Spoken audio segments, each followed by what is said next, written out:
upon the air like tiny feathers blow away. Where will you travel to today? Past the wispy clouds and far away in empty space. Please won't you show me the way? Dance your dance upon the fading vapor trace.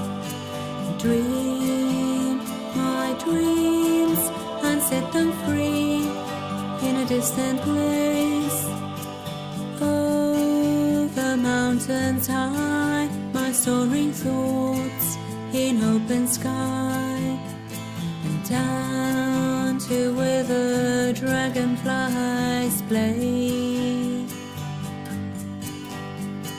Breathe a breath of air, for space and silence always there. Tiny seeds will show you the way.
Hello, my darlings. Hello and good evening. Good evening to another BS talk on the Banksy Style channel.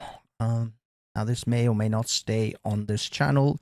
If not, go check out my Half-As Reflex channel and also my Banksy Style at Rumble. Go to Rumble because most of my saucy stuff ends up on Rumble, or things that get a little bit too, you know, we walk the line here. We're walking on thin ice. So when the thin ice breaks, we have to go to Rumble. So yeah, go to my Rumble channel. Go to Half-As Reflex for some of the on-street stuff that we do over here at the Banksy Style production. Like there is one. Okay, we have a history reset with a request for me to unclothe myself. I'm going to refuse your request, sir, for this is a children-friendly channel, a family-friendly channel, shall we say, and we will not be derobing ourselves at chatter's request. That is important.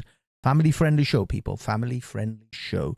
As you can hear, that song that was being played was by Willow Wolf. The band Willow Wolf, and the actual album is Children of the Sun. Go check it out on, I think, Bandcamp. It is by our own, very own Mr. P.C. Barnes of Speaker's Corner, former police officer that used to police Speaker's Corner for many years. Very well policed, and I mean, for given the challenges of Speaker's Corner, and unfortunately he took early retirement in order to pursue his music career, and that was one of their songs. So if you enjoy that song, go to Bandcamp and find Willow Wolf and Children of the Sun. He is a druid, so yeah, it's all flowery and sunshines and, you know, all that shit. It's tree hugger music. Love you, PC Bonds, for the fact that you do not copyright strike me when I use your music. Although I did buy the whole album from the site, so I have to say I bought the entire album. I'm not ripping him off. Hello, Fun with Dirt. Hello, Afghan. It's been a long time, brother. It's been a long time, mate. I'm glad you're still around. I'm hoping you're doing well. If tonight you wish to jump on the panel, I'll be happy to do that. And hello and salutations to Mr. Lo Wang, the Snitch edition of the Traffic Warden. I have no idea what that is. That's obviously an inside joke that I do not recognize. The banner of Islam will fly strong when Banksy's hair regrows. I'm not taking off the hat. And what did Mr. Amir say? React is making a mistake talking to Jupiter. Oh, Banks was like, yes, well, I mean, it is what it is. He's trying to justify apostasy. Oh, he's trying to justify apostasy laws now. Yeah, that's going to be an interesting one. I was interested to hear his comments about Hamas, but I think he recognized that he would be incriminating himself if he discusses what he really thinks about Hamas and what they should do to the Jews. But we are not here to discuss other people and other channels, for we are here to discuss London. Must because I'm a Londoner. Maybe it's because I'm a Londoner that I love London so. Yes, clearly we see Londoners all over London just being Londoners because London is such a swell place. So what are we doing, boys and girls? What are we doing, children? How are we doing? I hope you're all well. I hope, I'm just giving a little bit of a time to let everyone get in, settle down, have a cup of tea or a mug of something. I don't know. I saw this thing at Primark. I'm not joking. I was there to buy some cheap t-shirts, and I saw this giant thing. It is a Dragon Ball Z though. I'm not advertising, but it was exceedingly cheap and it's huge, and I love this. I can put like 2-3 cans of drinks, or just it's like 2 liters or something. I don't know. It's huge. It's awesome. I could probably put 2 cans of beer in there and it'll be good for hours because it keeps it cold and it's just awesome. So yeah, so that's my drinking for this evening. It is soft drink though, people. It isn't alcoholic. It's just lemonade, and actually it's lemonade mixed with Fanta. It's a thing, and I like it. I like it a lot. Sometimes I mix lemonade and Coca-Cola and Fanta. That is pretty decent. That is decent. If you ever go to a Nando's, because they let you pour your own drinks at Nando's, and also in some Burger Kings as well, I think. You can mix, and I usually mix Fanta and Coke, or Coke Zero, sugar-free. And it's gorgeous. Haram beverage. Hello, Miss Banksy. How are you, my love? It's been a long time. And you know what? There was something inside me that hurt really bad this last month, the month of February. And that was, I forgot to send you a happy Valentine's Day message. So forgive me, Miss Banksy. I was negligent in my duties as a husband, and carer and provider, and I never said happy Valentine's Day. So happy Valentine's Day belated, my dear. Although I think that we should avoid such capitalistic tropes as only saying I love you on a particular day that card salespeople designated for us to say I love you. I love you all the time. I love you 365 days a year. And on Valentine's Day, be it a commercial shill of a day, I think that we should avoid such commercial outbursts. We should avoid commercializing love and cherish and you know, expressing one's love for one's soulmate, which is what you are to me, on just a single day. You are my love 365 days a year, regardless. Anyway, I digress. So, Allah first smite with his enemies. What? Allah first smites with his enemies with boldness as a warning. Thank you, Mustafa Kamal. I'm so glad that that my affliction, my disability as a follically challenged individual is so amusing to you all. I just want you to know that that is a disability. Technically, it's something I cannot control. It is actually a form of alopecia. Hereditary baldness, and so you mocking me is like you mocking Stephen Hawkins or a paraplegic or a man with an amputated leg. I just want you guys to have that, keep that inside you, to know that you are simply mocking a disabled individual that is follically challenged. I just take that away with you, okay? I'm just putting that there. Okay, Seaside and Mark, and yeah, sorry guys, I'm kind of looking that way, but it should be looking that way, but I can't look that way and read that shit, okay? It's just the camera's there, the screen is there, another screen is there, so I will be doing a lot of that. Just so you know my eye line, that's why I wear glasses, sunglasses, actually. Let's see.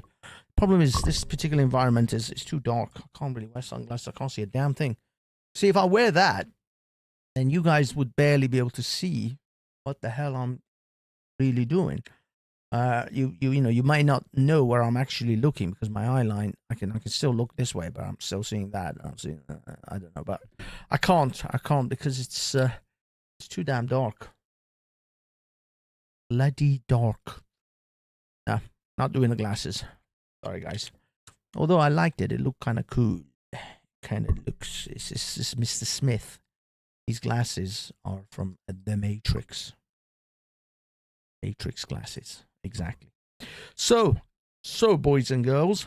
By the way, I just want to make another announcement. Oh, hit that like and subscribe button because you're awesome and you like to hit that like and subscribe button, right? Make sure you hit that like and subscribe button, people. We all need the help, and share this with your social things, whatever your social things are. Share and like and subscribe and all that good stuff. Okay, where were we?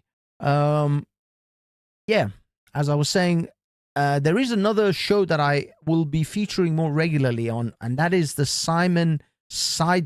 Reverend Simon Sideways plant show called Big Dave Green. Check that out. It should be a regular show happening every Friday. So yeah, all being well, we'll do this on a regular basis.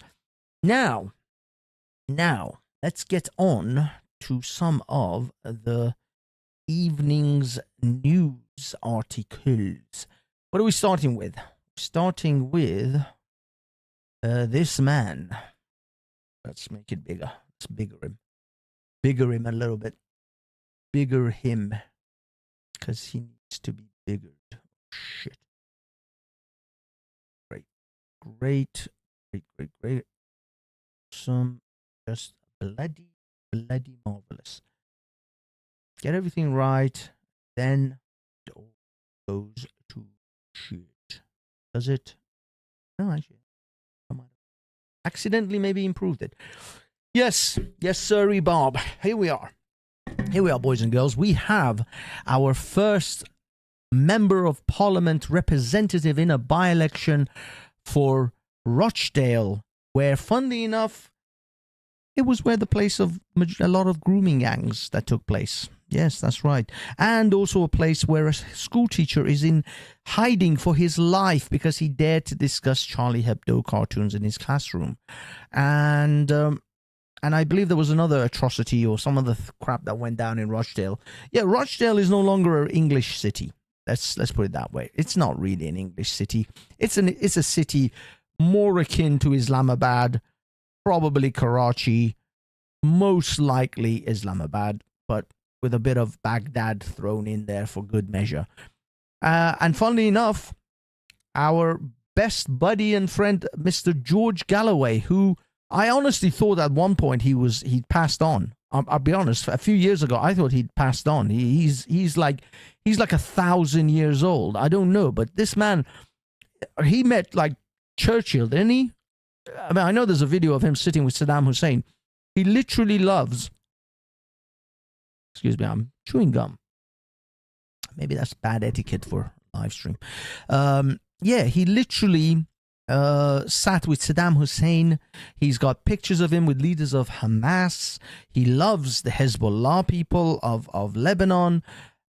He pretty much loves everyone who hates Britain and Britain's allies. Anyone who despises Britain, this man is best friends with throughout history.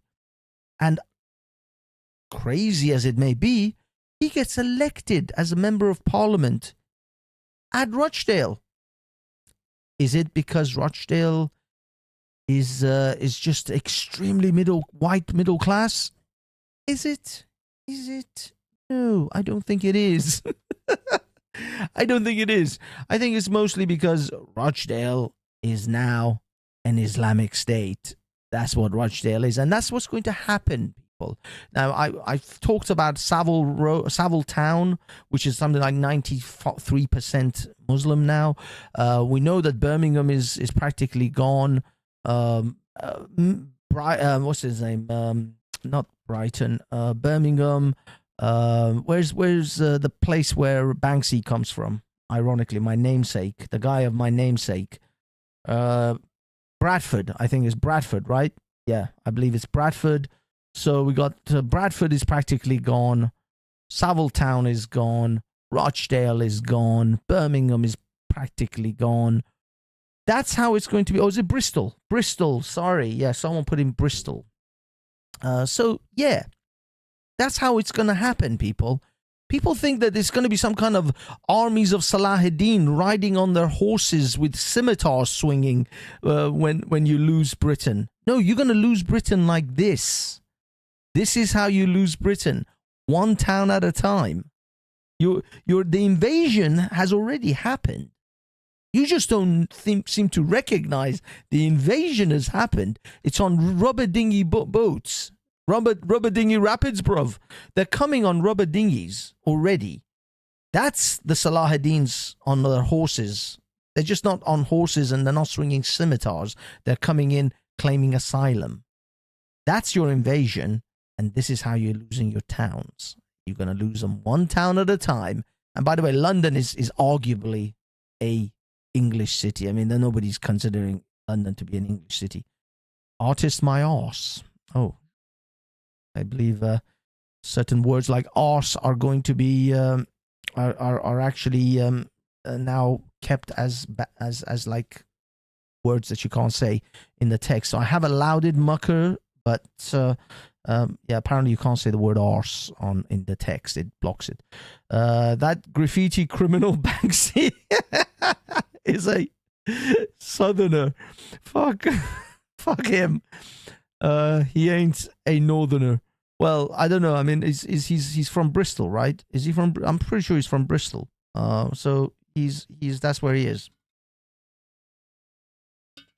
There you go. Artist my backside. That went through the filters. Evening, only 37% of Rochdale actually came out to vote. Yes, but that doesn't matter, Victoria.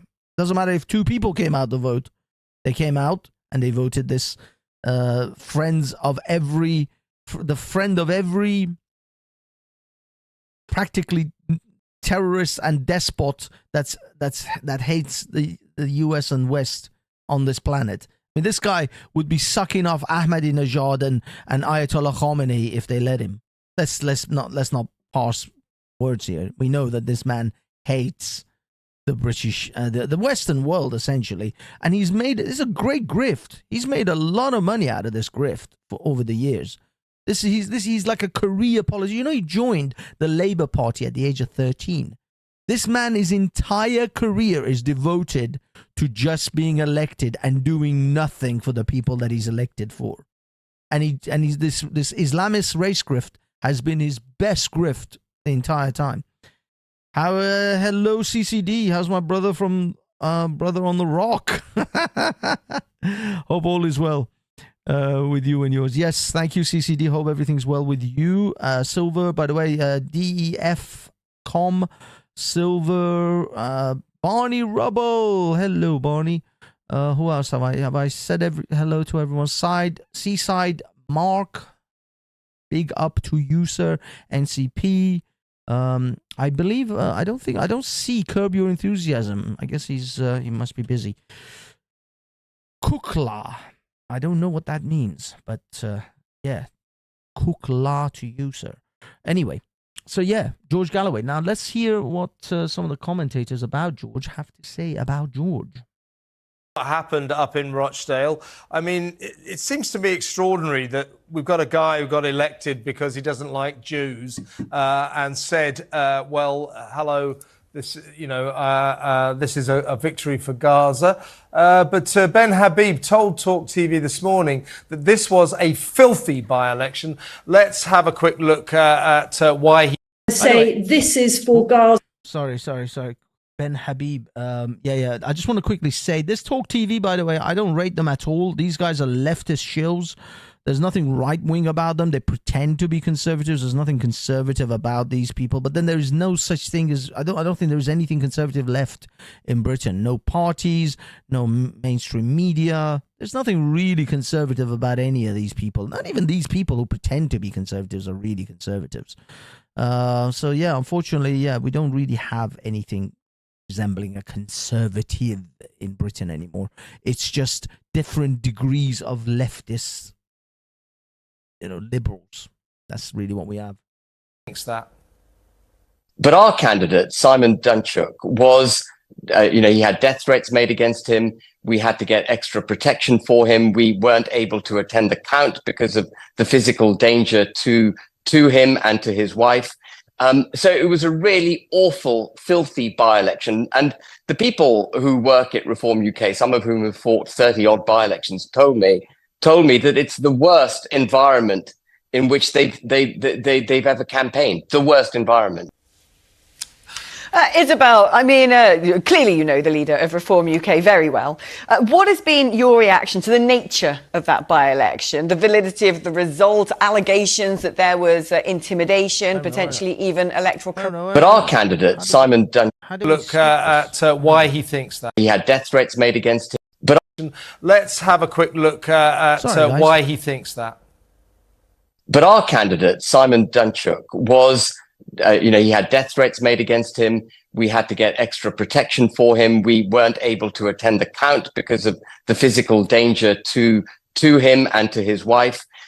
So it was a really awful, filthy by-election. And the people who work at Reform... Filthy, dirty by-election. You like it? Is that how you like it? You like it filthy? You dirty MP. Sorry. Couldn't help it. UK, some of whom have fought 30-odd by-elections, told me that it's the worst environment in which they've ever campaigned. The worst environment. Oh, was it, sir? Was it the worst environment, sir? Was it dirty, sir? Do you like it dirty? Oh. Isabel, I mean, clearly you know the leader of Reform UK very well. What has been your reaction to the nature of that by-election, the validity of the result, allegations that there was intimidation, potentially even electoral corruption? I am sorry to say that I am shocked by the whole way this by-election was conducted. It was really, frankly, grotesque at times, and Reform UK and perhaps even... Ooh. Was it grotesque, sir? Ooh, was it, madam? Did you like it grotesque, madam? Do you like it dirty?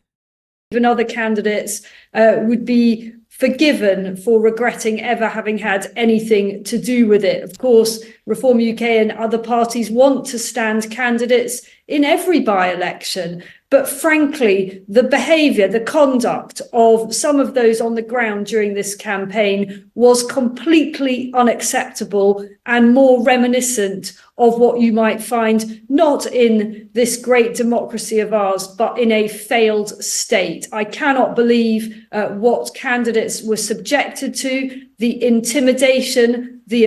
Yes, madam.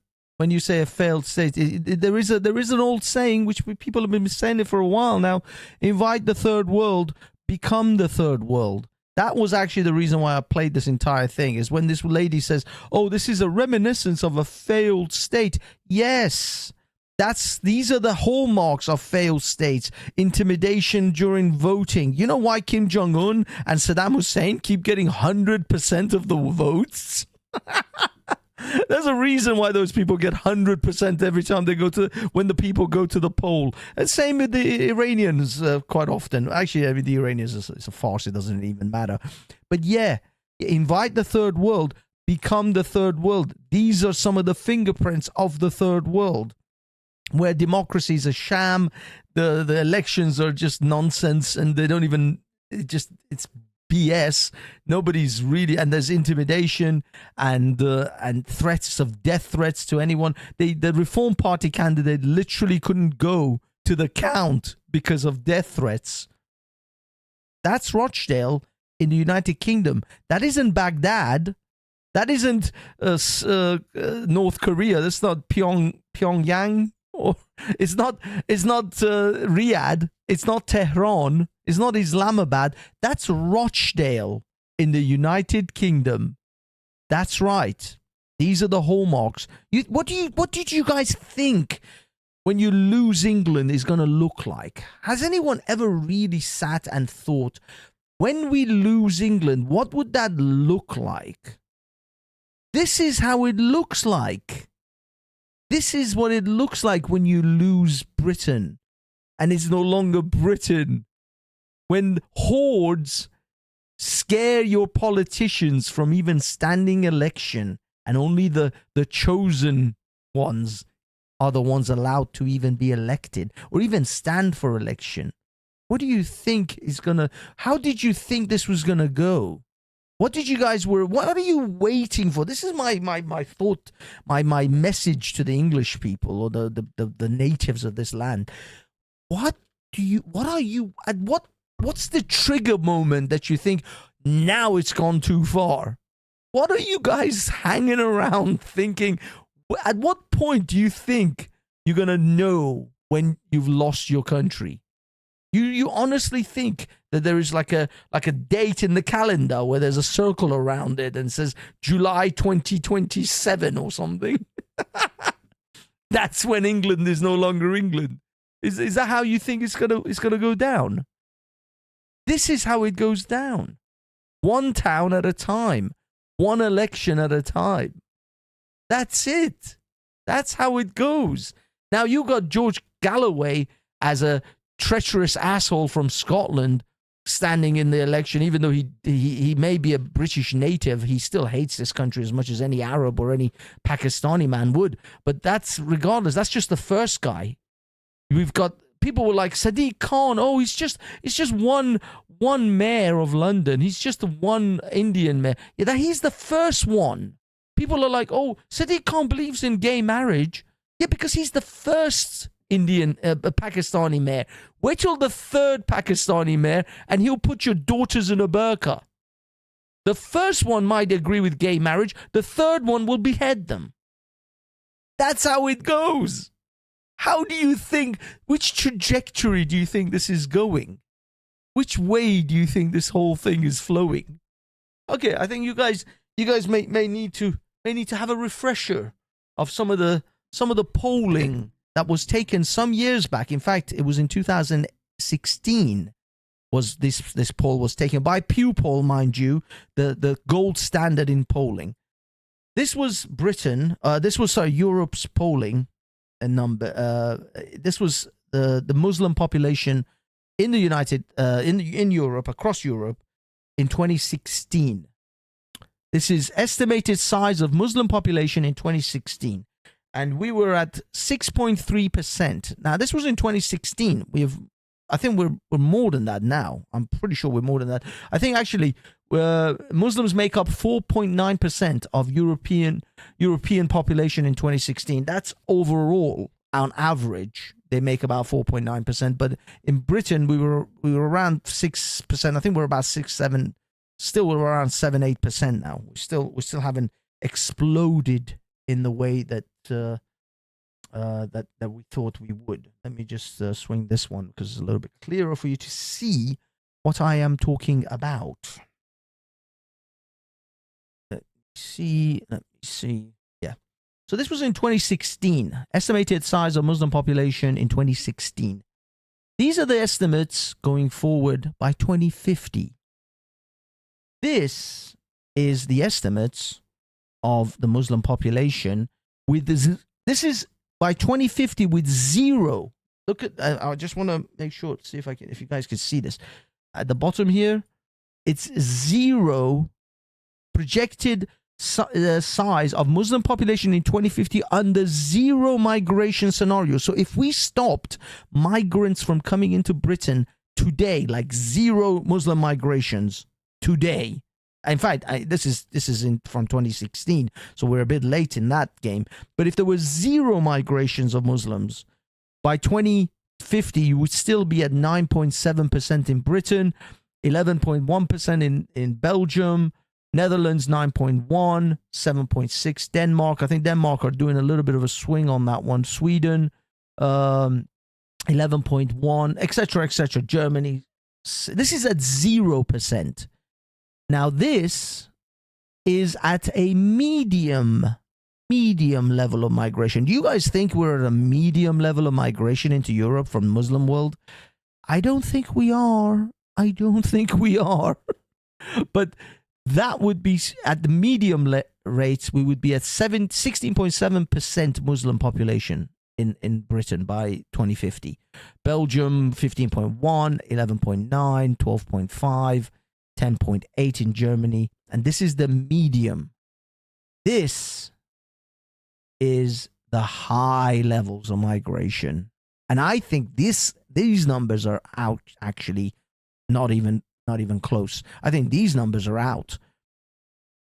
By 2050, 17.2% of Britain will be Muslim, 18.2% of Belgium, 19.7% of Germany. By the way, if you notice, going to Eastern Europe, Poland, 0.2%. Slovakia, 0.7%. Hungary, 4.5%. Romania, 0.9%. I suggest you guys start buying some property in Eastern Europe. My guess is you're going to need, or your children are going to need, to live possibly in Poland, Romania, Hungary, or the Republic of Czech. I suggest you start looking at some property prices in Eastern Europe. I think I know why Andrew Tate has gone to Eastern Europe, why he lives in Romania.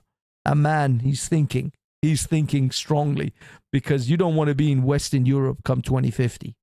Because you think this is like, it's going to be bad by the time they reach 17.2% of Muslims in this country. Right now, they're at 5 to 8%. You know, it's between 6 and, I don't know, 6, maybe 6, 7% right now. When they reach 10% of the population, you will see a massive change in the Muslim behavior. You think it's bad right now, and this is, by the way, the footage of today. This is London today, this afternoon. This is by the way, go to Lewis Errington, who is a great guy. He used to be called Another Alternative. Now he's changed his channel name to Lewis Errington. Go there, check out Lewis's work, because he's an awesome lad and he does some great reporting from London. Go to his channel, like and subscribe there. In fact, oh my God, I forgot to even like. Okay, yeah, guys, go to Lewis Errington, like and subscribe his channel. But this was London today. This is London today. You think that this is going to be less when the Muslims are at 10%, are at 17%, 20% of the population? You think this is going to be less, or is it going to be more? Is it going to be ever more violent, ever more intimidating? You think Rochdale, lost to this idiot Galloway through intimidation and bullying, how many towns and cities do you think you're going to lose when they're at 10% of the overall population? Of course, they're going to be massively overrepresented in certain towns versus other towns. So you're going to have people who are, certain towns like Birmingham might be like 80-90% population of Muslims. Right now, Savile town is 93 or 94% Muslim majority. So some towns are obviously going to be far more. Hold on.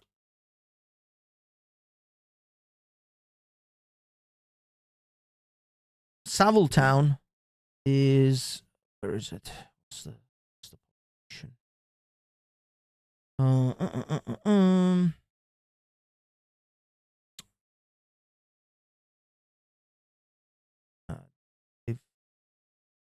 This is a Wikipedia article.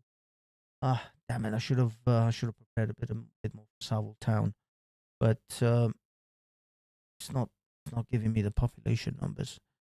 But yeah, Savile town in Yorkshire has almost no white residents. This is the male. Look at this. This is male. This is the male. Are we looking at this? Yeah, you can see this. This is the male. Go away. You shouldn't be here. Don't come back. The corner of Yorkshire that has almost no white residents. There is almost no white residents to be found in Savile town, Yorkshire. Last census found that 48 out of 4,033 people living there were white British. Even lady selling ice cream from a van during the summer wears a burqa. Oh my God. Oh my God. There it is. There's your English town. There's your English fucking town. What can I say? Just hang in there, people. It's coming to a town near you. It's coming to a town near you. London is already lost to this shit. London is already lost a lot of it to this shit. This is what's happening, people. This is what's happening to England. If you give a shit about England, this is what's happening. Hello, El Cid. How you doing, mate? You see, I don't really care about what the hell's going on in Yemen or in Israel or Palestine. I couldn't really, to be honest, give two shits. Their lives, their standard of living isn't going to change. If every Israeli had a mansion with a Ferrari and gold dripping from their houses, it wouldn't mean a dick to me. It wouldn't change my life for 1 second. Because I live here. This is the shit I have to deal with. Oh my God. Oh my God. Oh my God. This is Savile town in England. In England. And this is one of many. This is one of many. Okay. The wives have restricted lives, bringing up children, cooking for families, or going to women-only events at the huge local mosque run on the Boundless, a powerful sect of Islam whose most outspoken preachers have urged followers not to mix with Christians, Jews, and Hindus. God damn. Yeah. You think they love you? They think it's diversity is our strength, people. Diversity is our strength until the Muslims are the majority. And then they don't want to be that diverse. They don't really want to mix with you. We're in Savile town, one of the most racially homogenous parts of Britain. Not because everyone is indigenous Yorkshiremen or women, but exactly the opposite. The irony is they're actually racially homogenous. Just not English. But they are homogenous. homogeneity is coming to Britain, except it's going to be mostly along the lines of Pakistanis, Arabs, and Afghanis. They're the ones that are going to be the homogenous. This is taking the piss. Taking the piss. In fact, there are almost no white residents to be found in Savile town. Astonishingly, a detailed breakdown of the last census in 2011 recorded that only 48 of the 4,033 people living here were British white. 48 people. 48 white people are hanging in there. Holding on for their dear lives. They're hanging in with their fingertips, with their fingernails. They're just hanging on to that town. 48 white people. This is England, by the way. This is Yorkshire. This is England, not Islamabad, not Kabul, not Baghdad, not Tehran. England. Yorkshire in England. Guys, would you stop putting naughty words in? This thing is making me work. Are there any admins out there, Miss Banksy?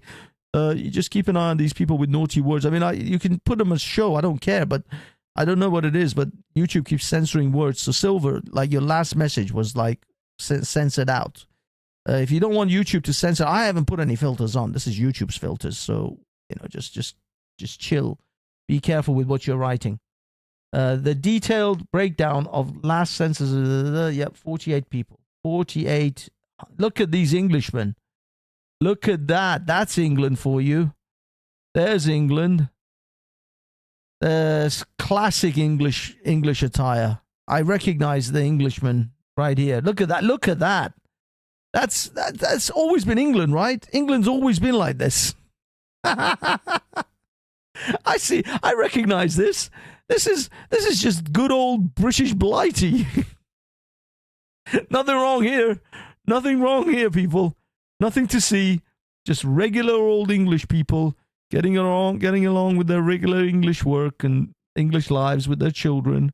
Just regular old England. Look at that. Look at that. That's just a regular English city. Just another English town. Nothing to see here, folks. Nothing to see.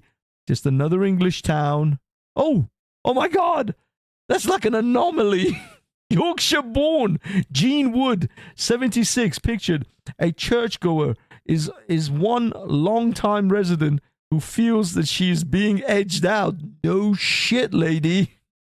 No shit with that giant mosque and the minaret behind you. Is that the England you remember? Was that the England you were born in?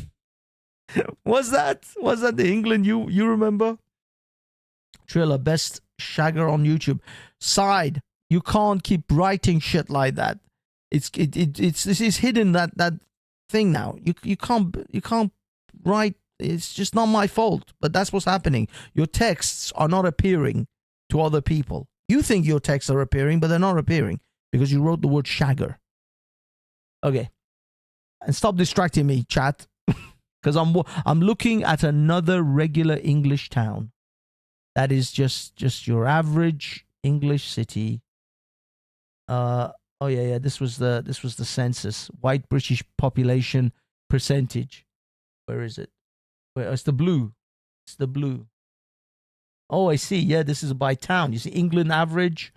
Yeah, the whites are still edging ahead there in 2011. But I somehow don't think that's the new census anyway. This is, by the way, this is 10 years ago, over 10 years ago. 2021 census came out, and I don't think these numbers are encouraging. Those numbers are not going to be encouraging either. I haven't even looked them up.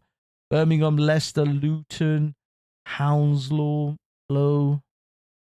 Actually, Luton is all right with the white folks still hanging in there. Leicester's is practically 50-50 at this. By now, it would be 50-50. I guarantee you by now, Birmingham is already lost. I don't think Birmingham would be a majority white anymore. But yeah, so these are some of the ratios. Coventry. Christ, Coventry's practically gone. Blackburn with Darwin. Blackburn with Darwin. That's practically gone.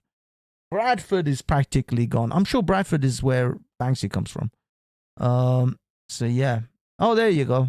There you go. Your average halal butchers. Just good old English. Mohammed Tabriz Noorji, who runs his own butcher shop in Blackburn, Lancashire, admits he has never served a white Briton. He has never served a white Briton. Yeah, there you go. There's a good old classic British name, Mohammed Tabriz. Sorry, Mohammed Tabriz Noorji. Classic British name. Classic. Oh, look at that. Look at that. Classic. Just another regular English town. Just another regular English town. Just doing their thing. Just minding their own business. No issues. No tissues. No tissues. No issues. That's what it is, people. That's what it is. Just your regular average British town. Nothing to see here, folks. Nothing to see. This is what Britain looks like. Actually, this actually doesn't look too bad. That looks like Britain.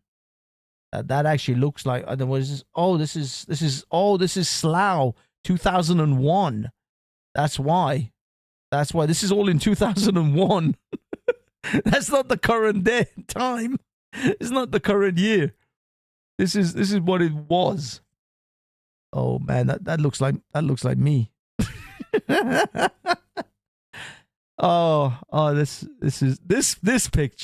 This picture paints 1,000 words. You know they say a picture tells 1,000 words.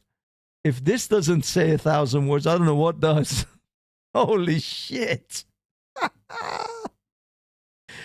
A picture definitely paints 1,000 words, and this one, yeah, this one definitely does.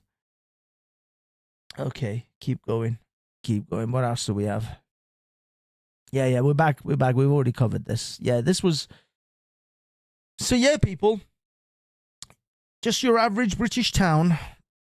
So when you wonder why this dipshit won in Rochdale, it's because that's what Rochdale is. And this is what your average day Saturday in London is going to look like for many, many more years to come. Southall, I don't know. I haven't explored Southall. That Southall is just part of London, dude. It's just part of Greater London. I don't even count it as anything special. It's just another part of London. Full of mad English lads. Mad MC Anthony says Coventry is still full of mad English lads. I'm not sure for how long though. Oh, does it? Does it really?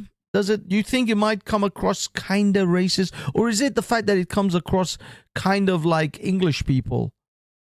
This is what it looks like when you lose your country. You think? I'll be honest. I don't even give a shit. I don't even give a shit because I like England when the English used to run it. That's what I do like. I'm a foreigner, first generation immigrant, and I liked England when the English ran it. Fuck all of these Muslims and Arabs and Afghanis and all of the other fuckers who come from wherever the fuck the Somalis, the Eritreans, your Sudanese, your Moroccans and your Algerians. Fuck all of them. Purge all of them. No, I liked it when England was ran by English people. That's what I liked. I'm sorry. You can consider me some fucking self-hating bigot, some self-hating racist. I liked England for the English when the English owned it. My parents didn't come from Iran just to import Iran into England. My parents came from Iran to get the fuck away from the savages that were in Iran, that run Iran. And as we can see how Iran is being run, I literally have relatives on a daily basis begging me to try to get them out of Iran. On a daily basis. They can't afford fucking meat.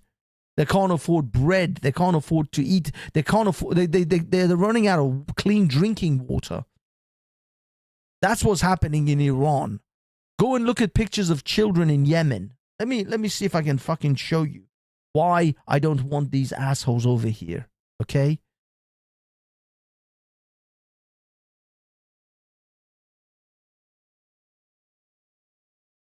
Hold on. Let me show you. Let me show you why I don't fucking want them here.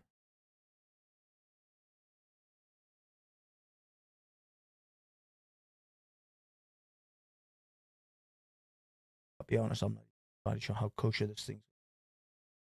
For old YouTube, I'm not going to keep it on for too long. That's why I don't want them. That's why I don't want the fuckers over here. This is how they treat their own. This is what's happening. Go type Yemen children starving in your chat, in your Google, in your search engine. Go type that and see what I'm talking about. This is how they treat their own. This is how they look after their own people. You think I want them fuckers running this country? You think that's what I want them to come? I want you want those cunts to come over here and run this country. They can't run their own shitty fucking whole countries.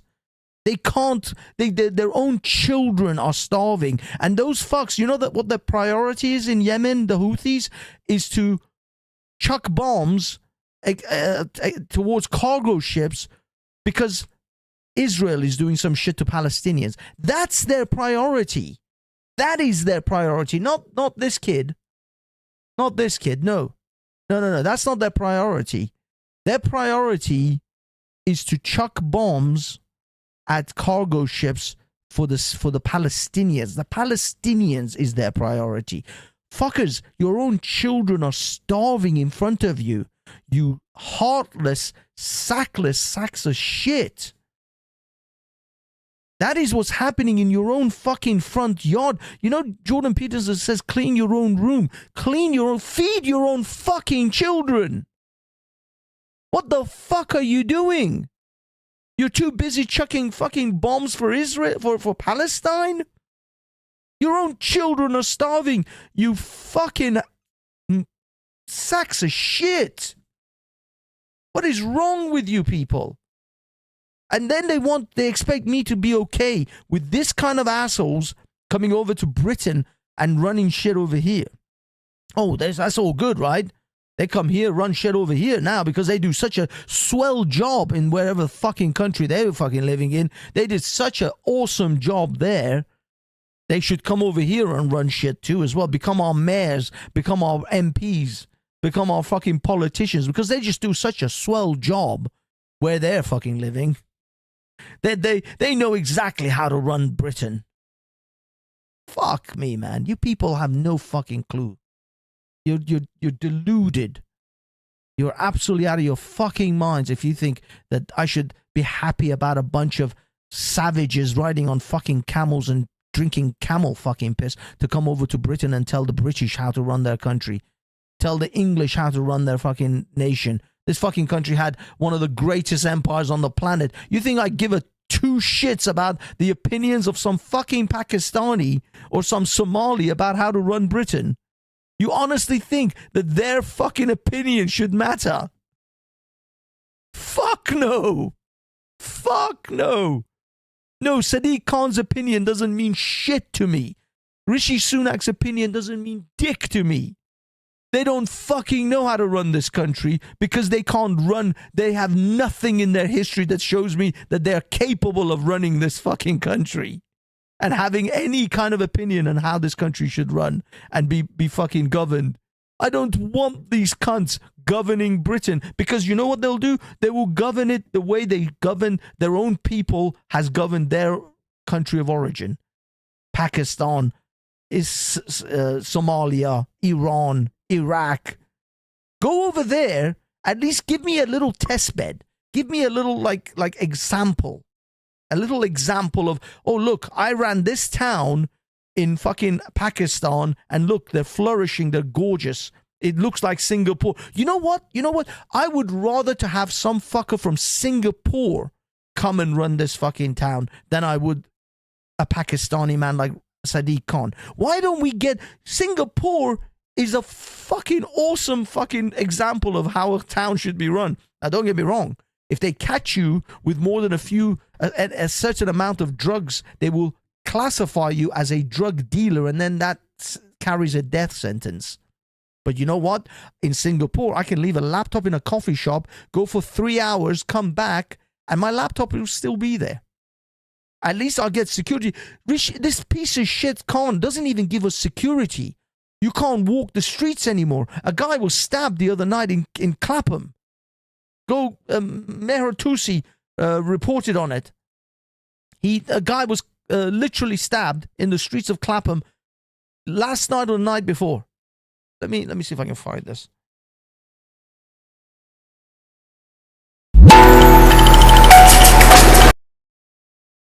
Damn it. Come on.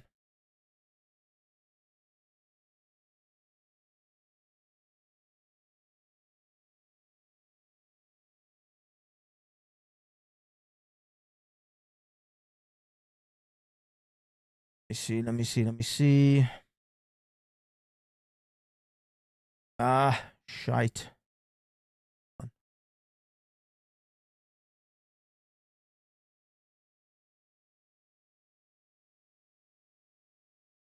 Clapham, and by the way, that's Clapham Common is where the chemical attack took place. Clapham Common is also where the stabbing took place as well. 2 men stabbed in homophobic attack in Clapham Common. No, that's 6 months ago. That can't be right. But that shit is happening anyway.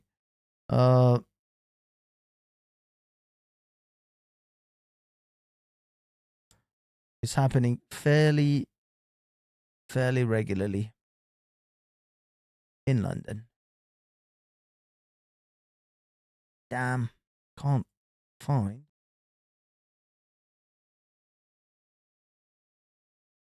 Where is Meher Tusi? Someone find me Meher Tusi's channel.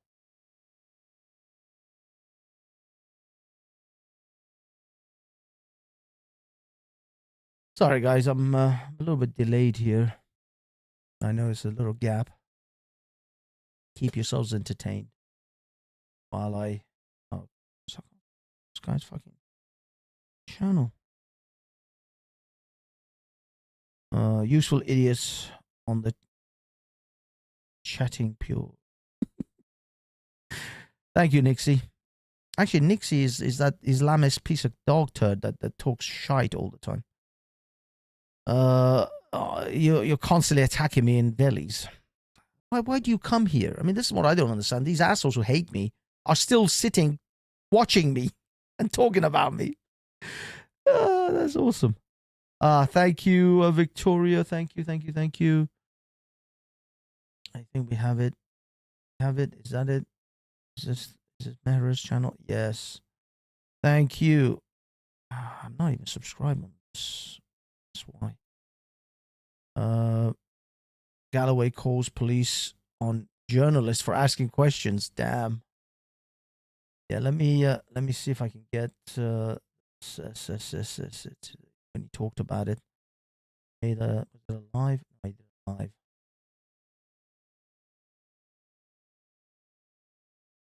There you go. This is your London mayor. Good evening, ladies and gentlemen. We'll come back. Come back to you guys with some sad breaking news as we are now hearing some problems in South London, South Wales, southwest of London, Clapham Common specifically, an attack has occurred again in Clapham, the same area that we had Abdul Ezedi a few weeks back, who decided to do the acid attack. We now have this time, unfortunately, shooting. We have some videos for you guys, and we also have a statement from the authorities. We're going to go through everything together, and we're going to get your reaction as usual live on 2C TV. We heard that around 5 p.m. 2 hours ago, this incident occurred. A couple of people on their bikes decided to randomly target innocent civilians in Clapham, near Clapham Common. The area is now closed. We have a number of casualties. 3 people are injured in the hospital right now. We are obviously waiting to get more updates about their well-being and everything else in the whole situation. We do have a couple of videos, short videos, that we received from the local residents in Clapham. Let's go to the first one.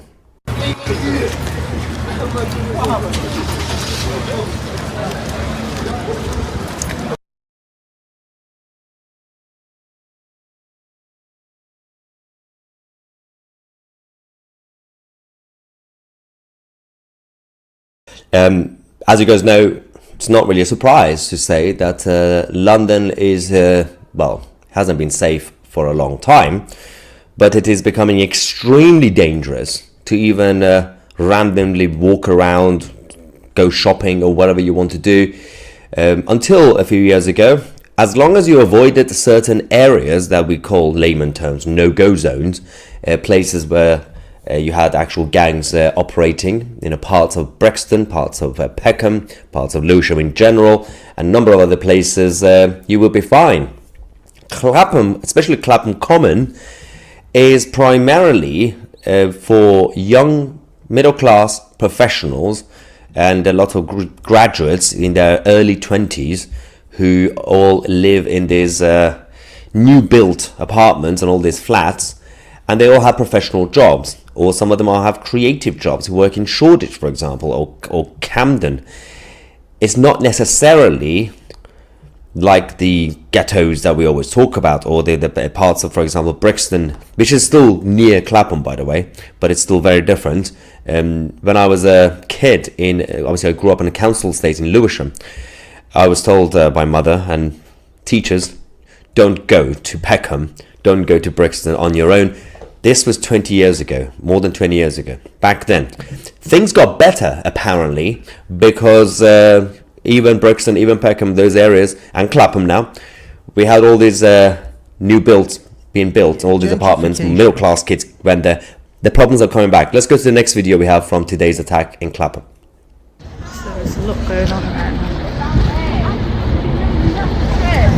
What's going on? Oh shit.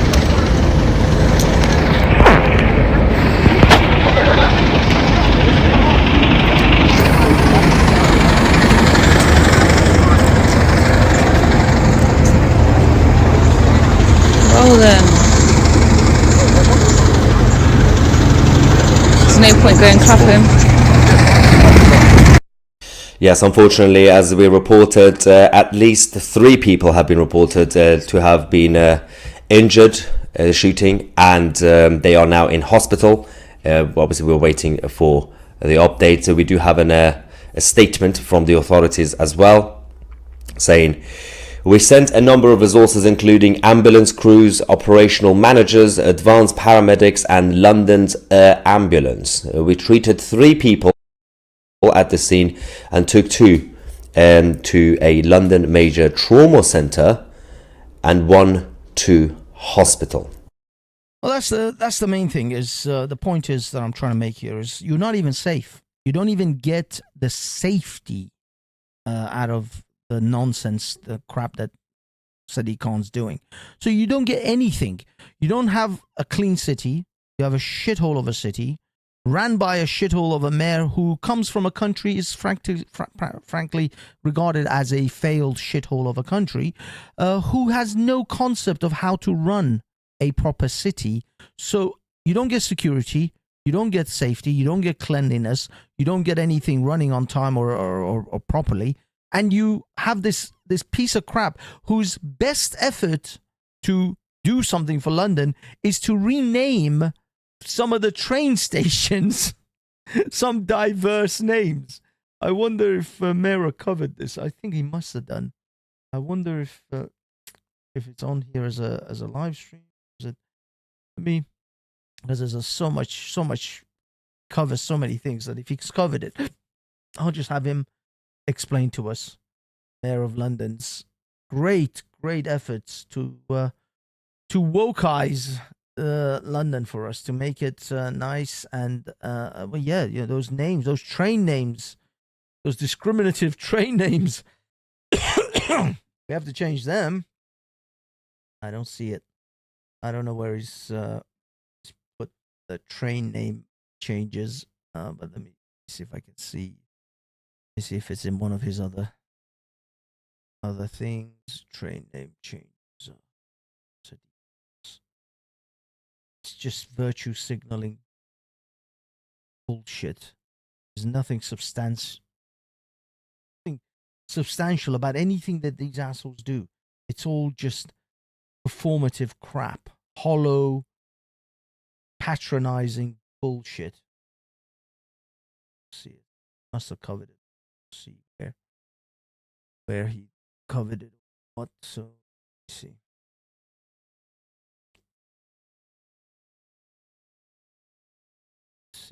Said he can't. There we go. Gives the woke names. Awesome. Thank you, Mr. Khan, for making it almost illegal for me to drive my car. But step into Wix Studio, the web creation platform.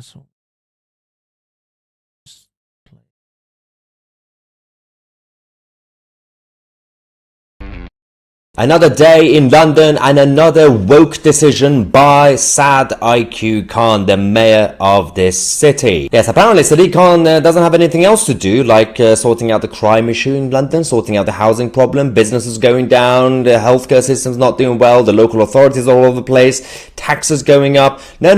It's best to spend more money, millions and millions of pounds of taxpayers' money, about 6 million, well, it's fine, to change the names of the train lines in the capital. Yes, the Labour mayor has decided to change the overground lines, the actual names, the names that we have, and he said it's best to get more inclusive and go with diversity. Well, let's have a look at them. All right, here's a list of some of the new names. Liberty Line, okay, cool. Lioness Line, Mildmay Line, Suffragette Line, Weaver Line, Windrush Line. Alright, so for those of you who are watching from abroad and not familiar with what's been going on in the UK, some of these words, like what's going on, Windrush, well, we're going to explain the illogical decision. Firstly, let's go to what Sadiq said. For the first time ever, our 6 London overground lines are each getting a new name and colour. Ooh, everyone loves colour. Read more about the inspiration and meaning behind each new name. Now, let's just focus on a couple of them and a few of them. Yes. Thank you. History reset. Yes, I should actually bring up the Wheel of Kant. I think I should have to reintroduce that to the new crews and the new subscribers, because Sadiq Khan, he deserves it more than anyone. I mean, in this one show alone, I could give it to Sadiq Khan, Rishi Sunak, and George Galloway in one go. I haven't set it up though, so I will set it up for future shows. I think the Wheel of Cunt is definitely something that we have to look into once more. I believe we have someone in the back. Oh, it's Omar. Righty then. Hello, Mr. Omar. How are you, sir? Hey, what's going on, man? What's happening? It's good, man. It's good. How's life with you? It could be worse, you know. Yeah, good, man. Have you any thoughts on the subjects at hand that I discussed so far? I mean, this is a very England, UK centric sort of show. I don't really expect you guys to have that much insight into it, but yeah, give us your thoughts. What do you think about whatever is generally what I've talked about? Well, I think he's kind of like a Vivek over here. Oh, what's a Vivek? We basically, Well, he's the guy that just ran for, I guess, the presidency, and he got kicked out. I guess he lost in the. Yeah. Well, it's not really. It's like Vivek. Vivek is actually a conservative, and at least what his rhetoric is the things that most Americans want. He's like a Trump, America first kind of thing. No. Our Sadiq Khan is Ilhan Omar. He is Rashida Tlaib. That's what this guy is. You should be looking more in that sort of direction than Vivek. Vivek is like 1,000 times more based. Vivek actually had his education and stuff paid for by George Soros's brother. That's true. That is true. But what I'm saying is, as much as you may suspect him as some kind of a Manchurian candidate, at least his rhetoric is, Trumpian sort of conservative. He does not believe in God, though. Well, I mean, Trump is pretty much a Christian president. So I mean, that's the whole thing that gets him kicked out of the running. Yeah, I suppose. I mean, if you guys are big on that, then yeah. But no, what and that other lady. Oh, sorry. No, keep going. Keep going. The Nikki lady also is an Indian. Also, the Nikki Haley. She's Nikki basically yes. She's a rhino. She's the Democrats pretty much person. She's not gonna even come close to running. She's an idiot. Why is she still running? Why is she still in this ridiculously sort of numbered or skewed sort of race? She's losing. Like she lost like the last nominee, the last thing, the last election, I think, that they did, like by 60, Trump was like into 60 something. She got like 27%. Yeah, but the problem is those who run the voting machines control the vote. Yeah, but this is the primaries right now, right? And she's running for like trying to get delegates, and essentially she's getting crushed in this primary. She's not gonna be the delegate. She's clearly not gonna win. Hopefully she's lost in her own state. That's what's happened recently. Yeah, but what I mean is she's gonna lose everything. She's gonna lose in every state. Nobody wants her. She wasn't even second place when Ron DeSantis was. She's only second place by default because there's only 2 people running. I think the problem is that they're disqualifying Trump in a lot of the states. Like every state just keeps disqualifying him. They have to go to court for another thing. So they're just like, starting more shit in every state. So it's kind of like, they're throwing a monkey wrench in everything and just trying to make the guy broke.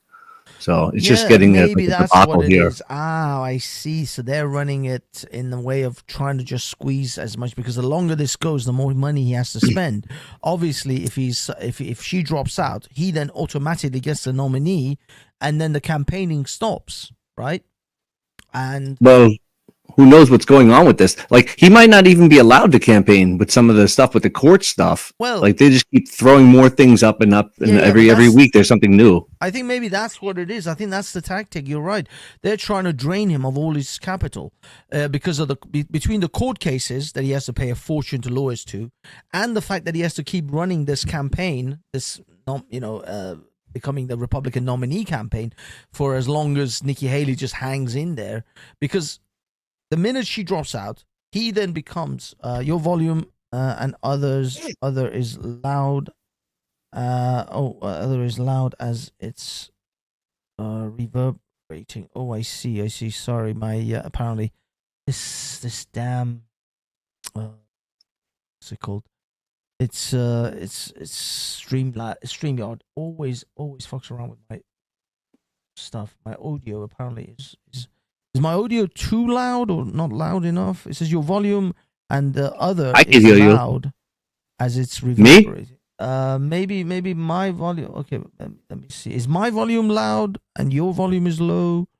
Or no, I think your volume is loud and my volume is not loud. I think I'll turn my volume down. Yeah, just see if you can, because I've got an echo cancellation on. That's why. I think actually I can take that out. Hello? Okay, I've taken the echo cancellation out because my microphone already has echo cancellation, all of those things. Maybe I'm too close to the microphone. No. I say you sound fine to me, but okay. Triller is saying audio is fine.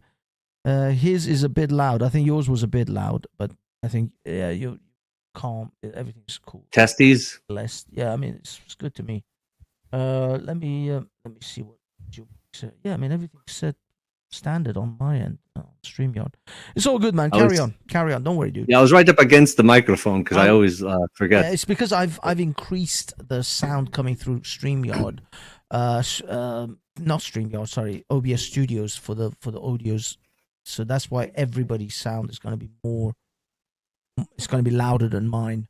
Because I found that my last stream, when I was playing videos on YouTube, like through the stream, for the stream, it wasn't loud enough. So I've increased that volume. And maybe that's what's causing it. Everybody else is now it's a bitch. It's a bitch. I have to constantly adjust volumes. But it's all right, man. Just carry on. But yeah, is there anything about British politics that you know about? What do you know about British politics? Do you know anything?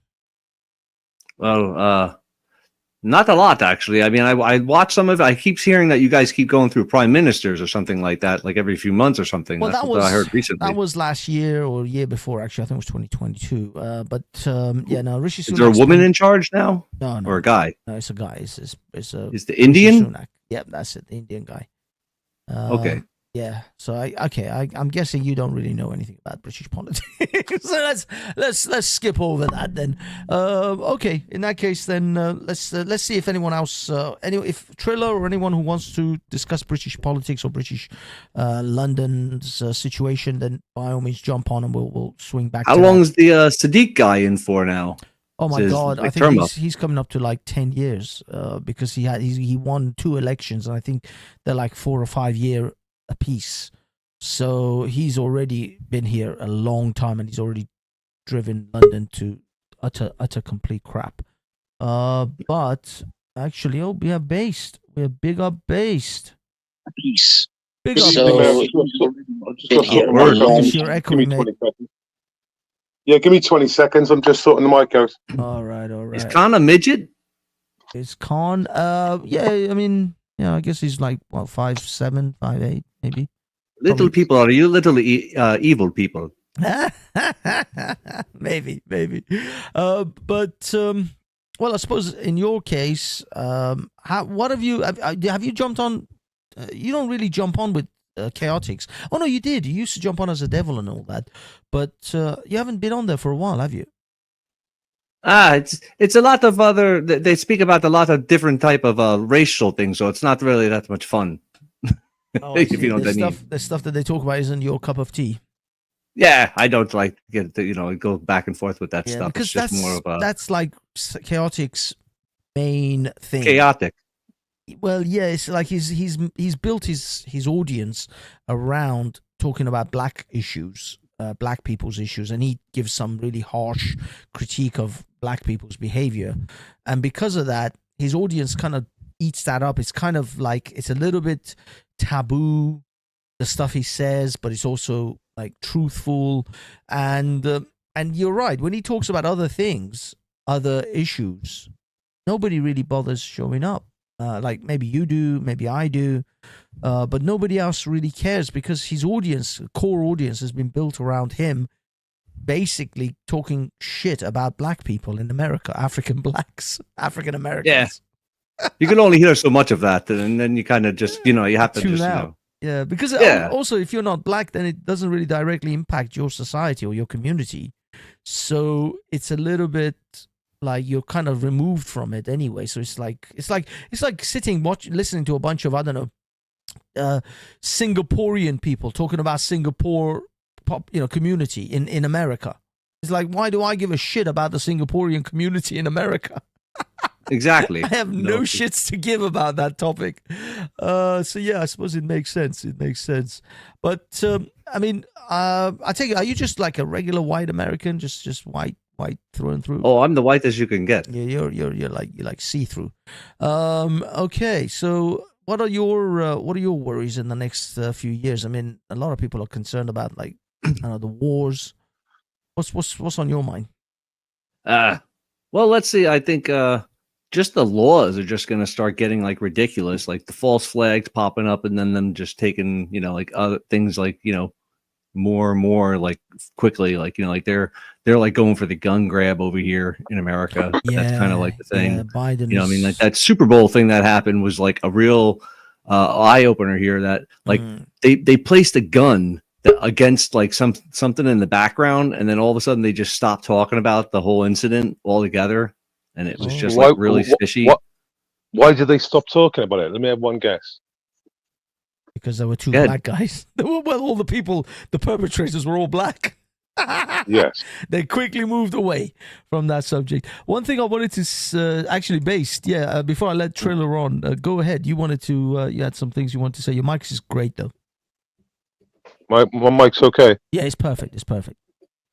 Okay, yeah, I didn't. Well, I was just going to come into the conversation. I didn't want to make a conversation out. Oh, I see. So, okay, let me ask you, since you're more of a Englander, Britainer, that you have more Welsh. Britainer. That's why I said Britainer. Yeah, you're Welsh, so you're in this country, and the stuff I talked about would more definitely directly affect you than anything else. What are your thoughts on those things? Just for the Americans listening in, I'm not part of England as a country. England's its own country. Wales is its own country. Right. So is Scotland. There you go. So there you go. Yeah. So what was the question again? Sorry. Yeah, your thoughts on the whole, any of the things, Sadiq Khan, the Tea Towel Mafia, the Tea Towel Mafia, the Rochdale election of George Galloway, variety of subjects. So let's talk about George. So obviously now the politicians are shitting bricks, going, we got my the House of the Lords was saying that his MPs are getting threatened. So it was a bit like earlier on when you're saying if you import, you become, and that's the reality. And I've been become the third world. I've been saying this now for far too many years, and I think you reap what you sow. I'm looking for an acceleration of the destruction of this country, because that way, hopefully, I'll be old enough, I'll be fit enough to get the rebound. So yeah, I'm in a way, I'm thinking, well, at what point are you going to wake up? For a start, so there's no point in having it drip all the time, because drip is like a cancer to everything. Well, that's how it is right now. I mean, this is what I was saying. It's like one town at a time. You lose Savile town, you lose Rochdale, you lose I don't know what's it called? I keep forgetting. Bristol, is it Bristol? I think it's Bristol, isn't it? Where Banksy comes from. Yeah. Well, where they brought the statue down, that place. Yeah, I think that was it. Yeah. That's Bristol, that's Bristol. And then that's what I mean. You lose one town at a time, and before you know it, that's it. They're declaring Sharia in Parliament. But what difference would it make if you got one guy called George Galloway standing in a midst of about 1,000 people saying the opposite of what they're saying? Well, it's not really going to get very far. The fact is, this is the one of many to come. This is the first to come. But they talk about the first domino. A lot of people were saying like, "Oh, well, what's wrong with Sadiq Khan being the mayor of London?" No, it's not. I'm not worried about Sadiq Khan. It's not the first mayor of London that's going to put your children into burqas. It's the third or the fourth one. That's what I'm worried about. That makes sense. That's that saying, because Barack Obama wasn't white, that's opened the door for all non-whites to become president of the United States. It's not really going to happen. Was at least an American. He was at least. Was he? I think that's open to question. A lot of people say he was, but the fact is that I mean, even that in itself has some question marks. There's some validity into that conversation of should America be run by someone that's named Obama at the end. But this first of many argument you're putting forward, surely, as the indigenous population become more and more like British, there'll be less likelihood of any kind of Islamist leaders becoming prominent. No, that is actually completely the reverse. What's the reverse? In a different dream world, isn't it? Exactly. The fact is that it's been shown by polls that, in fact, the second and third generations are becoming more fanatical than the first immigrant generations. So yes, Correct. as more immigrants come in, even their children are going to grow up in enclaves of Islamists, and they're going to be more fanatical. Yeah, but they won't than have even any their parents. allegiance to foreign countries, though. They do. What do How? you think all these protesters in London, why are they protesting fucking Palestine? It's a genocide, What has Palestine my friend. got to do with It's any... a genocide. I showed you Okay. a genocide. I showed you pictures of children in Yemen starving, and they've been doing that for years. How come there was no protest for the Yemenis? Where were the Yemenis protests? All the The Syrian, Palestinian genocide has been going on for 70 odd years. Yeah, and children are literally starving in Yemen right now. Right Yeah, now. because of Britain. Because of Britain. Oh, is it because of Britain? Well, if it's even because of Britain, why where are the weren't Muslim you out? protesters for Why them? weren't you out? Exactly. Yeah, why weren't you out? That's a ridiculous argument. That don't make sense. Well, That's like how me is it moaning and ridiculous? going, oh, Okay, where's my support Triller, for my Uyghurs? Triller. Where is the protesters for the Where's the Yemen support children? for Triller. the Uyghurs? The only result that comes to my conclusion is if you're so people are so upset about Palestine and Israel, is it that you don't care about Yemen, but you hate the Jews more? Is that what it is? Is that why people react to it? That's because ridiculous. You To turn a insinuate blind eye in Syria. To insinuate that being a pro-Palestinian is being anti-Jew is ridiculous. Yes, no, it is. It's Well, 100%. why You're weren't you undermining out? the whole. 100% true. Undermining the but whole why thing weren't you about out? they're protesting over a genocide. Yes, because it's Jews that are committing In it. If Yemen. other people were committing it, It's nobody not would just care. Jews that are committing Yes, it. England's complicit. America's complicit. France and Germany are complicit. You want to get anything done in the world. You want to get support for the Yemenis kids. Go and tell them a Jew is killing them. You see That's the ridiculous. protesters in There's the no streets in their there's no schools. foundation for you to make that claim. Of course there is, because for There isn't. We just pointed it out to you. decade, We just pointed it out to these you. children have been starving, and not a single protest in London for them. That doesn't prove anything. Of course it does. Well, It shows. Well, I it proves told you ignore it.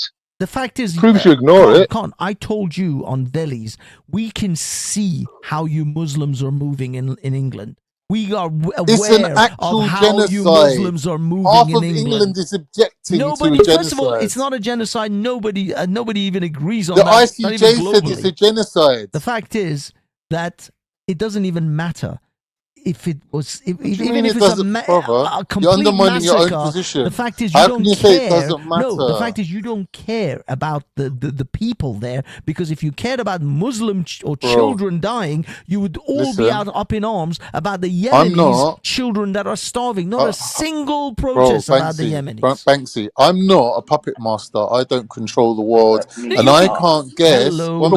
I can't guess or preempt why certain incidences provoke humans that to has nothing to do with it.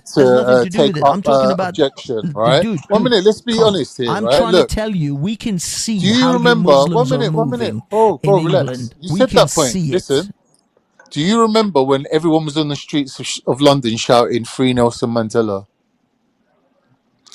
I was alive at that time, yeah, and I was in shock. I was like, "What is the big deal about freeing Nelson Mandela?" I still, to this day, can't understand what was the point of all that. But it provoked so much people to take to the streets that it affected all of our lives. Now, why did it? I don't know. You don't know. No, it didn't. I mean, the Iraq protests, Mayor, for the Saturdays it was done.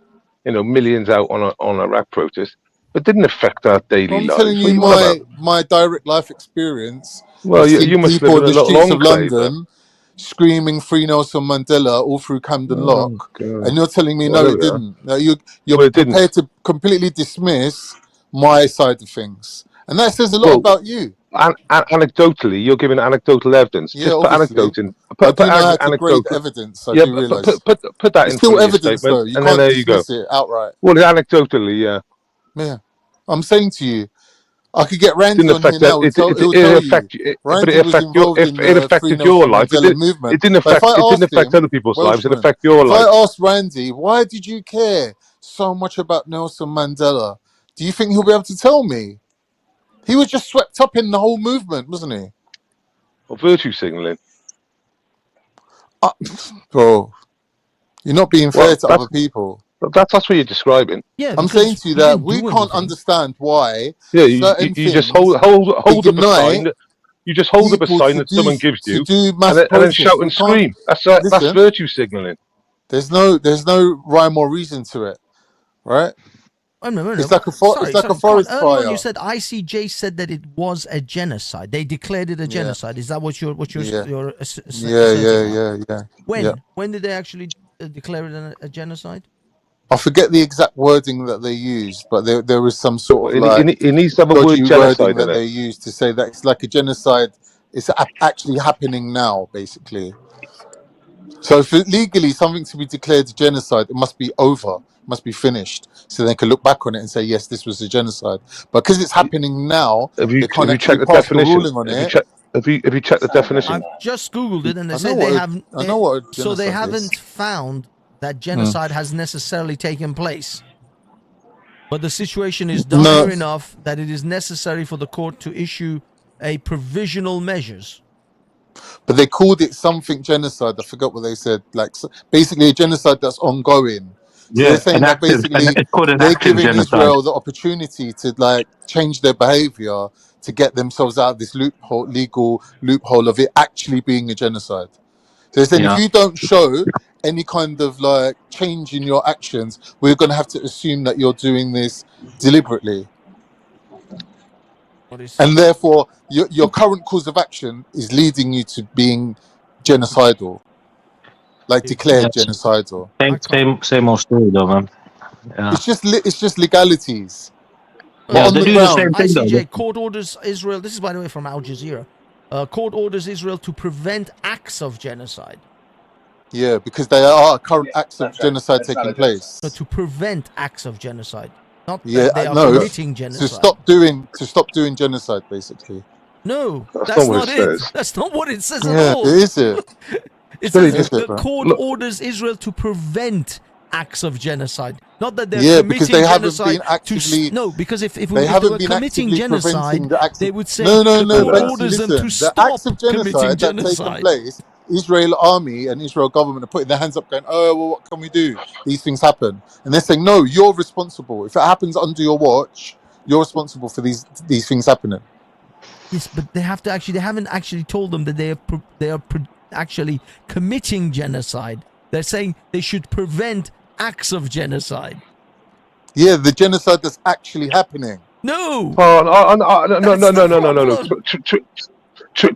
Triller. No, that's Khan you're talking to, not Triller.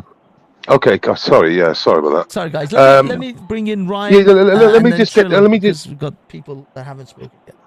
This is Hey, how's it going, group? By the way, guys, how's it going, Ryan? It's good, mate. It's good to see you.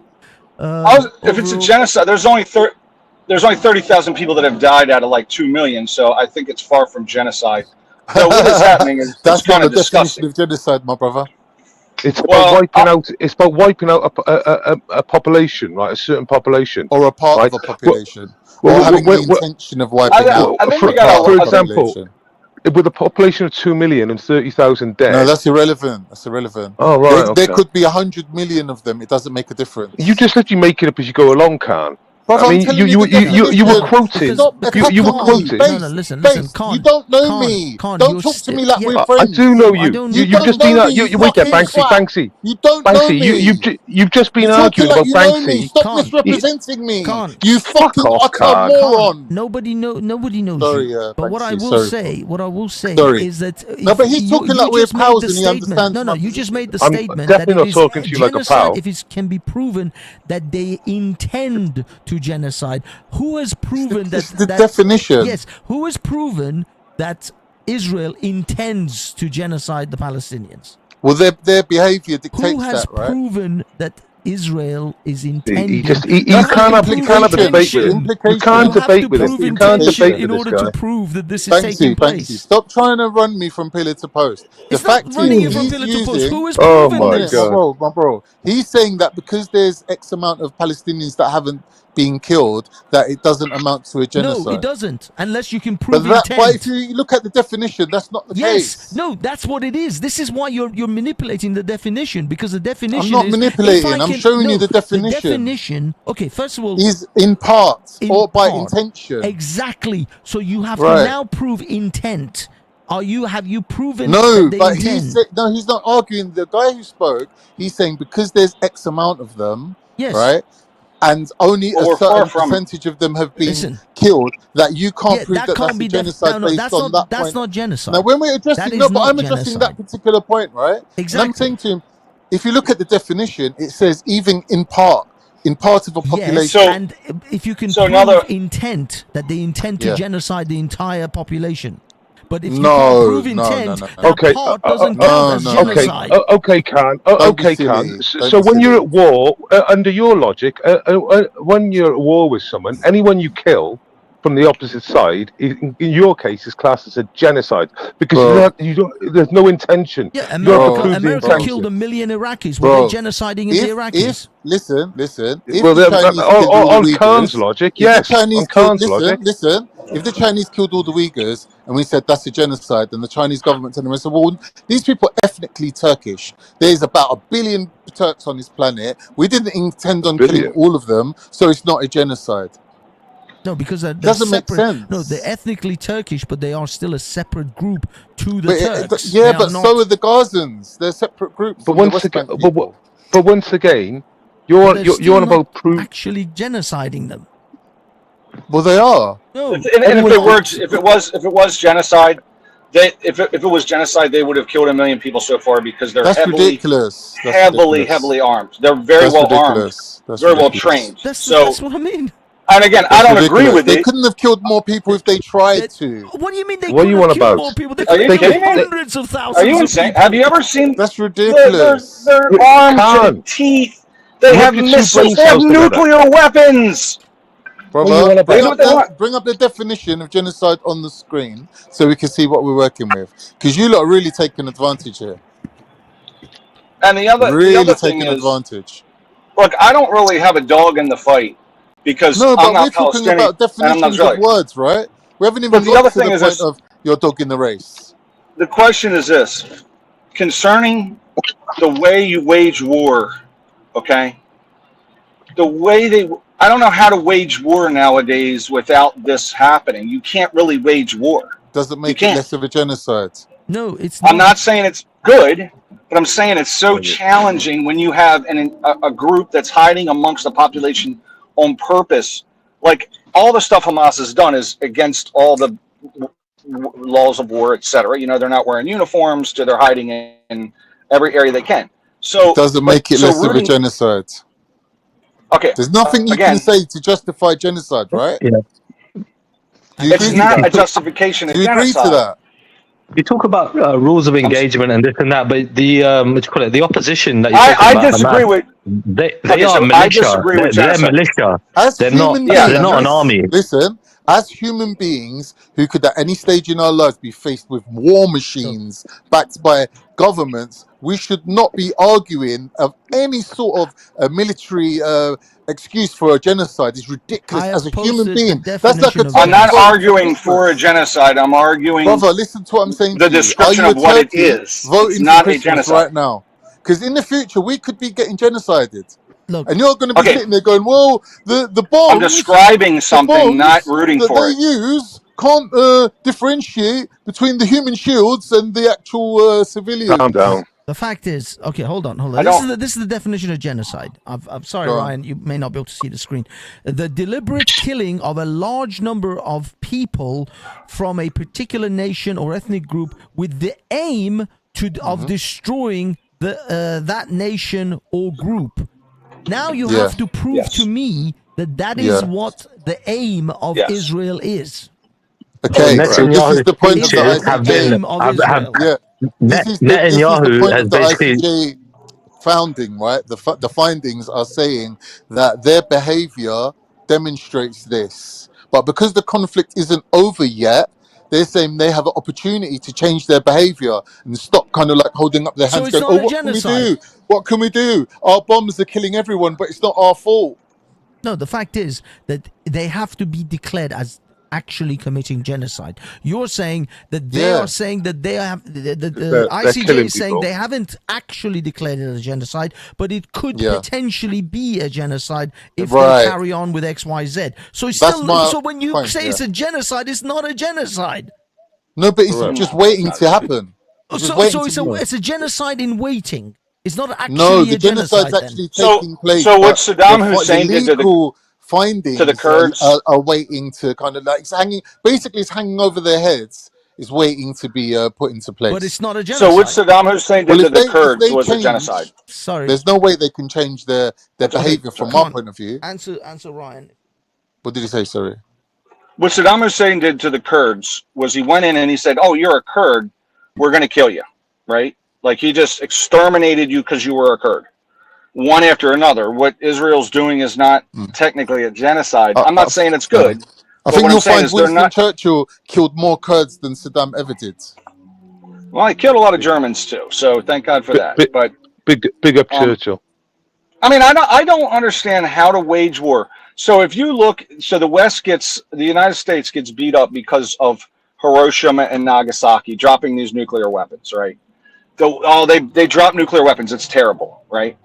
But they don't look at the human cost of having to invade Japan, of Japanese and Americans to do so, which would have been several million people. The U.S. dropped nuclear weapons. We could call that a genocide. We could call it on surveillance.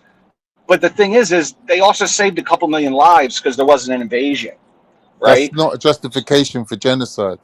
But it's not a genocide. We just established that it wasn't a genocide. Hiroshima wasn't a genocide? No. A lot of people call that a genocidal act. Dropping the nuclear weapon was a genocidal act, but it was actually indiscriminately killing innocent civilians is a genocide. Of course it is. But the thing was, they weren't trying to wipe them out. They actually wanted them to surrender, like completely. Yes. That was the intention behind it. So it wasn't a genocide. The goal was to end the war as quick as possible. Once they surrendered, they stopped. It was over, right? Yeah. So you could say they saved 2 million lives, but they had to kill 100,000 people to do so. In Hiroshima and Nagasaki. It's called actual history. That is actual there would have history. been a third option. But this is the thing. No, what's the third option? Yes. That was the choice they had, and that is actual true history, and that the documents prove that. They believed, and it proved to be the case, that by doing this, it would shorten the war to such a degree that they wouldn't have to do a land thing. And that was the thing they were all scared about, because, as the chap said, it was going to go against huge numbers. So, yeah, the records show it and the data shows it. So, that's just the way it is. Anyway, Banksy, you agreed that if the Palestinians weren't allowed to return to Gaza, and that the Israelis occupied Gaza, like fully took it over, you would accept that was the ethnic cleansing. Did I agree? When did I agree to that? Yeah, you agreed to that. You said that you agreed. You said that they will be allowed to return to their homes. Some people were saying this is the aim of Israel is to completely oust them so that they can have some kind of new Straits of Hormuz, and then there's oil deals and gas deals in Gaza. Exactly. I said that I don't believe that any of that's going to happen. I don't think that the Palestinians are going to be completely exiled from that land. For argument's sake, if they can't move back to their land, right, and the whole of Gaza's like gone now, that would prove, like absorbed into prove Israel. That story right. If they completely exile them, would that make it ethnic cleansing at least? I don't really see it as ethnic cleansing. I actually because I don't see these so-called Palestinians are ethnic to that land. I don't recognize their ethnic. But they're being cleansed from the land, right? They're being forcibly removed. Hey Banksy, can I ask a question and then I got to get off? Oh, sure. Go ahead, Ryan. What's it like over there with no guns in London? I saw your thing. I saw your thing, and I said, I'm going to ask the British what that's like, because over here we got people pouring in, but I'm armed, and most people are. So at the end of the day, I'm like, they're not going to do anything. So I don't know, man. It's got to be.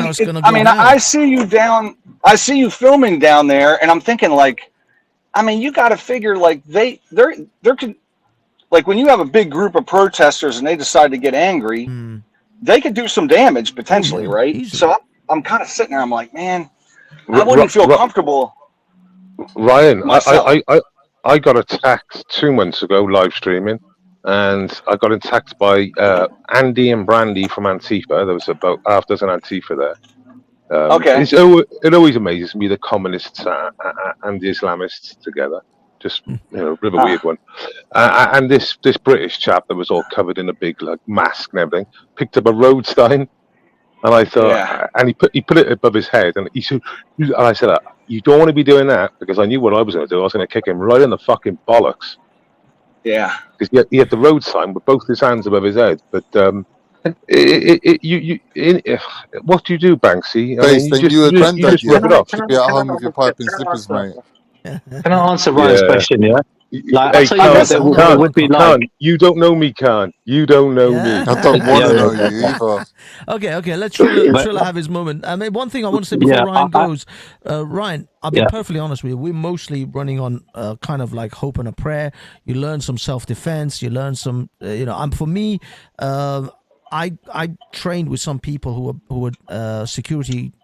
Bouncers essentially at nightclubs, and it's all about awareness. Just as long as you keep yourself aware, keep your head on on a swivel, and just make sure that you put yourself in a place where you're outside of that danger zone. Unfortunately, when I go to these protests, and because I want to keep myself in that safe sort of zone, it sometimes puts me out of the greatest, like the best shots or the best moments to catch the best things. So unfortunately, because of that, I've seen people kind of gather around you and almost converge on you, and that's a very scary thing when there's a crowd closing. Even if you have a weapon, like a crowd closing on you is terrible, right? So, and I've seen that. I'm like, man, that would make me.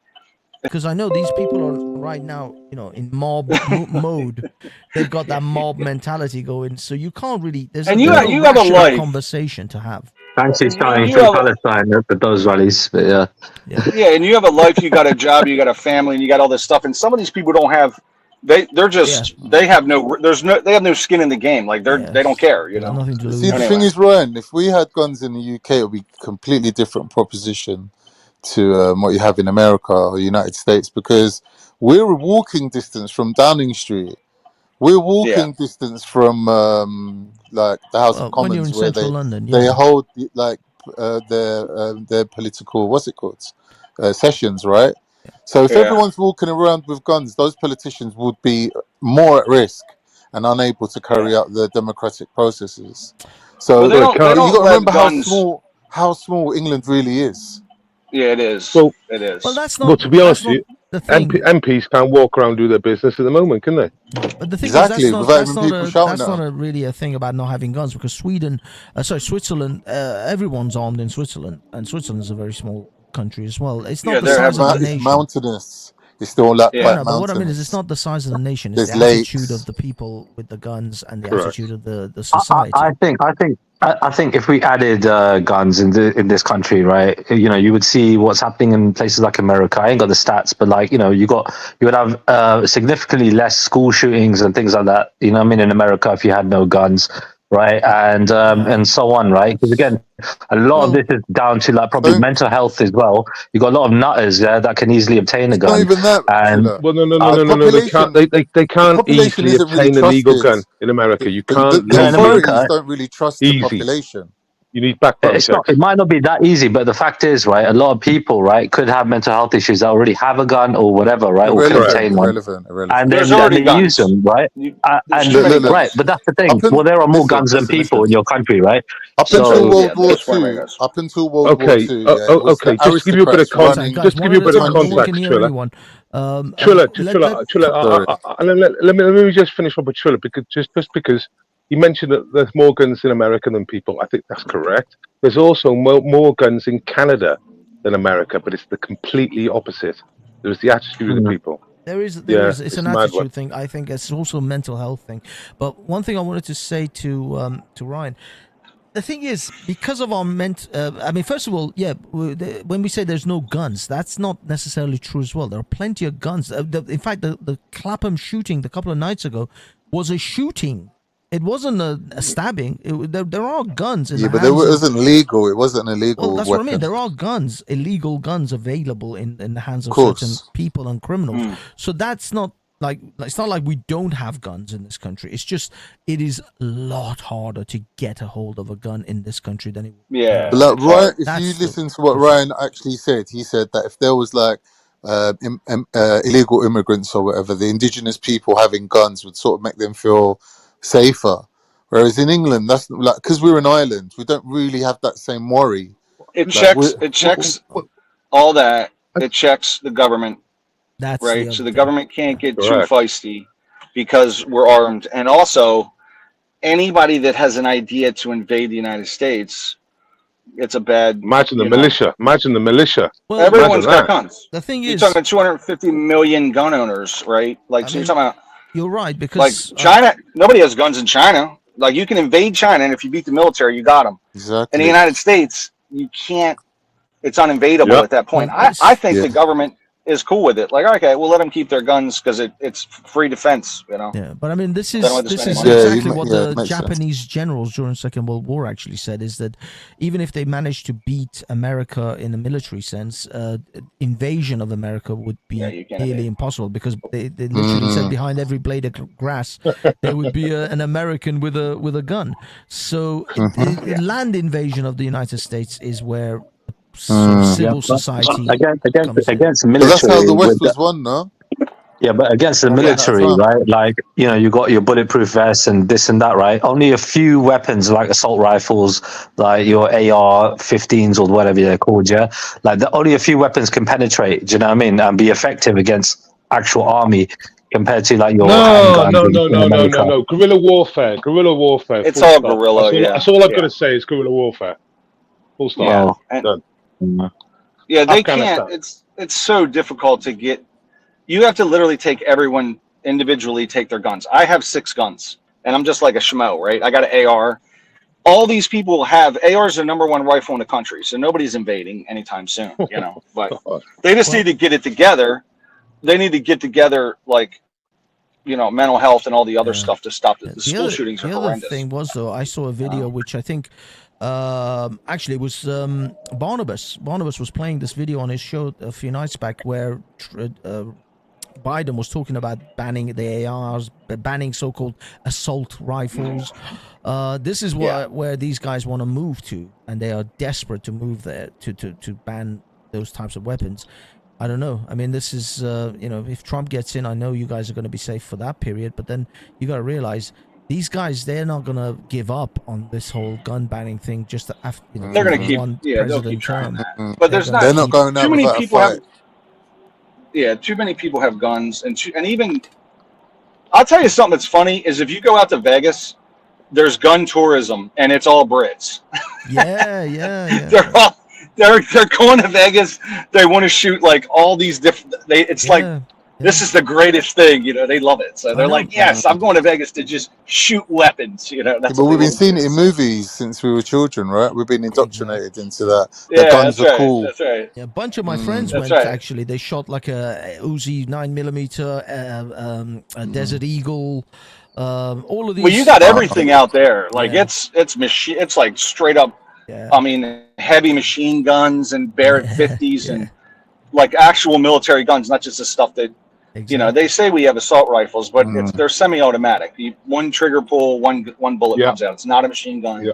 But out there, it's everything. You know, Uzis. So pretty cool. Right, Ryan, do you find it funny that your politicians, mainly, not always, but mainly the Democrats, don't know an assault rifle and a semi, or an AR, for example? They don't know the difference. They just they don't understand it, and they don't. You know, it's like an automatic or gear car. It's a very simple definition, isn't it? It's just one push, multiple bullets. No, one push, one bullet. One push, one bullet. And then they're like the AR stands for assault rifle. It doesn't stand for assault rifle. It was an Armalite, I think, was the original name of it. Armalite. So it was an AR-15. They always, you know, they don't have anything else to blame other than guns, right? So they can't. So that's their default. If someone gets killed, we got to ban guns. Like that's the first thing they do. It makes it easy for them because they can just vilify the gun lobby, and then but they're really not trying to address the issue because they only do it when whites die. In the city, there's 10,000 black people a year that die in the United States by gun violence, and they don't come out and say anything about that. They're like, it's cool, but if a white person in the burbs gets killed. No, that's crazy. It's a war zone. It's a war zone. It's like Yemen. It's like Yemen with the Europeans. They don't talk about it. They don't talk about Chicago and That's the right. shit that's going on in They don't Chicago. care. They won't mention it. Yeah. They could care less. They're like, you know. So, but Yeah.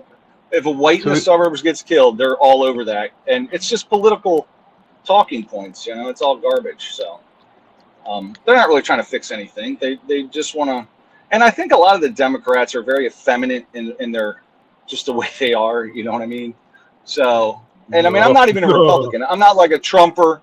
I'm kind of a moderate, you know. But the Democrats are just pathetic now. They're just weak. Yeah. So to be honest with you, I thought Trump's policies were quite moderate. It's just that he's very outspoken. You know. Trump's a lot of his policies were effective, and he was right about a lot of stuff, but he just acts like a flaming asshole. Frankly, right? Yeah. He acts like an idiot. He's not. He's a bully. And you know, I mean, there's so many times where if Trump just shut up and enacted his policies and just shut his mouth, didn't fight on Twitter, it would have been a good situation. But he wanted to just be the face of COVID.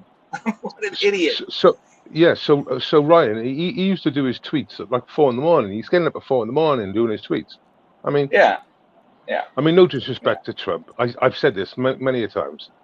Obviously, everyone loves it when they say, you know, about you know, the FBI. And he goes, yeah, they should be arresting you to Hillary and all that sort of shit. It was amazing and it was brilliant. But he was funny, like from a comedy standpoint. Funny, It was hilarious in the beginning. I was like making fun of Roseanne Barr. I'm like, this guy's crazy. Yeah. You know? Ryan, can I ask you a question, Ryan? Yeah. Over here, Trump's known for being like very pro-Israel and very on side with the whole like Zionist movement. Would you say that if Trump was in power, or if Trump gets back into power, let's say, how do you think that's going to affect things in the Middle East, that situation right now? I think it's going to. If you look at a lot of his policy, I think he tried to get the Abraham Accords, right? Like he put that together, from what I understand. I don't think it's going to change. I think the U.S. is going to support Israel because it's what they do, and you know, he'll probably fund Ukraine. You know, I think that's kind of the way. I don't think he will. I don't think he will fund Ukraine. We'll see. Well, he's saying that he will end the war in Ukraine in like a day once he gets elected. 24 hours. That was his quote. Yeah, he's going to go negotiate. I mean, he says all this nonsense. At the end of the day, he's going to go meet with Kim Jong-un. I mean, he's full of it, right? So wait there, Ryan. Though Ryan, didn't he stop the Rocket Man from causing trouble in the Far East? Didn't he stop him? He went over there and fucking had words with him. I don't think anything stopped because he's continuing to develop. It did, because as soon as Trump came out of power, they started again. Well, and Iran also. I think these nations continue to develop what they're doing. I don't think Trump really affected anything.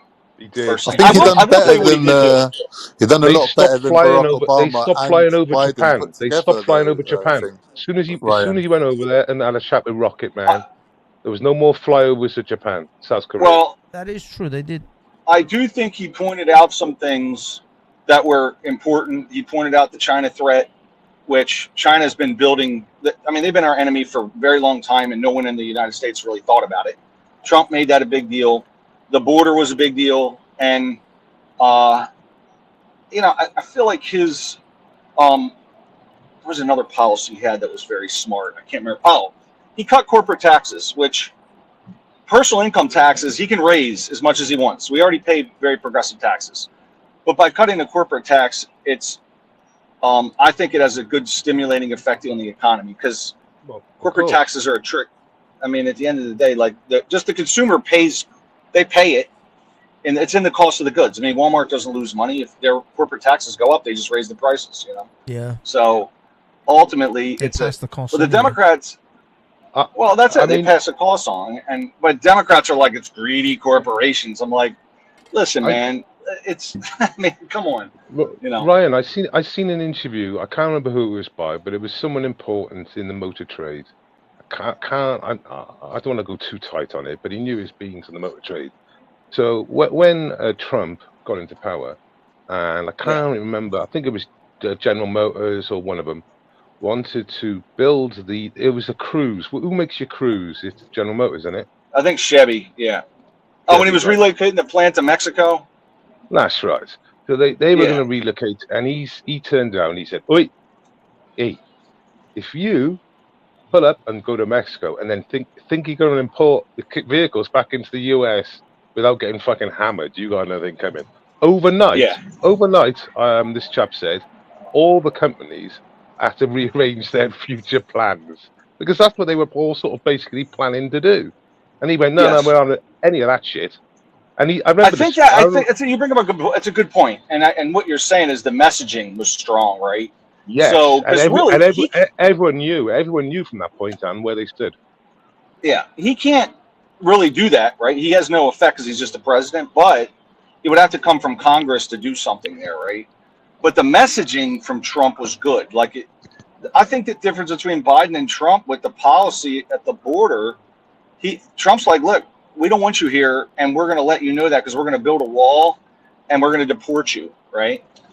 Whereas Biden is saying, oh, it's going to be humanitarian. We're going to be compassionate. People hear that and they go, let's go to the U.S., right? So I think the messaging from Trump was a lot better than Biden. I think Biden makes his own problems, So, apart from having obviously decline in health due to age, rapidly shouldn't be in his position. Obviously, they didn't moan about the border. Biden didn't moan about the border so much for the first 3 years of his presidency, but all of a sudden, 3 months ago, he's screaming abdabbing about the Republicans stopping this bill going through.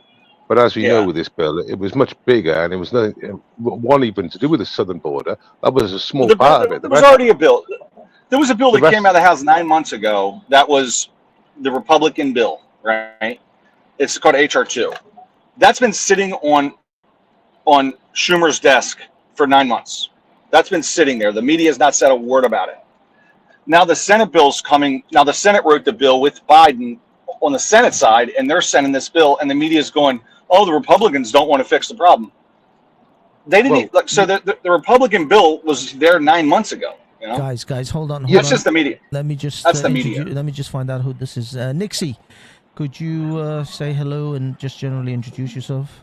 Hello, testing. Can you hear me? I can't stay long, but hello, everyone. Hello, Nixie. I just really wanted to intercept because obviously, I disagree with everything you say fundamentally, Banksy. And I really don't understand how you can support Israel when there's factual evidence out there suggesting there's facts out there stating that they are behind the illegal invasion. So if you're so concerned about England becoming a Muslim country, why are you supporting the very same people that are sending them over here? I'm not supporting Israel or if you will, this. I mean, I know you guys have your conspiracy theories about the Zionist. No, it's not a conspiracy. A conspiracy is something that's not proven to be fact. This is fact. If you want the facts, I have all the references. Okay. I wouldn't make either you support Palestine, Banksy, or a Zionist shill. Exactly. I mean, that's seems to be the only option here. No, you can laugh about it, Base. You can laugh about it. No, I'm not. But I am. Going round and round in circles, because that's all you're going to do by arguing with the people that are in here, like the immigrants. You're not going to get anywhere. You need to cut off the head of the beast, and that is Israel. Nixie. So you can keep moaning and keep crying that the country is being taken over, but it's not going to get you anywhere. So I don't understand all of this. Why you guys are just. No, but none of us are supporting Israel. Trust me. Oh no, Banksy certainly does, and you must. I support their actions in Gaza right now. Absolutely. Well, I don't support Palestinian. I don't support Ukraine or Russia. Funnily enough, Nixie, believe it or not, we have people with different opinions on this panel, and they all have their own opinions. Like me and Base agree on a lot of different things, but it's on the Israeli thing. Maybe we might have differences. Me and Khan and Trilla have very different opinions on things. But what I'm trying to tell you is that if you're saying that it is fact that Israelis and Israel is encouraging the mass immigrations into have a look on my channel. then I would love to see your evidence. You know that already, Banksy. You know that already, okay? Well, unfortunately, no, I don't, because I see conspiracies. I know a lot No, of people Roger, have a I'm lot not. of conspiracies about, the Jewish people or what you might call the Zionists. Although I You don't can attach the share word into that. conspiracy to it to try and discredit what people are saying. However, it's not a conspiracy if it's proven to be fact. But So that's what I'm let's not saying. go there. If it's proven to Stop be fact, labeling. then give me your facts, and I will change my mind. Do they still have British Okay, hostages? can I just, sorry, because I can't stay long because I've got to go somewhere. But Sure, I had to. When you start talking about Trump, But I've got an article where would I here. get your facts from? If you can give us at least an. Well, just take I'm on my other I'm on my other channel now. So if you sub to this channel, I've posted a lot of I stuff don't know on there. how do I sub to what? You haven't provided Here, a this link. channel. You Look, haven't hello. provided a- It's am I I've supposed to just be put looking hi at? there in the chat. Yeah, get a Where link. are you Get, putting? The It's- thing is, you hang on, can't let put links in a chat because the chat is no. is Well, Type what my she name. can do, only. what Yeah, you she can can look- do, she can go to a channel. She could then share it and put it in URL on a Okay. thing, and then put that in the back chat, and then you can pick it You in can the back say chat. what it's called. Why don't you Okay. just tell us the name of your channel? Like, Yeah. oh. What is the name of your channel? Is it Nixie? Yeah, but it's Nixie's. I don't even know 000 something. But anyway, listen, because I've got to go, and I don't want to kind of take over your chat. But when you were talking about Trump, I Bigger. absolutely had to get on here. 'Cause Bigger. again, this huh? Trigger? Did you say? No, big up. I said What? big up Trump. Big up Trump. That's Big up. okay. So Oh, Nixie, right, carry okay. on. Don't worry. Don't get distracted. Okay, right. So Trump, it's been that Trump was in cahoots with Netanyahu. Netanyahu helped Trump with his campaign, and I've got the reference here if you're interested to know, because I know a lot of people are so lost on Israel. They'll support. You could literally genocide the half of the population of the world's earth, and I think you'd still fucking support them. But the facts are out there if you're bothered enough to go and find them. And I'll just give you the link if I can put it in the back chat. Yeah, just Yeah, put it in and the Lodger, can I side. just say, Lodger, you're wrong about pro-Palestine. I'm pro-Palestine because I'm against anything, because I know who the Zionists worship. I know what they're about. So, you know, what they do. And they're behind so many wars, so many atrocities that have happened. So it's not about being pro-Palestine. You can see clearly what's right and wrong. And they literally control the US. They control England. The Conservatives are members of Friends of Israel. Labour's members of Friends of Israel. They're so cucked. That's it. Like, it would be very difficult at this point to actually, you know, try and get out of this mess. So all of our politicians are working on behalf of Israel. No, I'm not a groyper. Look, again, with the labels, I'm literally just stating facts. And if that upsets you, then get upset with the people that are doing what I am saying. What amazes me a little bit is we've got two protected communities here, very much protected communities. Who's at each protected? other. Well, the Jews and the Muslims. So show very me much legislation that very much protected communities. Where's in the our legislation? Where's the laws that protect Muslims? Muslims protect themselves, okay? They set up like. No, you can't say anything bad. They're protected. Exactly. The Exactly mayor of right. London. Why are you protects so them. against the Muslims though? Because it's the Jews. You do realize what the agenda is. They want to genocide the No, white no. race, and there are quotes from many Zionists saying this. Okay, and what they want is a one world government. Okay, that's not conspiracy. There are facts out there about this. The one world government will have one religion and one race. Why do you think all of the Western countries, all of the white countries, right now are being invaded on fucking a mass scale? Don't tell me it's just a coincidence that, they can't control their borders. No, it's liberal progressives. Yeah, exactly. No, if they want one race, you don't get it, do you? They want one race, No, the okay, liberal for one progressives religion, do. for one. Okay, you can label it all you want, but this is what's happening. So in the future generations, we will all be one color, one race, and the head office will be in Israel. Okay, that's what they're going towards. No, that's not true. Well, do you want to disprove me on that? I mean, they just they just why killed a third. What do you think is a They just coincidence? killed a third of them in the world, like Yeah, 80 years yeah. ago. A third of them, right? Just exterminated a third of Who? the population, Of what population? 80 years ago, of the Jewish population. A third of them were killed from the planet. Okay, do you want me to tell you how many they killed in Nixie, Holodomor? hold your thought for 1 second. I just want to Holodomor, make sure 10 Jay. million. That's a lot. Nixie, I just feel like they your don't have that thoughts. much power. Guys, hold your thought for 1 second. I just want to make sure James.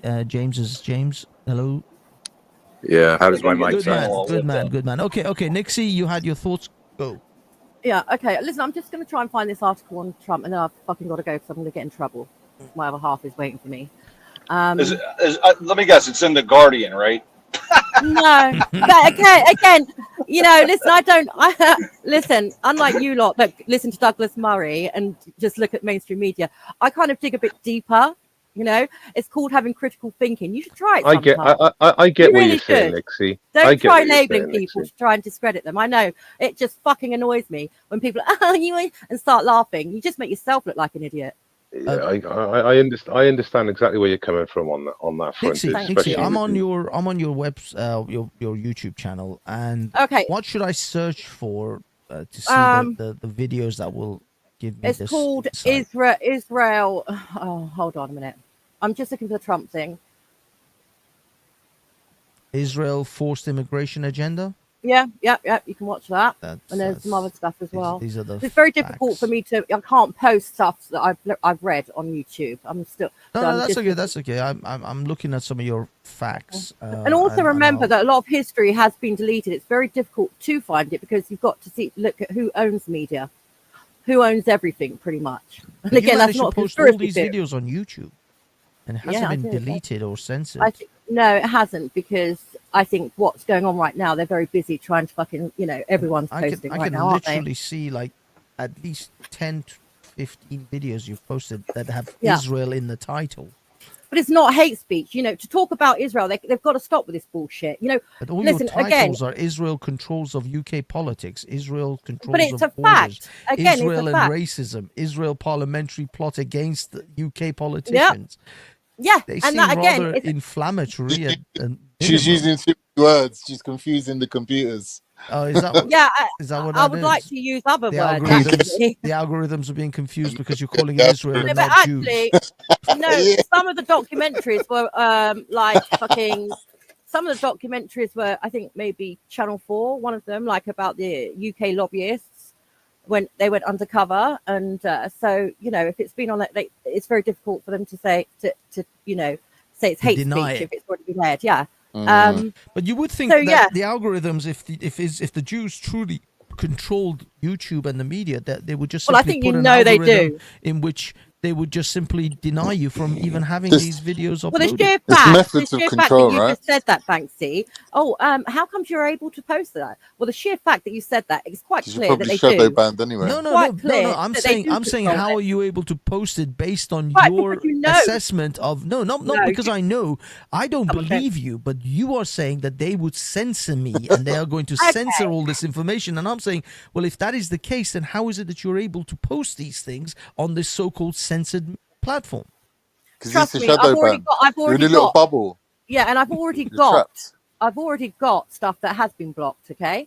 So there's other ways. I've There's had other things ways. that They have been don't have blocked. to I directly literally block came off a 3 months ban from going to YouTube argue the a case month ago. Are you going to argue the case that the media isn't biased towards Israel? Because if you do, Of course it then is. you're just full of shit. Okay. Well, and I should why is it the BBC is always clamoring on about Palestine? Yeah, and they Because wouldn't even Trump. refer to Let Hamas me as a answer that. terrorist organization. Because like Well, the Trump, BBC there's the good cop, BBC bad is cop. struggling with this. The BBC is struggling to report, aren't they? It's good They've cop, got bad cop. they've got they've got two protected communities again. They've got two protected communities, and they found it hard. They found it hard to report on it. But I've That's actually reality. noticed a big BBC bias towards the Palestinians, far more than the Jews. It's good cop, bad right. But the rest of the media, what I'm saying, and do you know who's on the head of the board on the BBC? It's a guy, I've forgotten his name. He lent Boris Johnson £800,000. It's in one of the papers, one of your favourite newspapers. Straight after that, he got the position of like CEO or on the board of the BBC, and he's an ex-IDF member. It's funny, isn't it? It always leads back to Israel. Nixie. All the people in positions of power. Nixie, let me lay down some of my thoughts in regards to this. And this You can't lay nothing down to me, but anyway. No, I'm just trying to convey my thoughts on this subject. Maybe I used the term that was inflammatory for you. What I'm trying to say is, you see, I followed this thing for a very long time, very Yeah, long time, I've heard before you the say that. internet was even a thing. And there was a documentary made. I mean, there's several documentaries actually, but there's a documentary made called Outfoxed. If you go back, this was like in the, I think, 90s or maybe early 2000. But it was a documentary about how mainstream media, and this was back when even CNN covered the Palestinian-Israeli conflict very differently. And this documentary exposed how for every Palestinian that was killed, like if a Palestinian child was killed, the CNN would report it maybe twice in that day. If an Israeli child was killed, CNN would report that same killing something like 10 to 12 times in that same day.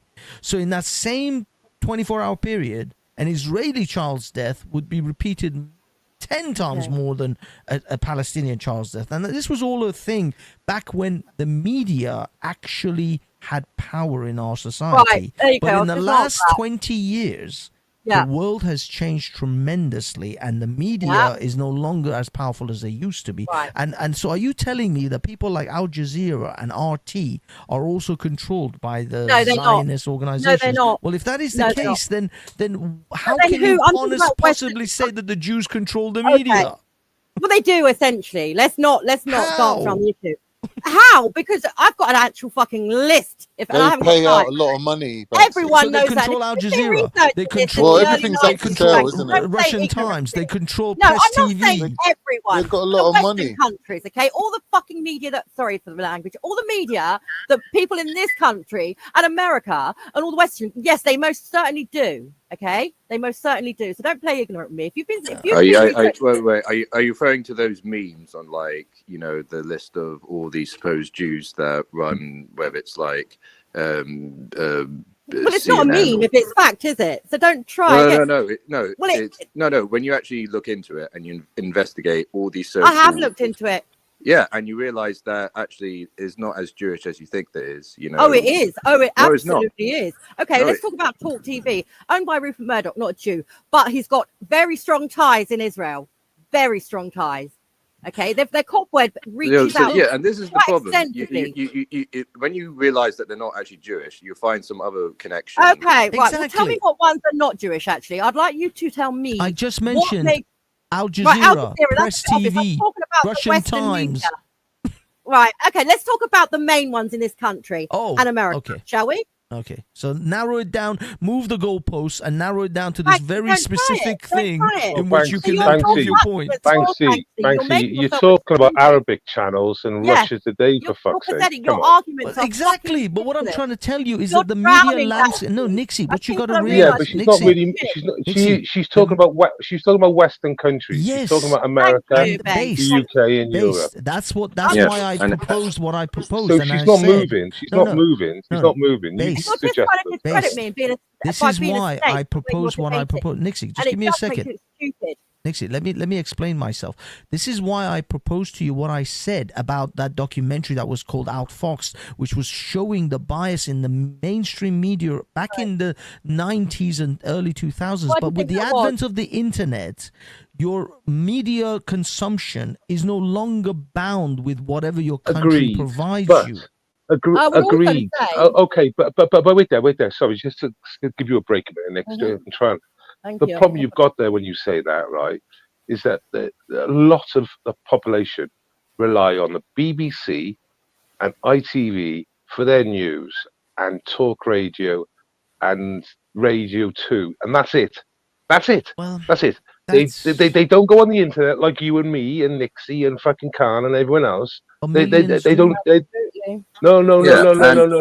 The older population, a lot of they don't. They're still relying on the legacy on the legacy channels. I will grant you that my mother at the age of 70 doesn't really peruse the internet in the way I do. That's my point. The fact is that someone like me, who's a Gen Xer, who's into his middle age, and he's still perusing the internet in the way I was, and there are at least 2 other generations below me which are 100% on the internet all the time. Agreed. 30-year-olds do not watch the news. But dude, if you're telling me that the boomers are the only ones that are consuming this shit. The boomers, But they're living longer and they're more likely to vote. They're gonna and they're die. more likely They're to gonna vote. die soon. The boomers are on their way out. Well, The boomers are not Peter, making impact in society. It's Gen X's, millennials. Well, they've got to and vote. eventually They've Gen got to Z. vote, and they're more. Yeah, but look, Banksy, they're more likely to vote, the older people as well. Yeah, That's I my grant you that. point I'm making. I agree that there is a, like, under 30, no one's watching the news, and no one's believing. Under 50, obviously there's a bit of both. But, like, you know, a lot of those people and older just watch that legacy media, and that's it, mate. Yeah. So when someone makes that point to you, take it in. I mean, the vast a lot of populations do not do that. I didn't even debate that. I absolutely agree with you, and that's why I was saying to you about what happened in the 90s and the early 2000s and probably the 80s, where we were spoon-fed media. We were spoon-fed whatever it is that the mainstream or the government wanted us to know. But that is not the case anymore, and it hasn't been for the best part of like 15, 20 years. Yes, and it's only going to get worse for them, but they've still got a very high percentage of the population believing their shit, okay? That's my point. I agree with you. I agree with you, but you've got to... But that's part of the human condition, you know. We want to be led, you know. We don't want to think for ourselves. Well, so okay, exactly but that's my point. Yeah, but that's what we're saying. However, it remains the case. Yeah, but you're not demonstrating that the media is indoctrinating. I don't think I need to really, because I think you know, and you're trying to be smart. I don't want to feed you baby steps. You can go and find that out by yourself. You're a grown adult. Go and do that. Yeah, okay? I'm a grown adult, and I see all the mainstream media always, you know, flagellating themselves over the whole Palestine cause. You know, I'm not seeing any pro-Israel shit. You know, that's only like. You know, You've got. Well, no, seriously. What news channels are like promoting, saying Israel is like, you know? Okay, when it first started, October the 7th, it was all over, but most of the mainstream media, how fucking Hamas had done this and bad Hamas and, you know, poor Israel. Now Israel are fucking practically genociding everyone. Go to the mainstream media; it's hardly on the front pages. It's in the back somewhere. Now you tell me how that's not fucking biased. How do you mean it's in the back pages? Also, there was literally the Prime Minister of this country. Nixie, I'm sorry, you can't say that it is in the back pages when the Prime Minister of this country made a statement pointing out about these protesters and all of these things that are happening in London and the extremists. It is absolutely in the front pages still. He is trying to stop the protesting, though, isn't he? Well, reluctantly. Trying to stop our freedom of speech. You know, he's let it go on for like the better part. But so are you saying that we're not allowed the right to express how we feel? Are you saying protesting that today? That what he's doing? Because what you're doing is Wait. They genuinely predicted that the protest would run out of steam by now, and it didn't, and that's why they're taking action. But they shouldn't. They shouldn't be allowed to, because what it's going to do. They shouldn't be allowed to. Whether you agree with it, rightly or wrongly, whether you agree with the situation with Gaza and Israel, in the future, that's going to affect you, me, and everyone. It's going to affect future protests. They're taking away our freedom of speech. Okay.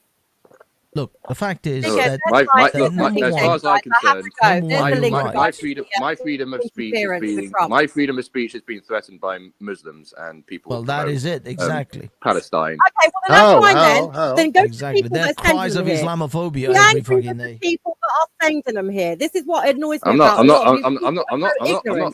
denying that there are Jews and Zionists that also want to clap down on my freedom of speech, but Muslims are far more of a threat. I'm not talking about that, but I'm telling you that they are the ones responsible for sending them here. Yet they want closed borders. I will take responsibility for my own white English people for the mess that we're in. You know, to blame everything on the Jews is just cringe. 100%. Cringe, really? Cringe. Nixie, you're cringe. The fact, I'm telling you a fact. I'm taking response. No. If you're saying that, and you're not going to protect your English people at all, because just by running around in circles going, I hate Muslims, and Muslims going, well, I hate you. You're not getting anywhere. Who is sending them over there? Why all of a sudden, in the last 5 years, have we had a fucking huge mass fucking invasion? Yeah, because my people. We've been having wars for fucking years. Why didn't it happen back in I'll tell you. 91? My people, ever since World War II, have become ethno-masochists. Why are you saying your alright? people, by the way? Because he's a white The English. Right, okay. All right. And what do you think I am? That is the crux. What do you think I am? You're not a white Englishman, that's for sure. No, but I wanted to not ask. a white Englishman, but they are Well, white. what do you think I am? My people. Well, Anyway, I listen, think from your voice, I've got voice, to you go. sound like a woman. I've got to go. I get really frustrated. I'm sorry at this point in the game because you can tell someone until, like, you can put all the facts in front of them, but these useful idiots, okay, I'm not going to mention his name, they will just keep fucking. Well, no, I don't believe it. Literally, Israel could fucking bomb fucking England, and you still say no, it wasn't. I know. I will. I know. I will. And people like you are not going to help this fucking. No, this I cause. will come hard on Israel. Oh, Kingston's useless. He's absolutely caused me wrong. He hasn't never helped anyone. I will not tolerate hypocrisy when there are other groups that are committing. Why don't you? Okay, if you don't believe me, then you come to me. I didn't say I. No, I believe elements of what you're saying, but what I you see. I see do where and when this is you going. say, as they say, show me the proof. I come to them with the proof, and they don't want to know about it. You see, there's a lot of ignorance and I do want to know about it. I've heard this people. all the time from other white nationalists. But then when I ask questions, they start Why instead are you of like talking to defending their Banksy then position, about white they just call me a Jew. White. No, the amount of times when I just want to ask questions so I can understand where they're coming from. I object. Their defensive response is just label me as a Jew. Honestly, I'm really impatient with people's ignorance right now, and especially when I'm seeing so many babies. No, I'm being curious. I want to know. I want to know more Israel about lied this. about the amount of people that were killed. It was issued. What was it? A few days ago, it was 30,000, and half women and children. Well, I've got a statement. Hamas figures. Hamas figures. I'm really okay. not Well, it's trust actually Hamas more than that. Not true. There are no Hamas figures. 25,000 women and children from Hamas. Do you want that link as well? Not true. It's not true. James, are you shut up. saying this is a non? Are you really telling me this you're is an a idiot. non-biased? I'm sorry, I haven't patience anymore. I started off coming in. Sorry, Ryan, your microphone's a bit loud, so I'm just going to mute you for a second.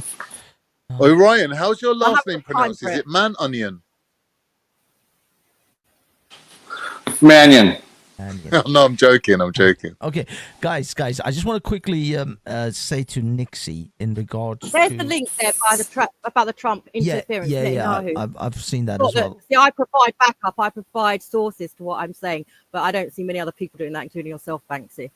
Well, I mean, I do like to share my sources on the screen, but okay, fair enough. I don't. I'd like to see that. When we were talking about genocide, for example, I actually brought up the definition of genocide, and then we got into it. And I also sent you a quote from the UN. I've actually got your genocide. channel in front of me, so I am actually looking through it. But unfortunately, there's way too much data right now for us to go through. It's going to take like hours. No, you don't have to do it now. I mean, I've got to go anyway because I'm in trouble now for being on here. Here's the article I'm talking about. But one thing, the figures that have been released now: 25,000 innocent people alone, but fucking babies. Anyone that supports this, honestly, I've got to that point. I don't fucking want to know you. No one supports it, but it's war. No one is innocent. Well, I've heard no you. one is innocent. No one is innocent during war times. That was the same with us in the World War II. Funny though, isn't it? Israel seems to be involved in a lot of wars, though, don't they? This is why women shouldn't be allowed to vote. Look, I'm partially serious. I'm partially serious. Look. I'm just saying. You can't. Okay, I hate. It's funny how they have to use these kinds. How do I say this right way? No, it's true. They're too compassionate. They're too compassionate. All you've got is to be able to try and take the mickey. All you do is discredit yourself. By the way, you just make yourself. I'm partially serious. I think single women between 20 and 50 are going to be. They're going to vote wildly left wing like normal. It's like 70% in America at least. Probably in England, it's probably worse. Wait. Brian, what's the point of being a woman after the age of 50? That makes sense. No, I'm kind of serious. I'm kind of serious. I may be a woman, but I am bringing sources with me, facts. So does that make a difference? By the way, Mother Jones magazine is not facts. That's called a commie paper. It's a communist paper. prove it, then try and disprove that now. You say so. So I come to you with sources, and yet still you don't believe. This is my problem. Because sources can be biased. Like you. Yeah, but that's the thing. You have to Well, then analyze take a the look. source. Why don't you look out for yourself then? I've given you the source. Exactly. Take a look for yourself. Exactly. That's why I'm not making any judgment on your sources. Be smart about it, all right? Because there's nothing smart about you. I've got to go anyway. Yeah, but do you understand it's war? I like it's terrible. It's Thank you, disgusting. Nixie. Thank you for coming. One thing I wanted to quickly say about the immigration thing that Nixie brought up. Yeah, nice one, thank you for coming. But the main thing I want to say is just because I bring someone to your front door, that doesn't mean you have to let them in and let them live with you. So when she's saying that the Jews or the Zionists or whatever conspiracy theory is bringing these people over to Britain, that doesn't mean we have to keep them. It is still on us that we're keeping them. I think she's talking about the whole Middle East. We've got a lot of Afghans in England right now. Here's a question: How come there were no Chinese hostages taken? Actually, how come there are never Chinese hostages taken? Where? In Gaza? Anywhere. I'll tell you why. Because China, they'll say, okay, listen, if you did that, here's what we're going to do, right? So in other words, we have these soft policies in the West where we go, oh, okay, you've taken hostages and we lollygag, right? I think China would just go at them. Right? They never take Chinese hostages. They did because they're not going to play around. Yeah. And Chinese like, we're not taking refugees. Nobody condemns them, by the way. Well, Trump didn't fuck about, did he? I mean, to be fair, he didn't go to any war, and he did prevent innocent Iranians from being killed, and then he chose. I'm gonna tell you right now. He took out that general guy. He took out that general guy. He moved. Yeah. And, what the West has done though in the last 30 years or more is they've decided to do like these targeted bombings, right? And they said, okay, if you take hostages, we're just going to try to kill your bad people. And it's really impossible to do that, right? So you got to have a policy that's like, listen, if you take one of our people, we're going to take away a city of yours. And they'll stop doing that if you take away a city by blowing it up. And a lot of people are going to die. It's terrible. I know it's genocide and I'm evil and all that crap, right? But if they know that they're at tremendous risk, and I'm talking any adversary, like right now, I think there's American hostages being held by Hamas out at Harvard. We're pro-Hamas at Harvard now. We're cheering them on, even though there's American hostages being held. The thing is, if you take an American hostage, we're going to find you, kill your family first, right? We're going to kill whatever city you're from. We're going to blow it up. People will stop doing it if that is the penalty for those actions. You see what I'm saying? I mean, exactly. used to have a policy we don't negotiate. But that was always a lie. That was always a lie. That was always a lie. They've always negotiated. Yeah, they didn't publicly. I mean, they did to a degree, but they would publicly. They would say we're not going to do it, and they would wheel and deal. Like we just traded Victor Boot. He was on the #1 list. He gave Charles Taylor all his genocide weapons. Oh, hold on, right? hold on. Yeah, guys. and that female basketball player. Yeah, we got a basketball player. I have some information from the Hamas. The Mossad saying that Hamas are holding one Chinese citizen. Oh, well, there you go. Are they real? Is that true? Well, they really are. That's the Mossad telling me that. Oh my God! Mr. Mossad is actually a gentleman who lives in Israel. Sorry, Banksy. I need to correct myself. I misgendered this basketball player. It's a man. Which one? That's misgender. That's a hate crime. Which basketball? You can't misgender people. Who did you misgender? So Brittany Griner. Oh, Brittany Griner. Yeah, she's 6'9". She's not a man. I thought she was a woman. He's a man. She's a man. I don't think you can tell the difference. I don't know what it is. No, I don't. I think she's a woman. She's just a very large woman. If I was in a relationship with her, she would be the man. Can we get the receipts? I'm sorry, I can't go and fondle her genitals to see if she's. No, because they're not there. Yeah, they're not there. They're not there. They're men's nipples. Do you want me to bring the receipts? Brittany Griner, this woman who was kept in Russia. Okie dokie. Let me get the receipts. Okay, look, either way, man or woman, she's far more important than a man that gave Charles Taylor 300,000. Charles Taylor killed 300,000 people in Africa. Okay. Oh, that's the guy they released. Yeah. Yeah. Victor Boot gave him his guns. Afghanistan gave him. He's a world arms dealer, one of the greatest one in history. They made a movie about this guy, and Joe Biden was like, you know what? Nicolas Cage. I think I've seen that film. That's the movie. I mean, the guy was prolific. It's a great film. We got Boot. We got him here. He's in jail. Lord of War, the one with the Lords of War. That's the guy. That's the guy they released. Yes, that guy. Literally, like the greatest arms dealer in history. And we were like, is like a freaking. He's the devil.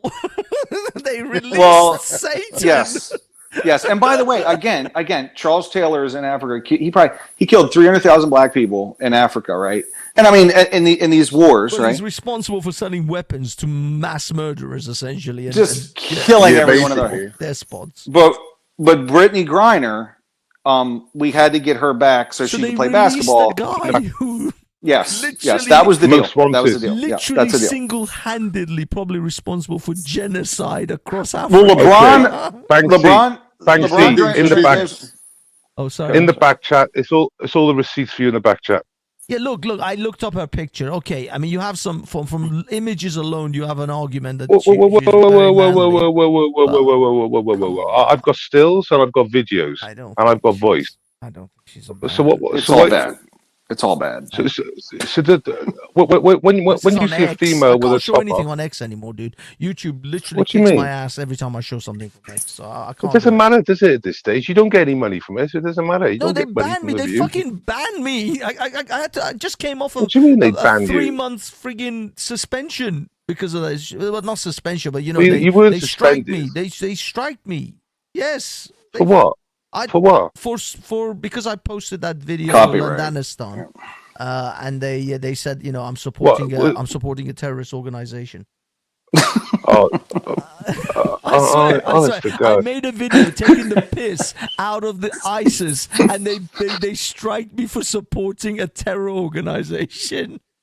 Oh my God! It's insane. I don't even take the piss out of these organizations anymore. The irony of it. The irony. Yeah, it's insane. Okay. You can put the stills up though. You can put the stills up, surely. Well, I don't know, dude. But okay, when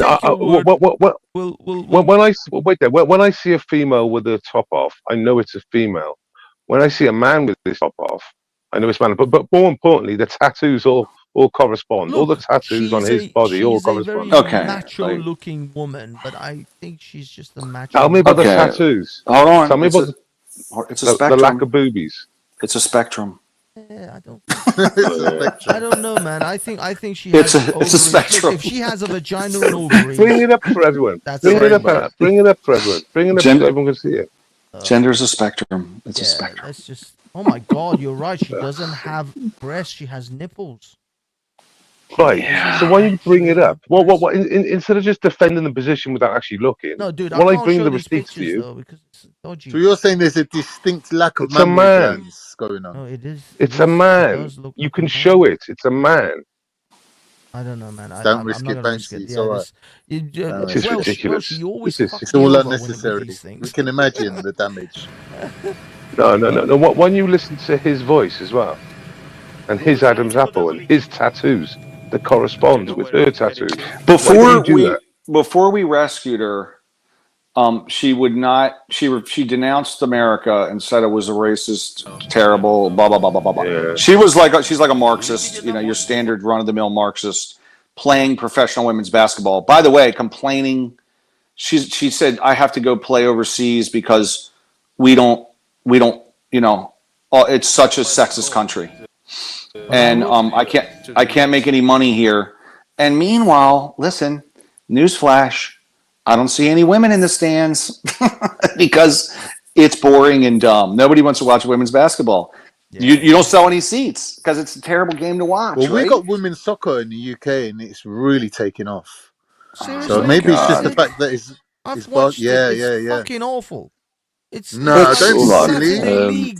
You're joking. All they do is cry. Game's better than those women's football fucking matches. Have you seen some of the goalkeepers? Have you seen There's a lot of people turn out to watch them games. dude. I think like the appeal for female football is more like it's more family friendly. Oh, by the way, there is an awesome sport. It's women's tennis. No, women's tennis. Women's tennis is better no. than It's men's tennis. women's football. It's okay. Look, it's on Soccer or football. Look, there's only when I say that, I mean tackle football, like American football. Yeah. And they're wearing real tight clothing. It's actually pretty cool. That's crazy. It's pretty cool. It's pretty cool. One female well, that's another thing. Well, that's another thing. They're just watching it for like women playing with helmets. Look, there's only one female sport that I care for, and no one can ever really dissuade me of this, and that is the women's beach volleyball at the Olympics. Yeah, I agree with that. That's the only and gymnastics. Yes, women's gymnastics. Yeah, but they're a bit young. Those girls, they're like kids. There's no tits and ass on them. Yeah, no, that's fucked up. No, that's got all sorts of fucked up connotations I can't deal with. But the women's, you do get the one or two odd fit women's one. adult, nice bumper. Especially the Brazilian team, beach volleyball. And you know that's on 2-on-2. You know that kind of beach volleyball. But Banksy, what I like is where they put hands, where they do hand signals behind their back towards the rear end. I like that hand signal business. I'll be honest, enjoy looking at their hands, but yeah, sure. Enjoy women's sports now though, because pretty soon it's going to be just men's sports and then trans sports. And then formerly men's sports. It's going to be good. And by the way, I'm excited for it. I'm like, this is going to be great. Like, you know what? It's I told them, and those who wear men's sports. Exactly. We're going to be crushing. I'm like, sports. And you don't even have to actually be like have to have any surgery. You can just say, "Hey, I think I'm a woman today." I'm watching. I'm seeing that. I saw this track cyclist. And it was like a dude who literally looked like me. He was like fat. He's on the couch, and he just destroyed these two like women that train their whole lives. He literally had like a fat gut. I'm like, this is crazy. It's absolutely hilarious. But here's the thing. I look at it like this. Most women vote liberal, right? They do. Yeah. So it's kind of their fault. I'm like, look, you guys wanted this. You wanted it, so you. You fight them. You go fight the. I'm not fighting for your sports. I don't care. In fact, I want to play women's sports because I will dominate. You know what? I will dominate. Like I'll run them all. Finally, win a gold medal. Bro, Ryan, I went gym today. Ryan, my gym. Ryan, can I just chicks? Sorry, guys. Hold on. Let Con finish. Same, Ryan. I went to the gym today, and it was like 50% chicks. And I'm talking fitness chicks in Lycra, like squatting, deadlifting. You gotta love it. It was amazing. Careful, man. You'll be a star of the next TikTok video. That's a trap, look, mate. That's a trap. Listen, be careful. The gym is where it's at, bro. That's where it's at. But be careful who you're looking, because if they've got a tripod... No, you don't get caught looking. Don't ever get caught looking. Yeah. If they've got a tripod... The women don't care. In fact, they actually like it if you're a good-looking dude. They only get... I'm short and fat. No one wants to turn around to see me. Yeah. Well, look, I'll say this about it.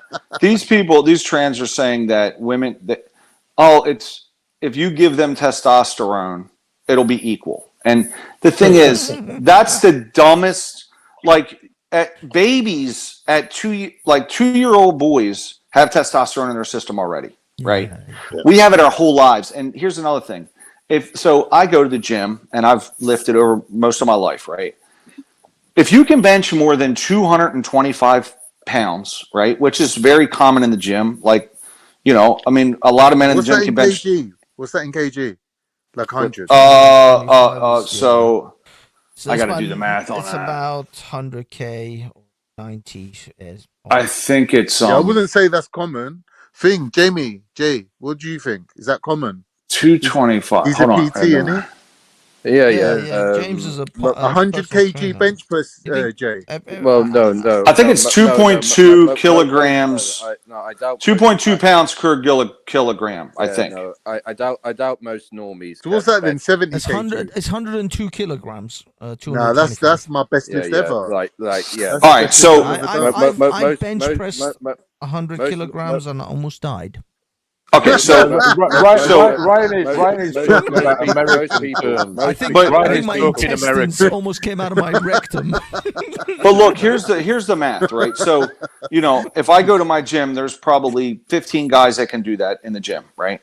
Out of how many? Only like 15 guys. Like I can bench. I mean, I can lift more than that, but it doesn't matter. My point is this: 15 guys in my gym can do it, and only 1 in 100,000 women can do it. Okay, yeah.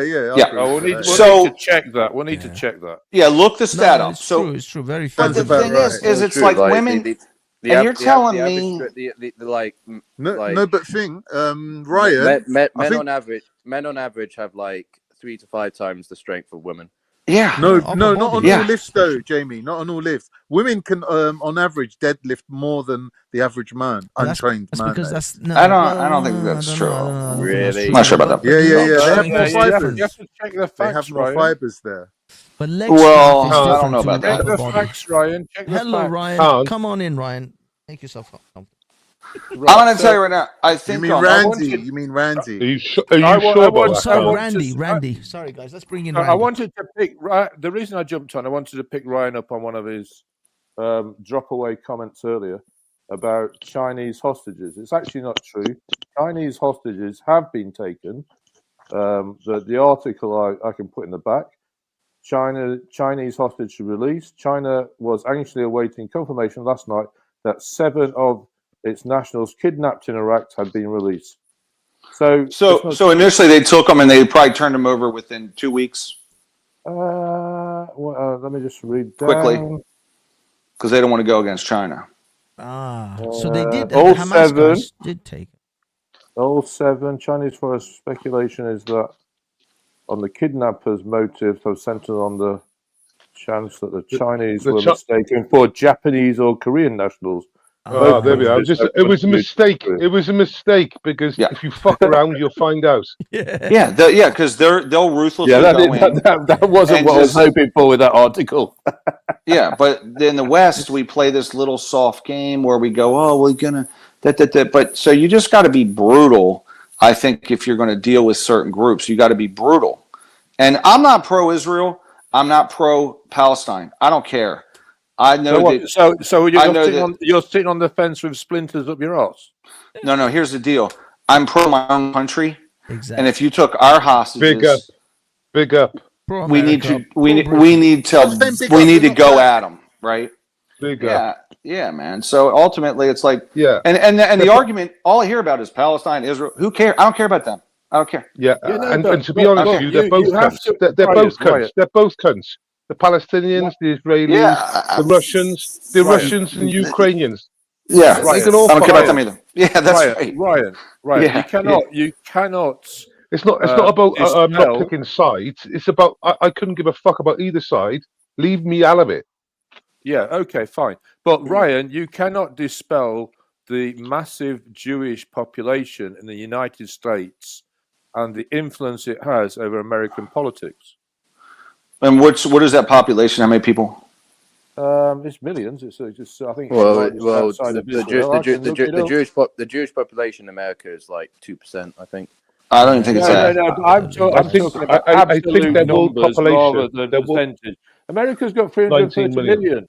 Yeah, we got 330 million. But remember, Jewish population of America. There's probably as many Armenians in America as there is Jewish people. That's not the point. That's not the point. Yeah, but I don't. It's about. That's not the point. It's about the global population of Jews. Yeah, the global population of Jews is a significant percentage in America. I know they have a lot of digs in the media, and they have a lot of digs in finance, somewhat. I mean, not tremendous. Politically, there's almost no Jewish engineers I deal with. They tend to gravitate towards certain trades, so to speak. Yeah. Even when it comes to banking, Indians Brahmins are starting. But I don't think there's a global conspiracy. I think That's that they're. What I'm saying. I'm not saying that. Yeah, I don't like that woman was saying that, and I'm like, Nixie. Look, I don't agree with that. They just exterminated a third of them, man. Like that doesn't lend itself to influence, you know. Well, here's the thing. Jews are not necessarily a monolith, and there are a lot of Jewish groups that have different self-interests. You know, there's some. Wait, Jews Jamie, are you a Jew? You sound a bit Jewish. I told everyone I'm an eighth Jew, but I'm not. On your mum's side or your dad's side? On your mum's side or your dad's side? We've been through this several times already. It's my father's side. All right. Yeah. Of the global He's not population, technically a Jew. Kingston wouldn't be counted as a Jew because his only inheritance is through the mothers. Of the global population, It's only from mom. Jews, of That's the not global true. population No, it of is. Jews, No, it's through the dad's side. 51% live in America. That's a myth, the Jewish people, Banksy. yeah. That's not true. No, it's 100% true. Go ask. How can it Joseph? be? I literally was talking to Joseph. It's only from the mother's side. It's a I don't know why matriarchal they system. spread these lies. It's not true. It's not true.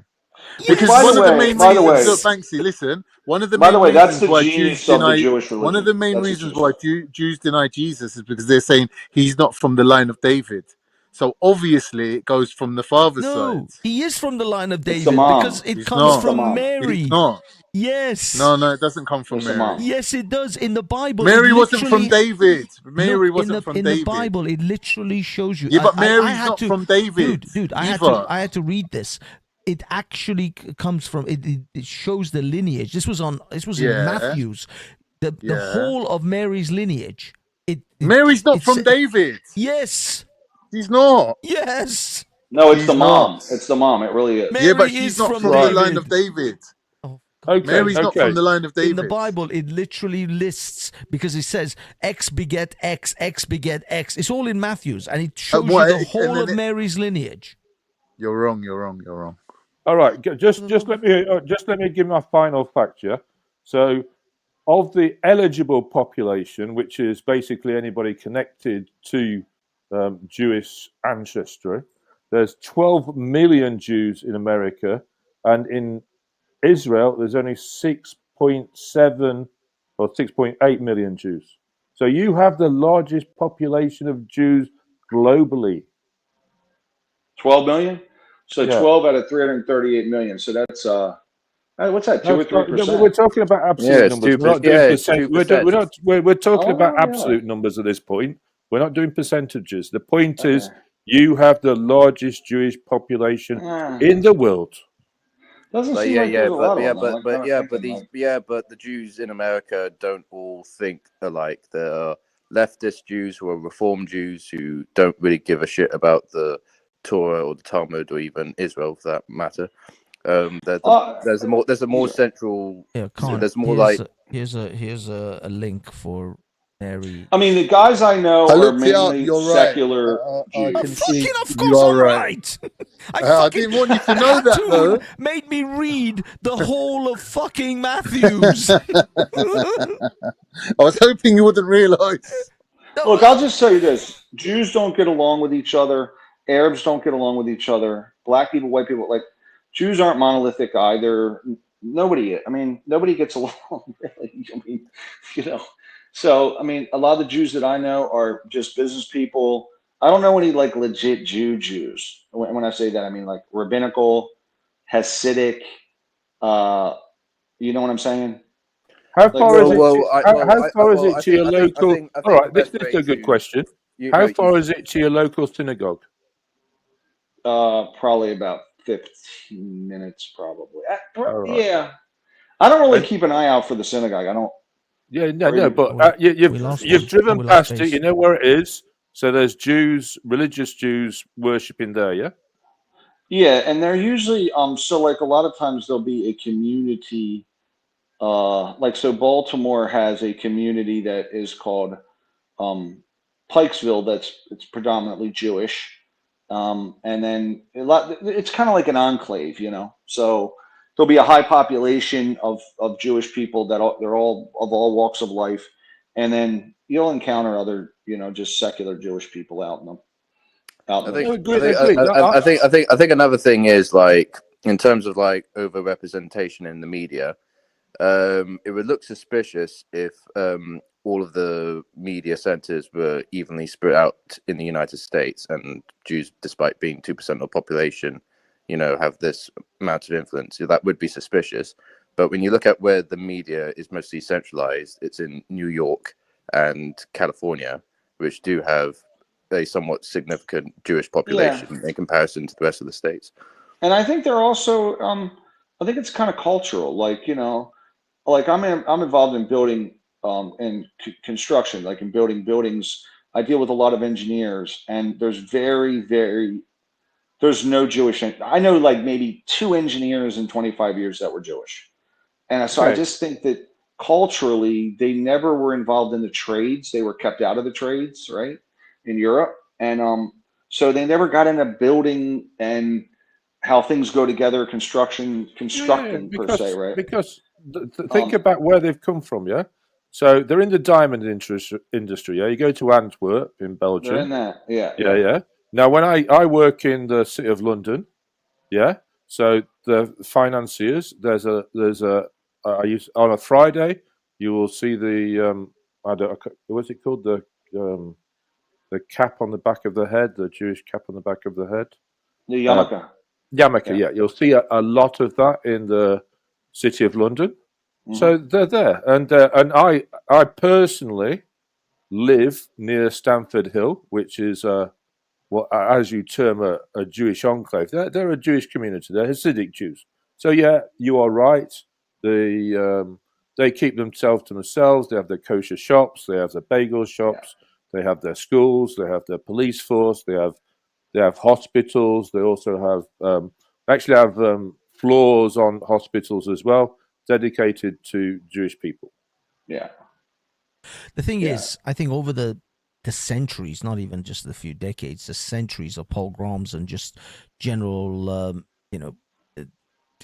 outright killing of Jews in all over the world, the Jewish community have realized they got to just keep their head down, keep their shit to themselves, and just get on with it. Exactly. They don't really, but what they do is, I will give them this, they will work within the laws and within the system very well. This is why the anti-Semitism has been passed as a law in Britain, but Islamophobia hasn't yet, because the Jews know how to work the system, how to work within the system, and they are exceedingly good and motivated to get things on their own, for their benefit of their community. But they also know, keep your fucking mouth shut and just fly under the radar. Don't make too many waves in the communities that you're living in, and just live your lives. Otherwise, the next pogrom is knocking on your door. So, but it's not that simple, is it? It's not that simple, Banksy. There's a lot of politically. Go on, Carl. Two people. I'm saying that you got to accept that there's diversity in all communities. Like you can't say that the Jews are like keep themselves to themselves. That's not true. I was attacked by Jews when I was a child for picking flowers. Like they were like, "Oh, there are flowers. How dare you come around here?" Like a couple of little Orthodox kids. Then I realized that these lot aren't just religious. Like their religion isn't some sort of passive ideology. I just learned that from a young age, that these Israelis, that they are, Israelis active. Are Jews. They are active. Were they also they were Hasidic Jews that attacked me. But what I mean is, how do you know they were Israelis? Well, they're ginger. Oi. Ginger in England that attacked you, and you automatically assume they're Israelis. Hang on. Yeah. No gingerphobia, please. No gingerphobia. Yeah, right. I mean, there's plenty of ginger Muslims. They're reverts, though. Yeah. All right. But I just want to pick. One at a time. Randy, go, and then James afterwards. Go. All right. I just want to pick up Banksy on one point there. So you were saying that they just keep it moving, and they just do their own thing. So they've got their anti-Semitism law, as you correctly stated. So I think we should have an Islamophobia law. We don't have to call it Islamophobia. We can call it Muslim discrimination, Muslim bigotry. We don't need to, the naming and the construction of the law, all to be decided. But the bile and vitriol I've witnessed just over the mention of this Islamophobia law it's a current topic in the UK right now, Ryan, has been disgusting. And I'm not pointing a finger at you, Banksy, by the way. Well, the thing is, I see it as a way of the Muslims trying to shut down discussions about Islam, because the Saudis have been trying in the United Nations for decades to pass some kind of blasphemy laws around Islam and Muhammad. And no, that's a different thing. But what I mean is, I think in the United Kingdom, to me, just seems like an ongoing. To cut you, process. Banksy, I think in the United Kingdom, if you want to drive a wedge between Islamists and political people who utilize Islam for their benefit, if you want to drive a wedge between them and the population of vastly innocent, law-abiding citizens, you would need a degree of like anti-Muslim bigotry laws to protect them. So protect them from being radicalized also. And also, I mean, Little Rich's statement last night. Do you want to let James go? Yeah. James, I'm sorry. This was James's turn, and we all took it. Go ahead, James. I don't know. All I want to say was, isn't Joseph ginger as well? Yeah, but isn't he? Isn't that he was English, your point. though? Oh yeah. Oh, I Joseph swear Cohen. Joseph's English. Yeah. He's very much. Joseph's actually English. Right. So what? So Little Richie. He's Jewish by faith. Yeah, no, Little well, Richie. I mean, he says he's Ashkenazi by DNA. Yeah, he says he's got. Yeah, DNA we're all a little bit Ashkenazi, aren't we? Yeah, well, let's leave that aside. It's Anyway, 50%. Little Richie, I call him Little Richie because it's like Little Richard, yeah. So Little Richie stood up yesterday afternoon. Little Richie Sunak. Little Richie Sunak, UK Prime Minister, Hindu UK Prime Minister, stood outside the door of number 10 and made his big speech following the election of George Galloway. And suddenly we're back talking about prevent. So we're saying George Galloway should be put on prevent. Why was George Galloway should have been put on prevent in the 90s. The man has been involved with every Islamist, Hamas, Hezbollah. He sat with fucking Saddam Hussein. I saw a video of him, Banksy, handing over cash, wads of cash. Have you seen that video? Yeah, that came up on my shorts should have been today. with prevent for decades. Yeah, I saw that today. I was like, where's this come from? I don't know. I saw it a minute ago. George comes up and he's got this big bag of cash and he's just I don't know who the guy was. Handing it over to Hamas. Yeah, that's what the claim was. I mean, I can't verify that. But yeah, there's a big bag of cash and he's just handing it over bundles. And it's like, why is this suddenly come up on my, YouTube shorts? I was like, what's going on? That's hilarious. George Galloway has been involved in all sorts of nefarious, fucked up shit for years. Yeah. But if you know your history of George Galloway, let's not forget he fought against anti-apartheid in the early 90s and late 80s. So it's not just anti. I don't know what you want to call this, anti-Zionism. Yeah, it was anti-apartheid. So you have to see the full picture and know your history. Yeah, I mean, I got to give it to him. He was involved in that as well. So you're saying? Can I ask a question? Are you saying there's a law? What is the anti-Semitism law?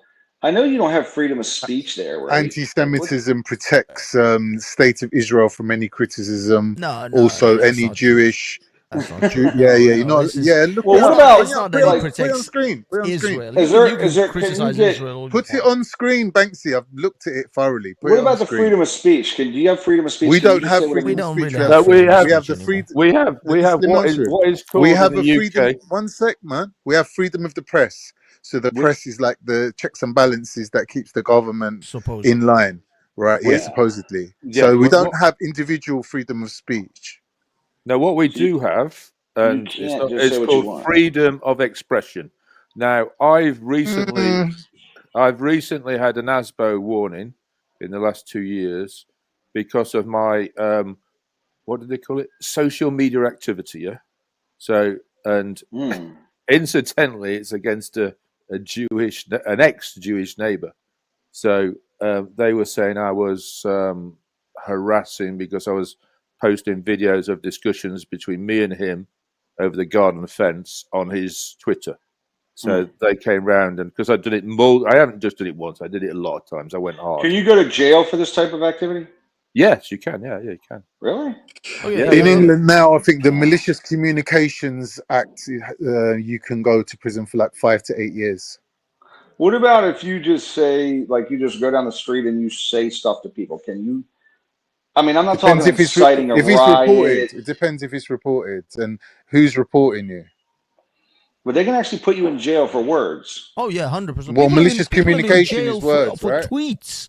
There was a young girl whose friend died, and then she posted the lyrics of a song that they all liked, or she liked, her friend liked, or whatever.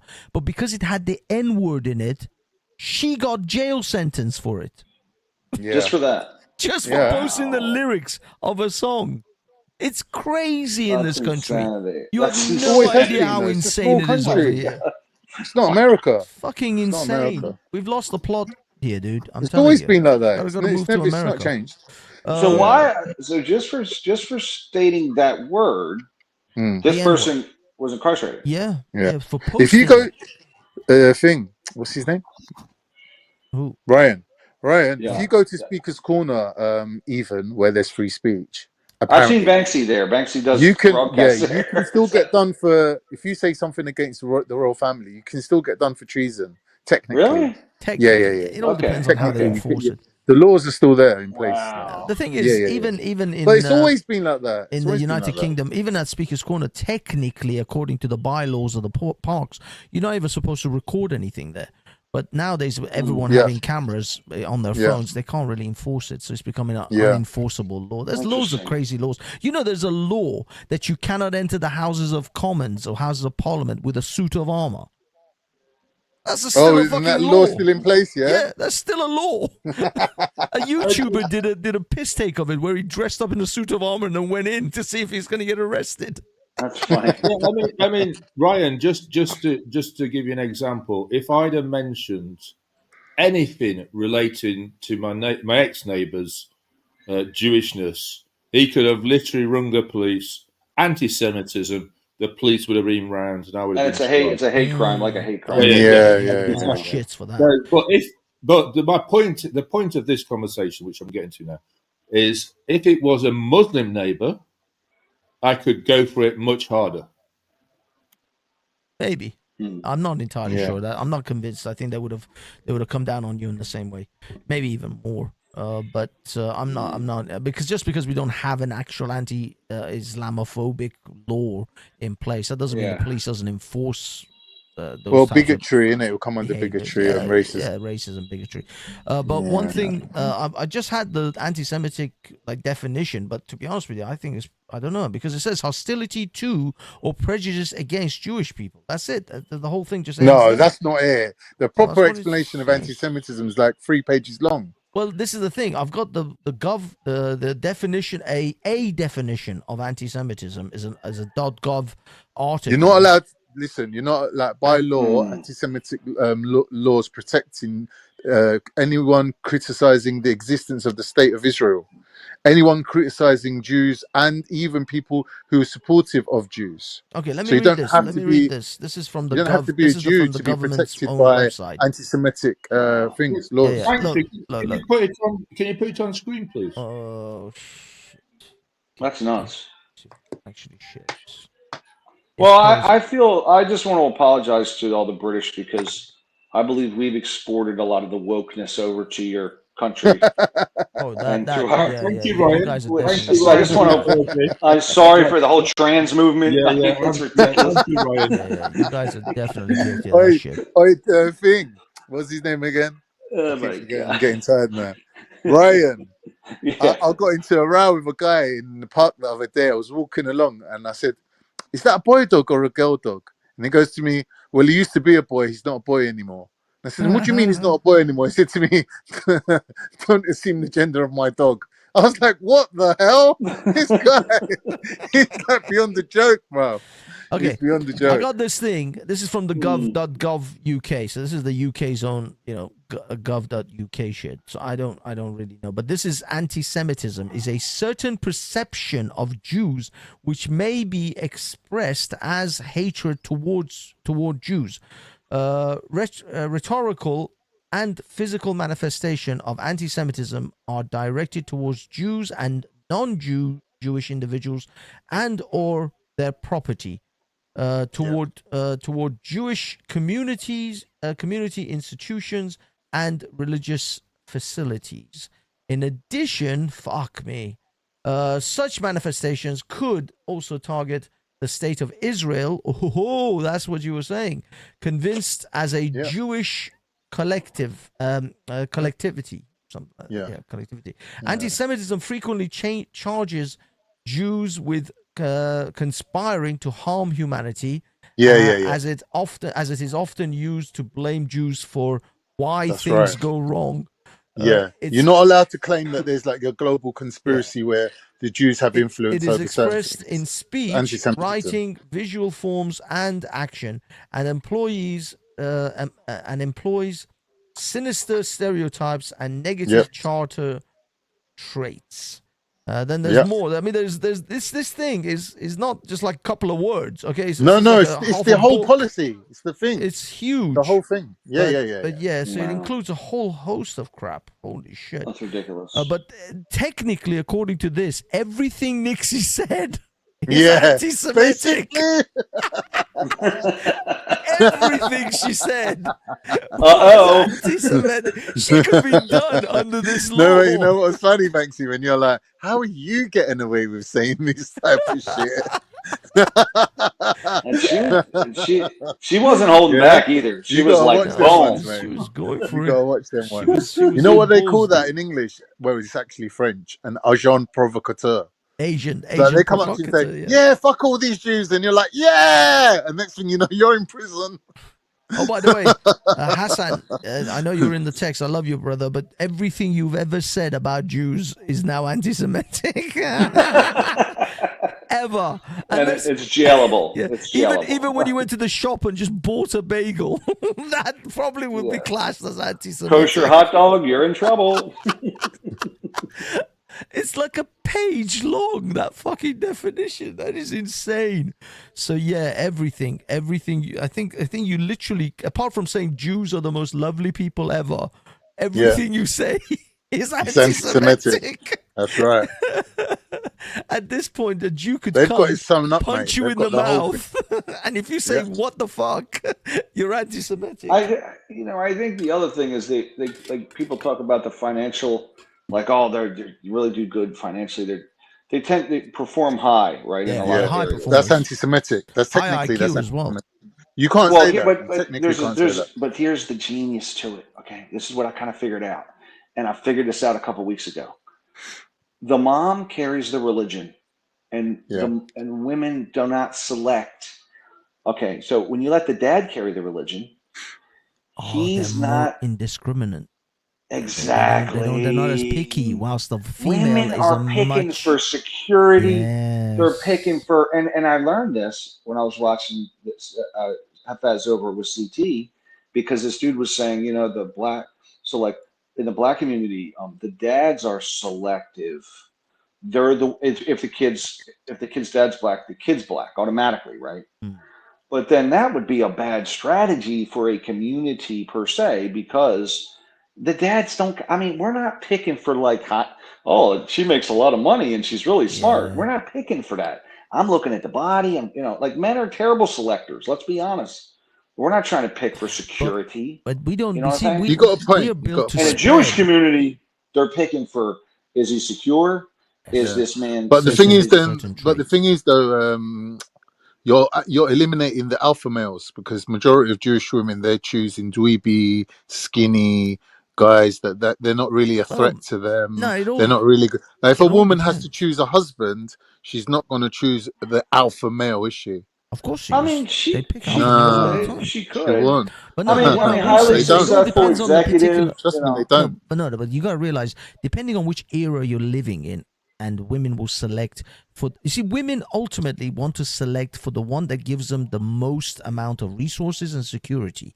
Now, if you're living in a medieval time where muscles matter and height and weight and all that matter, because you have to swing a sword or swing a mace, then they're going to select for that. But if you're living in a time where your brain, when the pen is more mightier than the sword, so they're going to select for the guy who's smart, who's going to become a doctor or a programmer or whatever it is, lawyer, banker. So they will select based on who will give them the maximum security and resources. And so women are going to select for security, etc., right?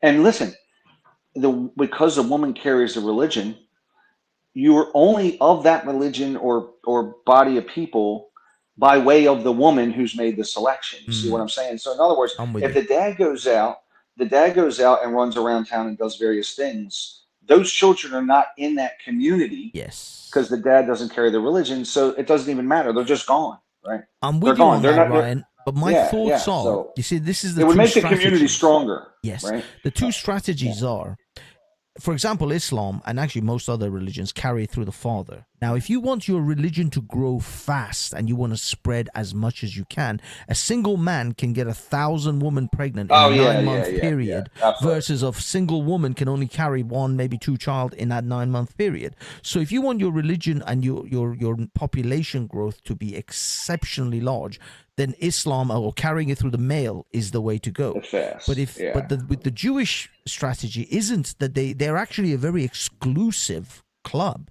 They are not out for spreading and giving it, making everyone Jewish. They want to keep it very much within a small amount. So that's why the mother carries the religion. There is the caveat with, especially they like in the higher echelons of society, they like marrying their daughters to other high-profile elite groups, like, for example, Donald Trump's his son, I think, is married to a Jew. So, Ivanka is married to a Jew. His daughter is married to a Jew. Ivanka. Oh, his daughter. Yeah, his daughter. I meant, So. It's kind of like, Jews like to keep it in the group, but they also want to spread out. But listen, that right there is going to eliminate. So Ivanka's children, they're not going to be part of the Jewish tribe. They're gone. You see what they're out. That's a major problem in that community, by the way, because I got one of my clients that had said that what's happening in the Jewish community is they're marrying non-Jews. So they said it's worse than any genocide you can imagine, because it's like 40% of their people are just leaving, and they're becoming secular people like us, So, so they're it's really damaging their numbers, That and also every 100-year expungement of us.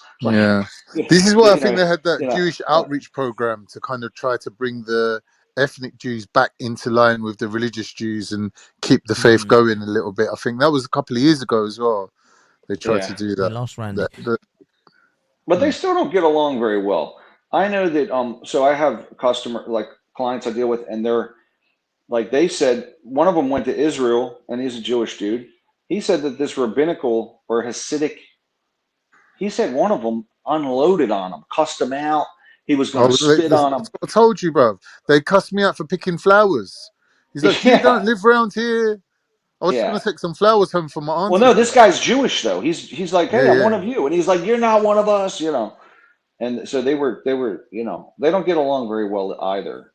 So just like I think the thing is, like, why a lot of people in these conspiracy groups see Jews as like this monolith is like, there's always like the times where even though the Jews would express how they're divided or they don't get along with this Jewish group or that Jewish group, but as soon as Jews are threatened and they all seem to like get on board with whether what the EDL subscribes, and that kind of gives that illusion that the Jews seem to be temporarily all dancing to the same tune or something like that, Well, the thing is, I think it's like everyone. I mean, this is a classic thing. Actually, Mr. Mossad would agree. They say you get two Jews. If you have two Jews arguing, you get 3 opinions. So no, Jews are not a monolith in any way. They always fight with each other. They always have different opinions. But of course, I can imagine with any group, if I get a bunch of Iranians and are being attacked by, I don't know, some even Turks that are very close, historically to us, the Iranians are going to couple together and the Turks are going to couple together because it's just the way it is. I don't believe that. I don't think that. No, I think so. I've seen it all the time. I've seen different groups. I don't know about that. Look, I'm talking about. Okay, let me put it this way. I'm not talking about like you're out with your Turkish. If I'm out with my Turkish friends, they're thick as thieves, mate. No. Look, I'm not saying that if you're out with your Turkish friends, if I'm out with my Turkish friends and then a bunch of fucking asshole Iranians come along, Of course, these are my friends. So that's No, not but what I'm I'm saying talking about. I'm talking about I don't think strangers. our ethnic identities are that rigid. Like I think, like if I was, let's say, a racist Turk and I was hanging out with a racist Iranian, right, we would be closer than a racist Turk is to a Muslim Turk or a communist Turk. Oh, it's well, Not yeah. not necessarily. If Sorry, James, you're breaking up, mate. Jews, You but broke as soon up. You as broke the up. country, Repeat, James. but soon as James, you the broke up. country, Repeat what you said because you completely lost you. We missed the whole thing, James. How do I sound now? Yeah, you're good now. Oh, You're God, good now. Go. Okay. Yeah, hypothetically, a Jew can get along with others that are not Jewish, but as soon as there's an incident or nation that seems to vilify all Jews, then they're kind of like between a rock and a hard place, saying like, well, I can't put my trust in non-Jews because how it's just like everyone's got their own self-interest, especially to be on fair, ethnic James, lines. with this, So a lot of the Jews feel like, well, when push comes to shove, I have no choice but to get along with the Jews that I would normally on normal circumstances not get along with, but because of these special circumstances, I have to like accept like, well, you can choose your friends, but you can't choose your family, kind of like that thing.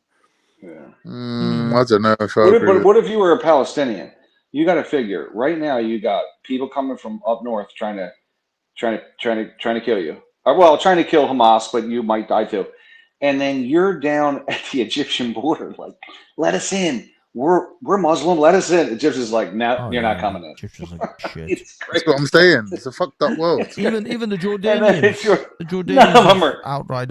I think they want them dead. I have a theory, and they're publicly condemning Israel, like, you guys better stop it. And then they're like, man, we're good. Just keep doing it. You're just blow the shit out of them. I don't think anybody likes them but the Iranians. That's a theory, and because they're not doing nothing. They're not doing nothing to help them. The Iranians, Mr. Mannion. The reason why Muslims don't really like Palestinians that much is because Palestinians aren't really Arabs. They're not really Arabs. They're not related Egyptians. Egyptians aren't Arabs. By the way, Iranians are Iranians are Persian. Not fucking Arabs. They're Persian. Iranians are not Arabs. They're not even claiming to be Arabs. They're Persian. It's so they're not even Persian. They're Aryan. Well, there you go. Persians what the Greeks. Persians what the Greeks called them. No, Persians are what we call ourselves. Yeah, but they copied what the Greeks were calling them. No, but dude, we called ourselves Parsians. We called ourselves Parsians. And I think they're basically Google it, look it up. The term Persian is they may have called us Persians, but we refer to ourselves as Parsians. So we are Persia. Persia comes from Pars. If it's Pars, why is your language Farsi? Because the Arabs called that shit. It was called Parsi, but the Arabs can't pronounce P. The fuckers only can pronounce. The Arabs can't pronounce the P. No, they can't. They don't have P. They can only say F. Did the Iranians like them?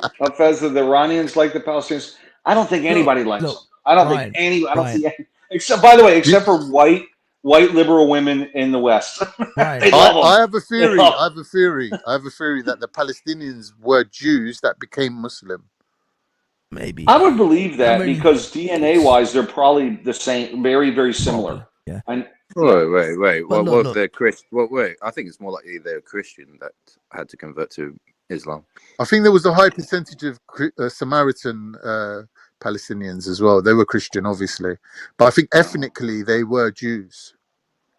Probably. They were they're more Canaanite than anyone. Exactly. But one thing I want to say is, Ryan, Iranians don't give a shit about Palestine. Not even the government of Iran gives a shit about the Palestinians. This is a geopolitical tool for them to get at the West. Israel being one America being the other, and England and all the others. So this is just a political tool. Saddam Hussein was supporting the Palestinians. He was giving $10,000 to every guy who blew himself up in an Israeli martyrdom, and he would give $10,000 to their family. They all use this group. These guys are cannon fodder for these other. That's why I hate all these other outside groups that fund the Palestinian sort of cause, if you like, because they are all assholes. They're all self-centered or self-interest, and they use these poor people as cannon fodder. They are nothing but just a political tool, and these poor people and their families are being slaughtered and killed on a regular basis because some asshole in Baghdad or some other asshole in Tehran thinks that we have to now use these guys as a political cudgel. That's all it is. And they're bastards because nobody cares about these people. Nobody. Well, they're saying their leadership. I agree. I don't think anybody likes them. Nobody likes them. The Egyptians. I don't know why the world's not condemning Egypt, because that's where the border is. It's literally. I don't think Egypt's got a choice in the matter. Like why? you said, they can do what they want. Conspiracy. They're all conspiring to basically kill as many of them as possible.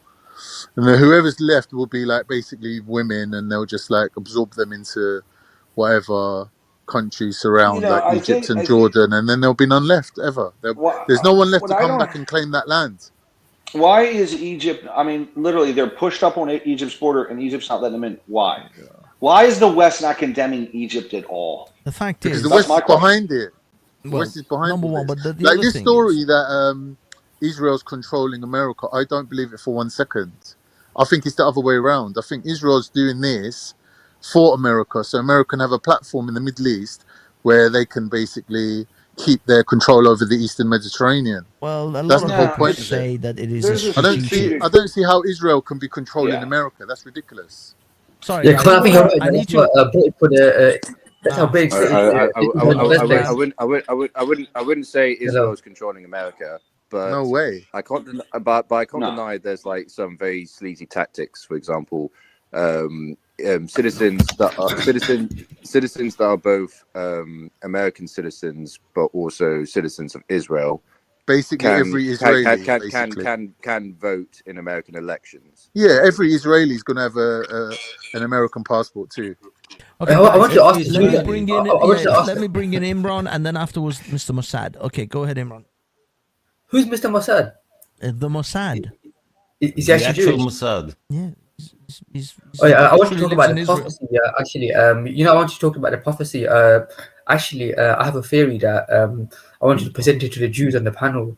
The saying is that Baruch Hashem. It says that Baruch is the name. You know that Baruch is the highest name in Arabic. Barakah.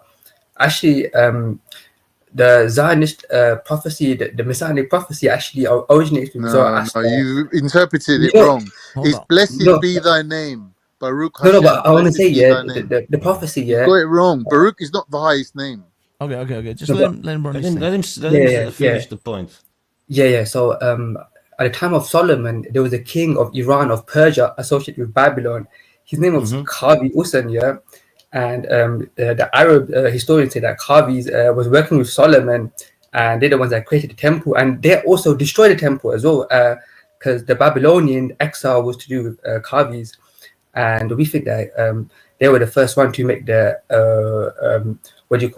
the prophecy of the coming of the Messiah and the Day of Judgment before it was in Judaism, which all developed in the Babylonian exile that was under the Babylonian Empire.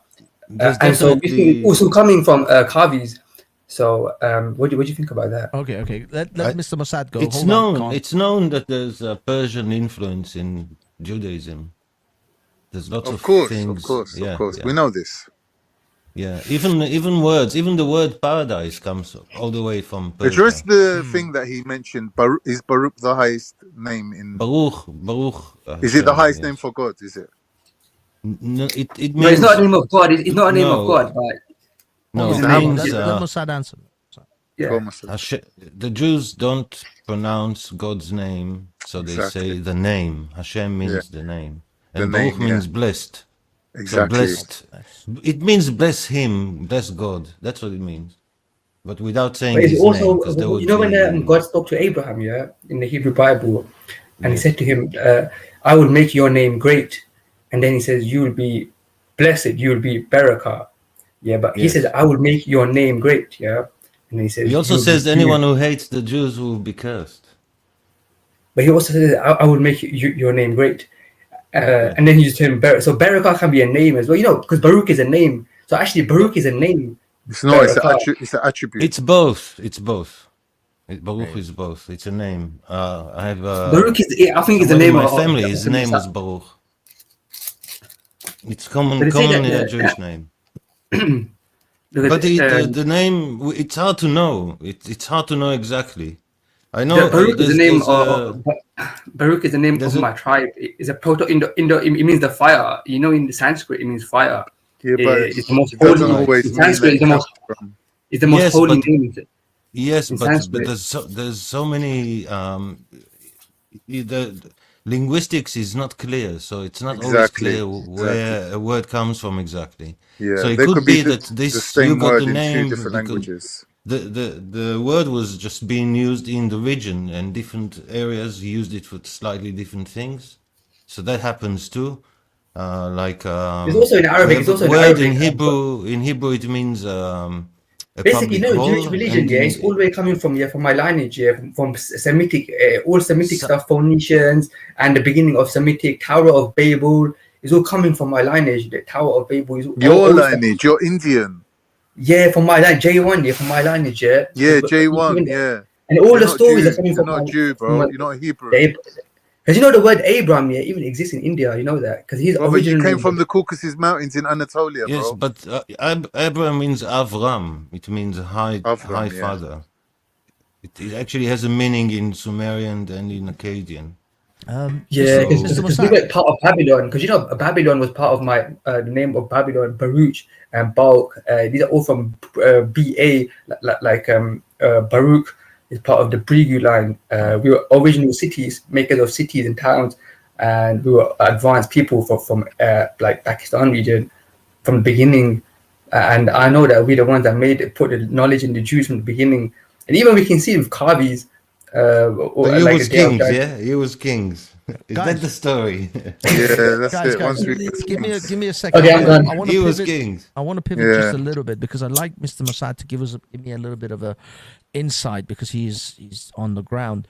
How's things going with the whole effort in Gaza, and is there an end in sight? First, I mean, it's going, I'm not a military expert. It's hard to know what the truth is exactly, but, this 30,000 number, also part of the number is 13,000 of those are Hamas. So that's actually a very good kill ratio compared to the UK when it operates. So it's funny to hear English people getting all worked up when their army is much worse. And their army is one of the finest in the world. So I don't know. It's like Israel sets a very high standard. So out of the all this fuss is obviously it's not all civilians. It's not just 30,000 civilians. That includes the 13,000 Hamas fighters. Yes. It's interesting how the figures always just carried as this one whole number. They don't actually tell you that. Yeah, you think Israel just killed a civilian and not one Hamas? Not one? I know. Nobody mentions that. Interesting.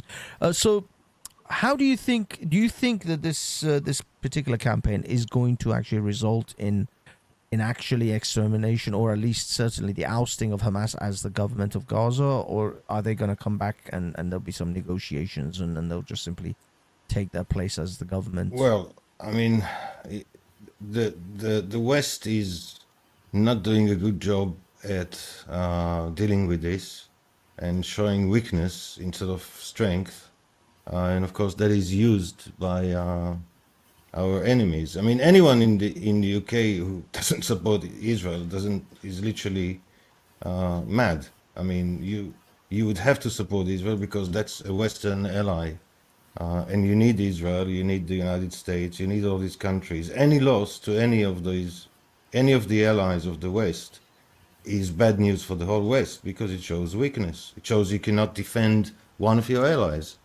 Doesn't matter if you disagree about internal issues. It's still one of your allies, and when it Would comes you to class defending it, you all start arguing. would you class genocide as an internal issue?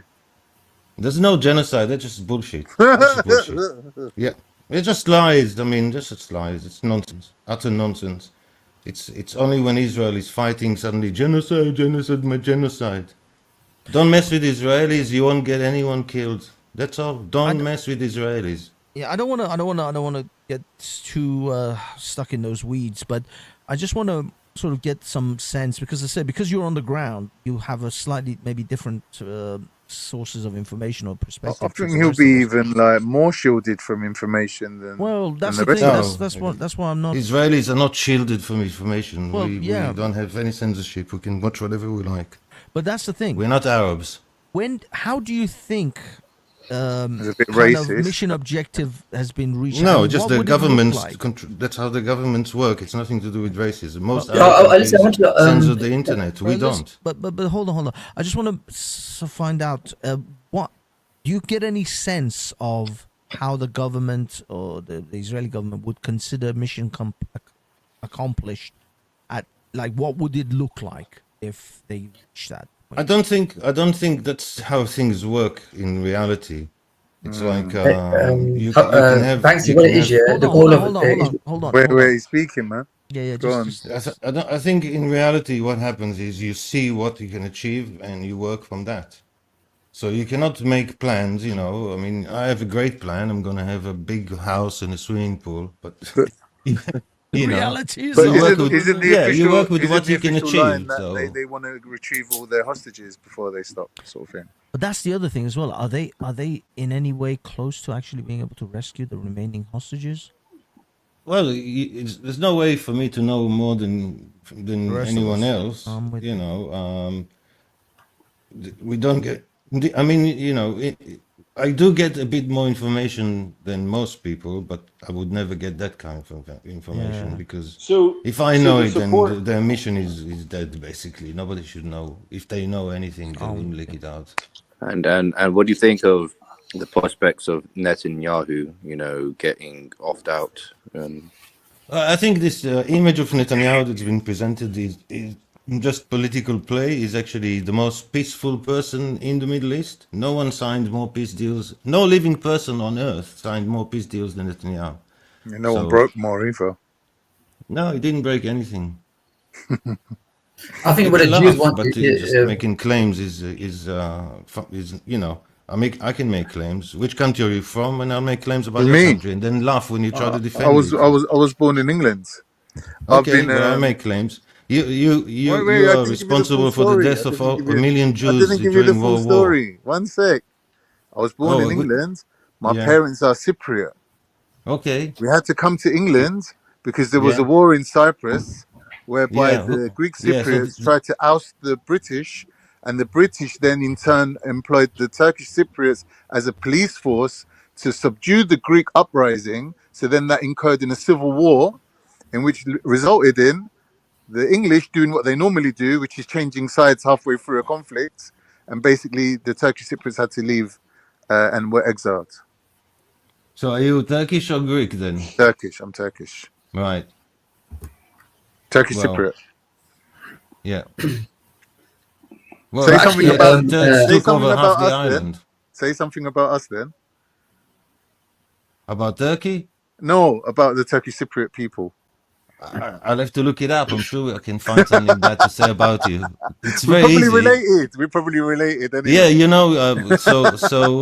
see, a lot of Cypriots, I mean, I don't know your ancestry exactly, but a lot of Cypriots are actually not Greek or Turks, they're Phoenicians. They come from Lebanon. Of course. It's a beautiful place. It's lovely. There's a lot of Jews there now. I think about 1 million Jews fled. We're taking over, man. We're taking over. It's a conspiracy. Well, it's a lovely place to flee to, isn't it? Well, it's like a holiday. Yes. Hey, I wanted to ask Mossad about the messianic prophecy. Do you believe in the prophecy of no? Because the Jews believe in that, isn't it? I don't. No, I don't believe in prophecies.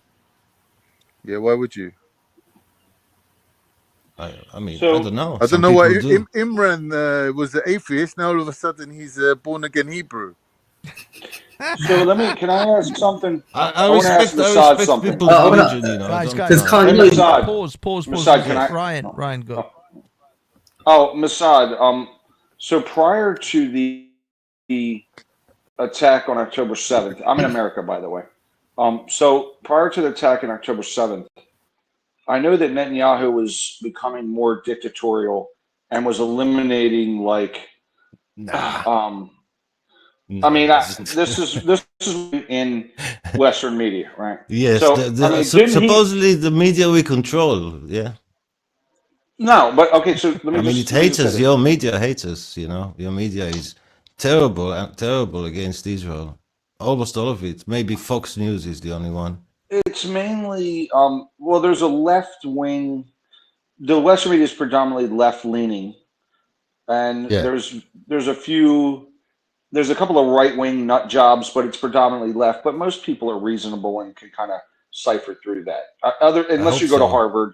If you go to Harvard, you're clueless, right? So yes, the West has gone a little crazy with a lot of the Marxism views, you know. But so, but the long and short of it, you know, hasn't Netanyahu tried to limit his opposition, and hasn't he tried to do away with a lot of like, it's my understanding that a lot of Israelis were protesting Netanyahu prior to the attacks. Yeah, all the lefties. Just the left. Okay. But Yeah. everybody, So, a small percentage of the population.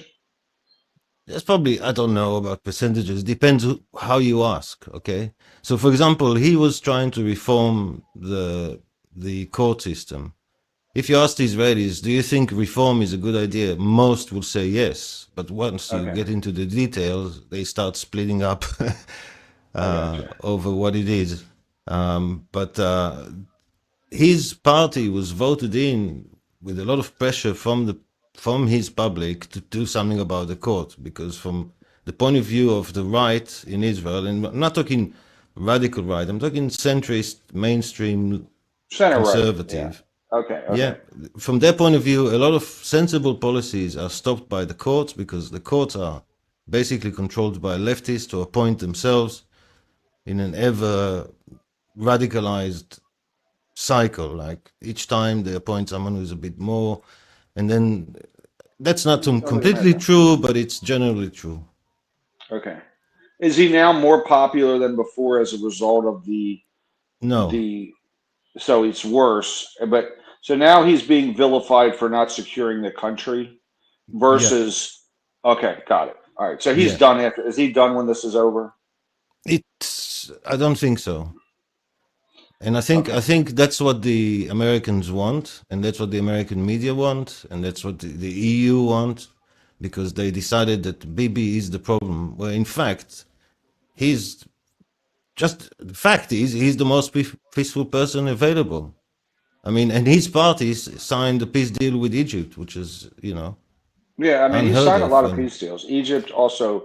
Egypt Egypt is not him, but it's his party before him. Okay. He was not a politician yet. One thing I noticed before this whole incident occurred and this war started, that Bibi was actually on a world tour. Like, he was in Turkey meeting Erdogan. He was all over the place. So I agree with you. Like, he does have a lot of deals on the table, probably. He's a very smart guy, and his position for Israel is that Israel needs to be in good relationship with all countries. So he's been in power for 20 years. On and off. Yeah. It's very hard to replace him. He's a very smart guy. So even when you don't like him, you kind of go and vote for him because you think, yeah, but he knows how to run the show. That's he's somewhat predictable. Like, if you know he's done it before, it makes sense.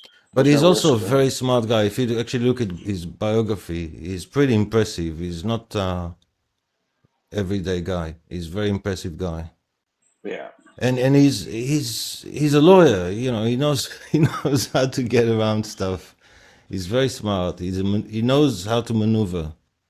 Yeah. He's like your ideal politician. You know. A lot of people hate him in Israel. A lot of people hate him. My mom. Your mom hates If you him. just say his name. Why does she hate him? I mean, why does she hate him? Because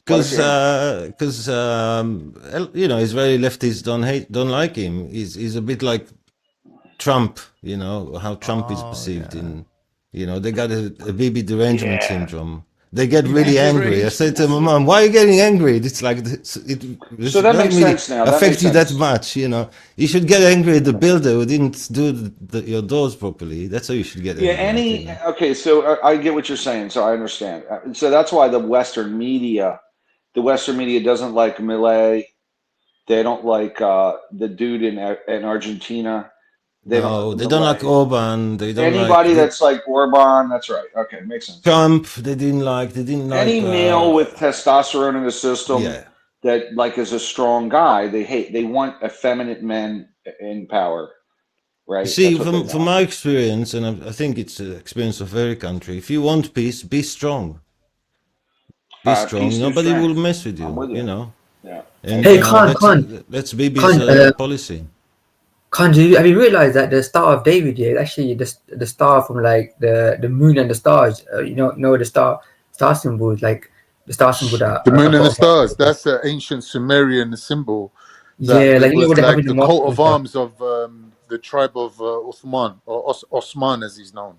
Yeah, because that's basically symbolizing their pre-Ottoman or their pre-Seljuk lineage that they claim that land basically. The Sumerian. Yeah, the Star of David is not only Jewish. The other ancient because Solomon was an astronomer. That's why. Because before that time, Jews don't have association with astronomy or anything, or star symbols. But because Solomon was an astronomer, yes, they come from the time of Solomon. Like Kavis were also astronomers. It's all very interesting. It's all very hard to know. That's why Muhammad went to heaven, isn't it? Muhammad went to heaven. He did from that site, and he went to heaven on the thing. It was called Burak. It was called like Burak. You know the horse that he went. Yes, Burak. Oh, the Burak. Yeah. The winged female. And he went to heaven. Pegasus, not Pegasus. No. I used to chat with a guy called Burak. It's got like a head of a woman and a body of a winged horse.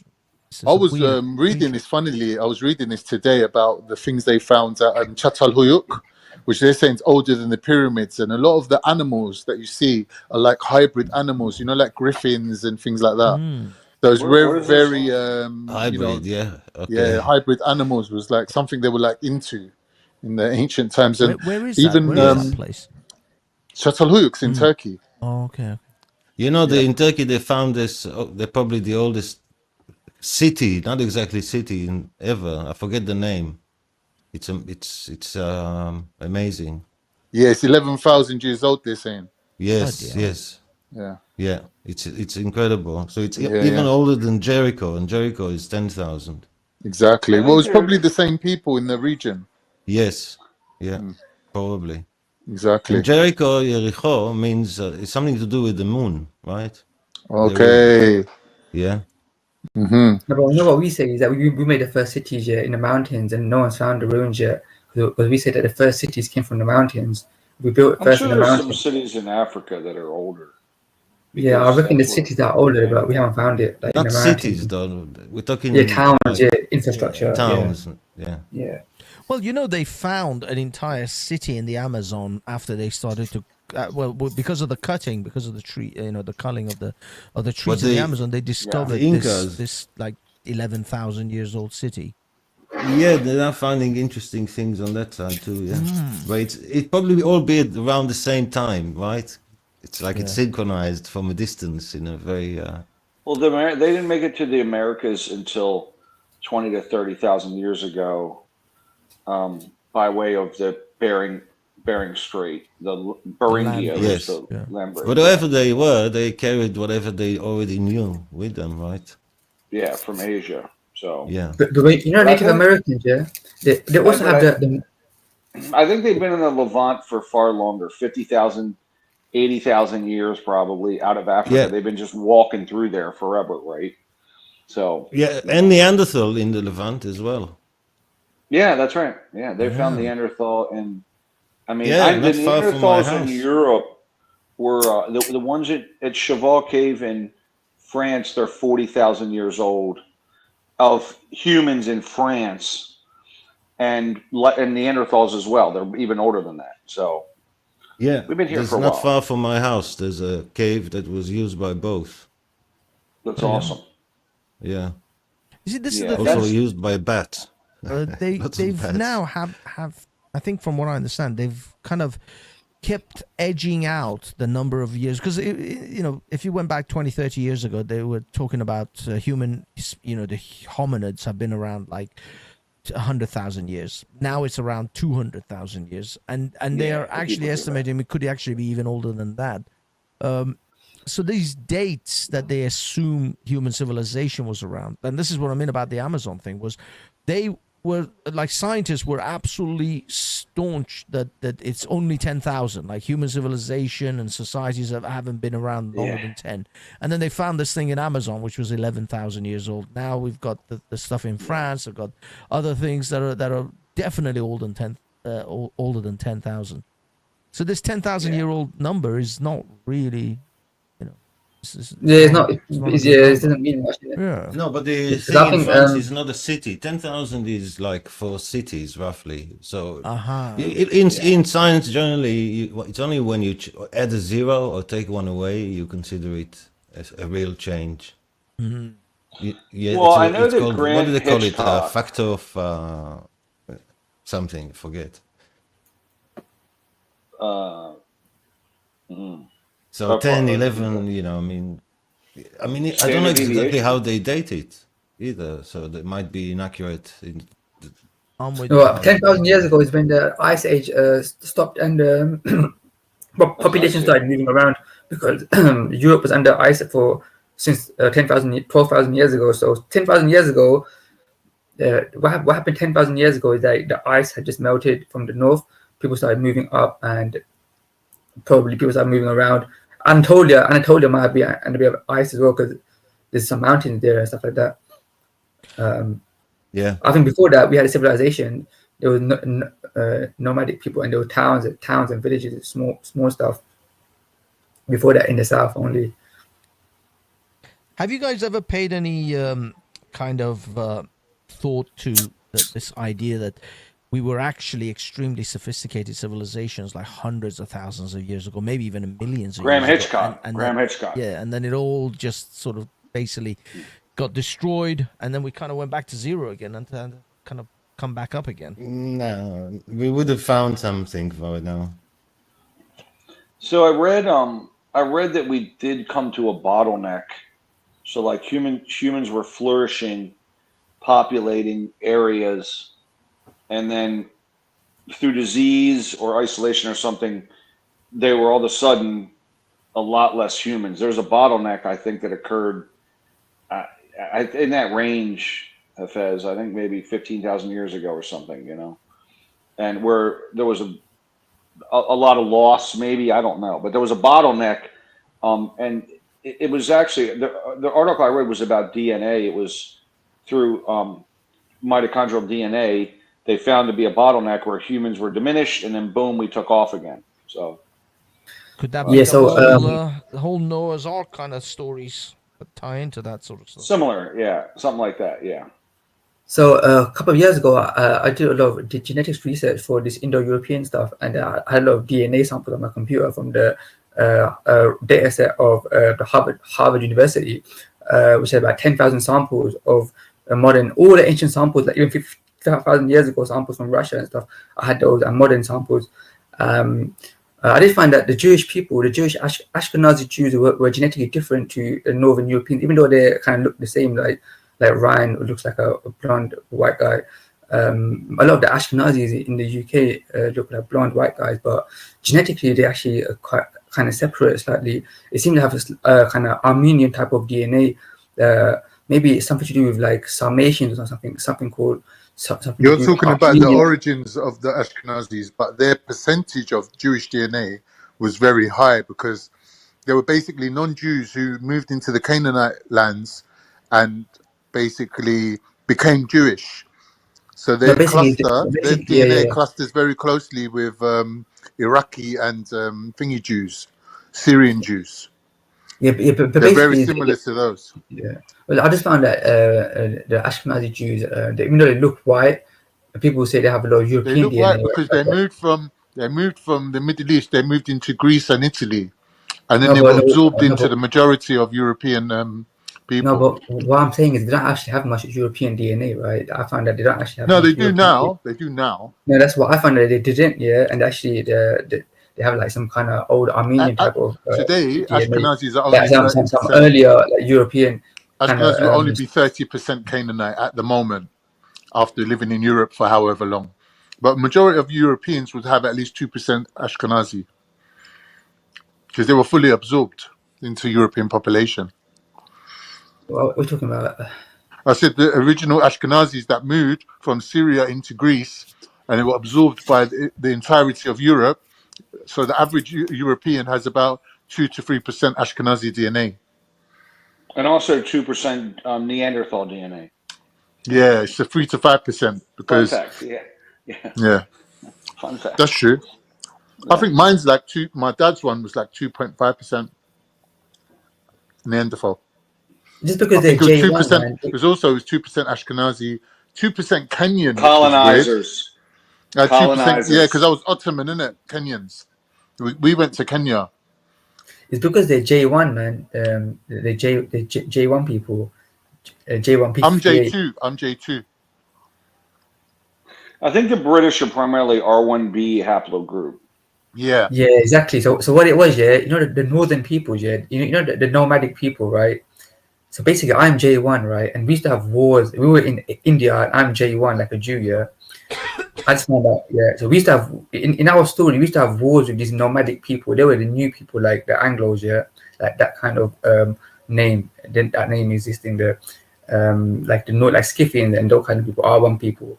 So we used to have wars with them. Iranians. We used to have wars with them, right? And we were allied with the Middle Eastern people, Semitic people. We were close to Semitic, but the other Pakis and Indians, most of them from the north, they were like the new people, yeah, and they were like just nomadic, like from Central Asia. They were nomadic, like the Anglos, and they were R1A and R1B, and to control them and make them over time, we had to make them to live in cities, yeah. So we made the Jews live in cities before, yeah.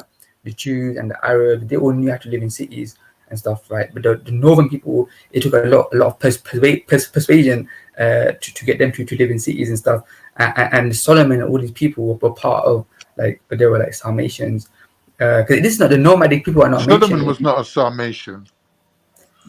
But you know what it says here? Like in the Iranian texture, it says this shit in Iranian texture, like when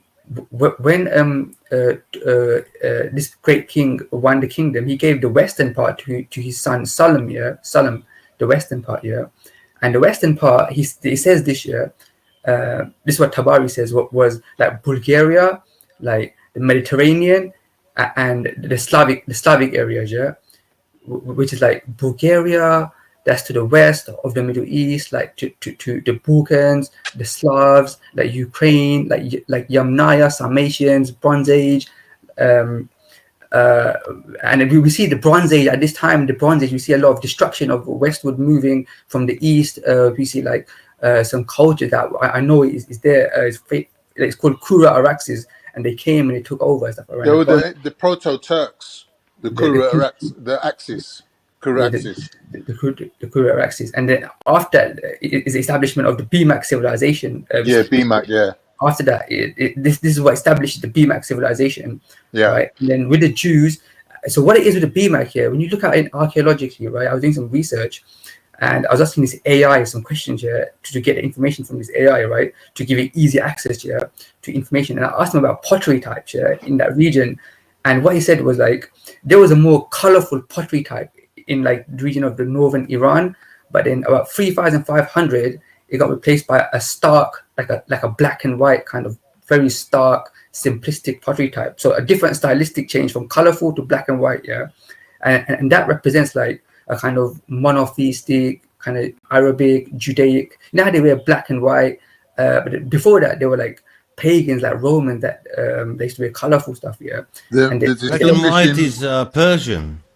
What's that? Black and white is Persian. That's the Yeah, but you know how light and like even darkness. Jews wear black. They don't wear colorful stuff, right? Imran, But what I'd the like to say, distinguishing Mr. feature of Khan, our what I'd like to people. say is Go on, my brother. that Israeli shawarma is better than Turkish doner. Well, you ain't had Turkish doner in North London, mate. No. The It's North better, London. Tell but him, Banksy. it's nothing north, south, west, or east. There's nothing. London There's kebab is. nothing. Well, they say German. So these doner's are the all best of our doner. forefathers. No. They say These that are all German's of our the best. forefathers. No. Have Israeli shawarma and then argue. I had both. I'm telling you, different league. There's no comparison. We have to Yours try is it. like, We have to try it. Israeli shawarma. Maybe you got better I've had doner, but we shawarma. got better baklava. Probably. Yeah, the Turkish do make good baklava. The best baklava is from Antep, Gaziantep. They make the best You have baklava. lots of things are better, but I had to give you something. So there you go. I've got to try some. I've got to try some Israeli shawarma though. I've never had it. I don't think there is a place in London though. No, probably we got. I think we got Lebanese shawarma. Yeah, that's what I mean. It's not the same. It's good, not the same.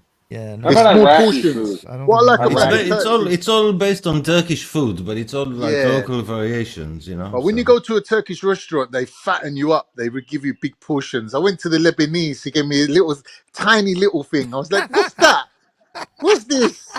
You can't feed a rat with that. Yeah, I had to eat two. I had two of them. I was like, "This ain't a doner kebab. This is a sandwich."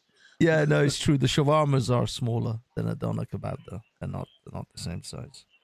Gentlemen, it's been an absolute pleasure, but unfortunately, I have to get some sleep because I got to try and go into London tomorrow and get mixed up with all the craziness out there. All right, man. Have fun, man. Yeah, Give us a shout out on your live stream. Don't forget to mention us. Yeah, it'll be on Hafez. So it won't. My live streams are now going to be like on the streets. Are going to be in the Hafez realm. Watch out for that little Indian woman, that nutty Christian. She's so loud. Shalami. She ruins the whole stream. Like you can't hear yourself think. She's too much. She screams hard. Gentlemen, starting with Khan, and we'll work our way to end with Mr. Mossad. Would you like to just have your final word? My final word would be there's let's Hassan in the chat. all pray for global peace and we should always feel sorry for individual people who suffer at the hands of governments and armies rather than do you know what I mean? Rather than this one-upmanship and whose army's bigger than whose, and we should be worrying about the innocent, poor people that suffer. And war is not something to glorify. That's just what I wanted to say, really. Mr. Ryan, sir? Yeah, that's cool.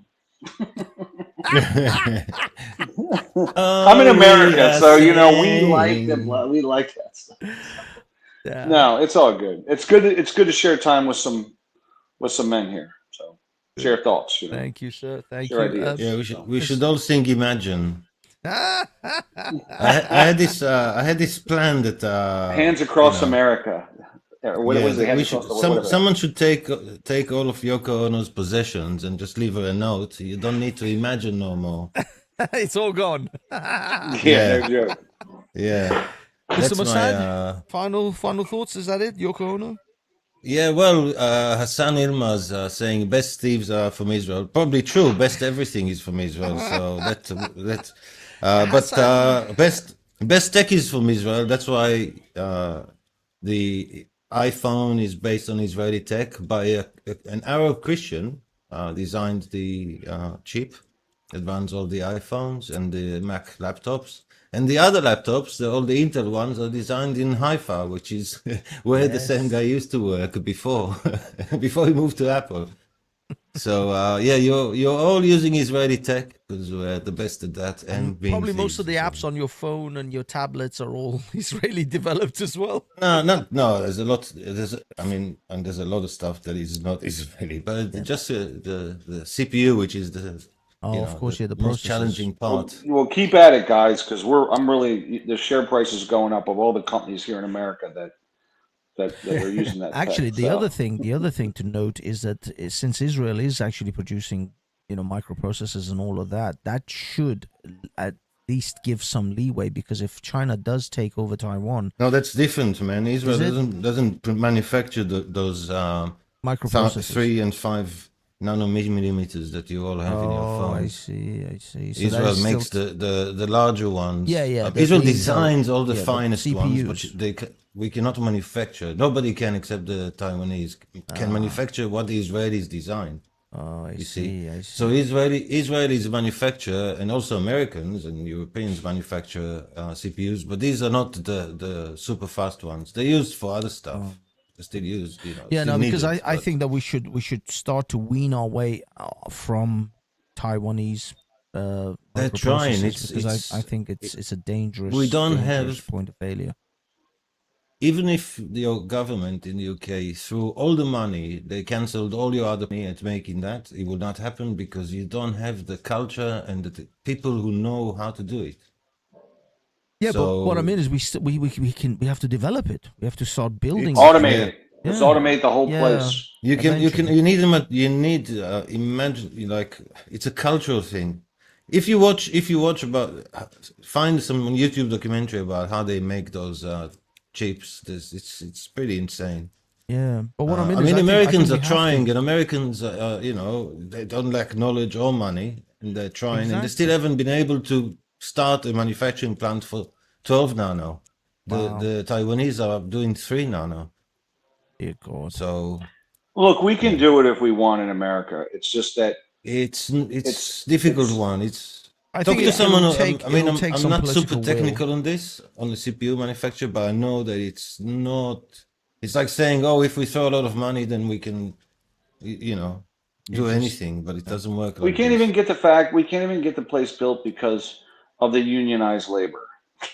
Well, that's what I mean. There has to be some political and cultural will, but there will have to be a shift, because I think we are at a single point of failure when it comes to this particular thing, and that is a danger. The high-end chips we are. Yeah, the real high-end chips we are. And I'm in IT, and we all know you just don't leave yourself that kind of vulnerability. But let's be honest. But Fez, I know you got to go, but look, let's be honest. We don't need all these chips. There's a lot of chips we don't need. We need to just. I don't need a chip for my thermostat and for my coffee maker to come on at a certain time and contact my phone. I don't need that. I need a dumb chip for that. No, we do need those chips. Unfortunately, like the whole infrastructure that we live on relies on it. I mean, I don't need. I got a washing machine that has Wi-Fi. Yeah, I don't need that. But you don't need that. That's what I'm saying. But those CPUs don't go into the Wi-Fi machine. That's where the old tech goes. They don't. I mean, the stuff on your iPhone or your Android phone is, I mean, you got like, I can't remember, like 10 billion transistor inside. It's crazy. It's crazy stuff. It's insane tech. But it's a shame we have to go, because I only started annoying Hassan. Look, he's getting excited. Look, he's getting excited. And I'm sure you can annoy him some more, because Hassan has some interesting takes. Well, I mean, maybe you guys can get on the panel. The name suggests it. Most people called Hassan hate Israelis and Jews. I don't know why. Coincidence. It's just a coincidence. We don't hate Israelis or Jews. We just hate genocide. Well, actually, Hassan could be a very outstanding individual. Why do you lie about Jews? Why do you lie about Jews, Mr. Fofkan? I don't lie about Jews. I love Jews. Yes, you do. Yeah, you do. No, don't lie about Jews. You seem to enjoy it too. No. Yeah. You do. You're lying, and you seem to enjoy it. I'm going with the ICJ's fuck the ICJ understanding of genocide. Fuck them. So anyway, Hafez, it's been good. Who's the ICJ? Who's in it? The whole thing's kicking off again. America. You know what would America would do to the ICJ if it arrested one of their citizens? It would bomb their building. Funding them, maybe. It would bomb their building. That's actually American law. That is actually, you're correct. That is actually law. You don't have to go. You can stay on the panel. That's right. That's how it should be. But you guys can carry on with your conversation, because I gotta wrap up the show. But if you guys need to go. Yeah, it's entirely up to you guys. If you want to drop off. But I'm gonna transfer out because I got I shit need to to do. sleep as well. Anyway, have a good night, gentlemen. Thank you All so right, much. guys. See It's you. been a pleasure Good. as always. All right, see you. Good talking, man. See ya. Great. Take it. Bye-bye. Okay. All right, boys and girls, ladies and gentlemen. Gentlemen and gentlewomen. We are done for another evening. How are we going to wrap this up? I don't know. It's a lot of things have been said. A lot of feelings have been upset. Hassan, you've treaded on some people's feelings. But overall, I think it's still a good conversations that were had tonight. Again, I want to bring it right back to Britain, and the fact that London is no longer an English city. We've been hijacked. I would like to go back to being London again. I would like Britain to go back being Britain again, but it doesn't look like the trajectory isn't going that way. One thing for sure, guys, if you do see anything to do with supporting Yemenis children, I don't know what to do. I feel so hopeless, but these poor children are starving. They are literally starving. How can anyone be starving on this planet where people are dying of obesity? Please, I'm happy to promote. I'm happy to help, volunteer. If anyone knows anything about helping the Yemenis children and the starvation that's happening there, let's see if we can do something, because I'll be honest, I don't care, Muslim, Jew, Christian, Hindu, Buddhist, whatever you are, these kids are starving. This is wrong. So that's my thought. Other than that, yeah, guys, just try to get along. I know it's not easy sometimes. Yeah, love your friends, love your family, love the people who love you. Like and subscribe, please. Or just mostly go to Hafez Reflects, because that's where I'm going to do some live streaming, hopefully from central London tomorrow. I have a few ideas and a few things I want to do, but I'll see how far I get, and I might make it to Speaker's Corner, or I might not. I can't guarantee Speaker's Corner tomorrow, but I definitely want to be in London and do a little live stream from there. Anyway, guys, have yourselves a wonderful evening. Love everyone. Peace, and I will catch you on the next show. We're going to play out with Willow Wolf, Children of the Sun, another track from them. In fact, the song is going to be called Children of the Sun. All right, guys and girls, love you all. Take care. Peace.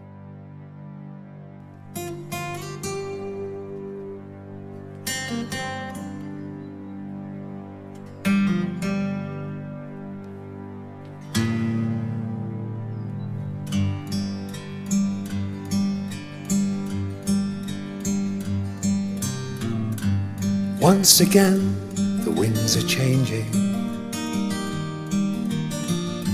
The earth and colours rearranging. Birds overhead, flying up to distant lands from here.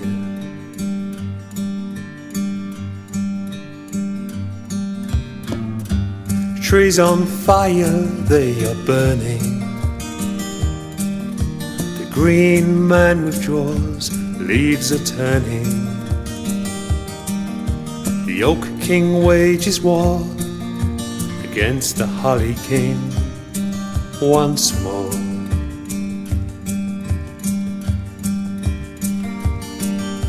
With all things said and done, from where it all begun, we're all children of the sun. We swear by peace and love to stand heart to heart, hand in hand, facing the rising sun.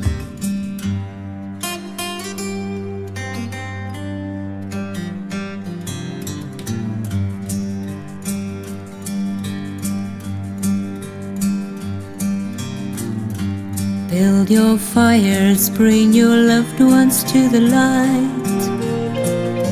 The veil is thin, step through through the curtain of the night, telling tales and singing songs, the legends of their lives before.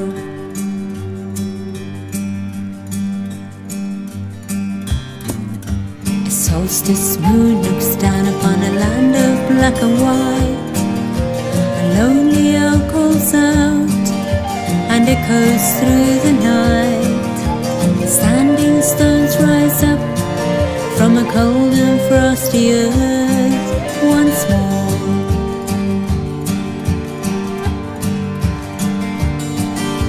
When all things said and done, from where it all begun, we're all children of the sun. We swear by peace and love to stand, heart to heart, hand in hand, facing the rising sun.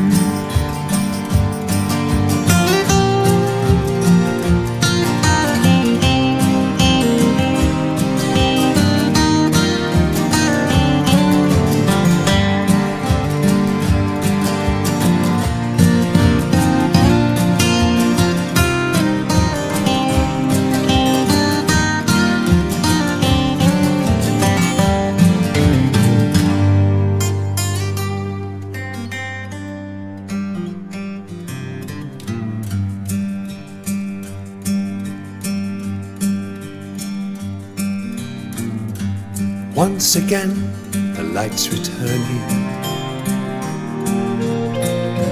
signs of life and shoots emerging. The fair maiden's hand of magic sweeps across our lands once more.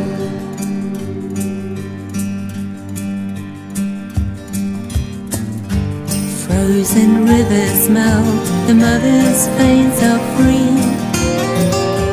Forest pearls appear around the old oak tree. The lark sings the clearest song, the raven builds its nest once more.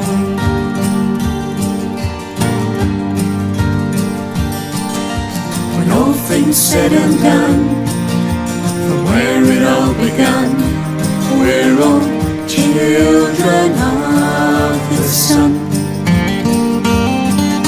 We swear by peace and love to stand, heart to heart, hand in hand, facing the rising sun.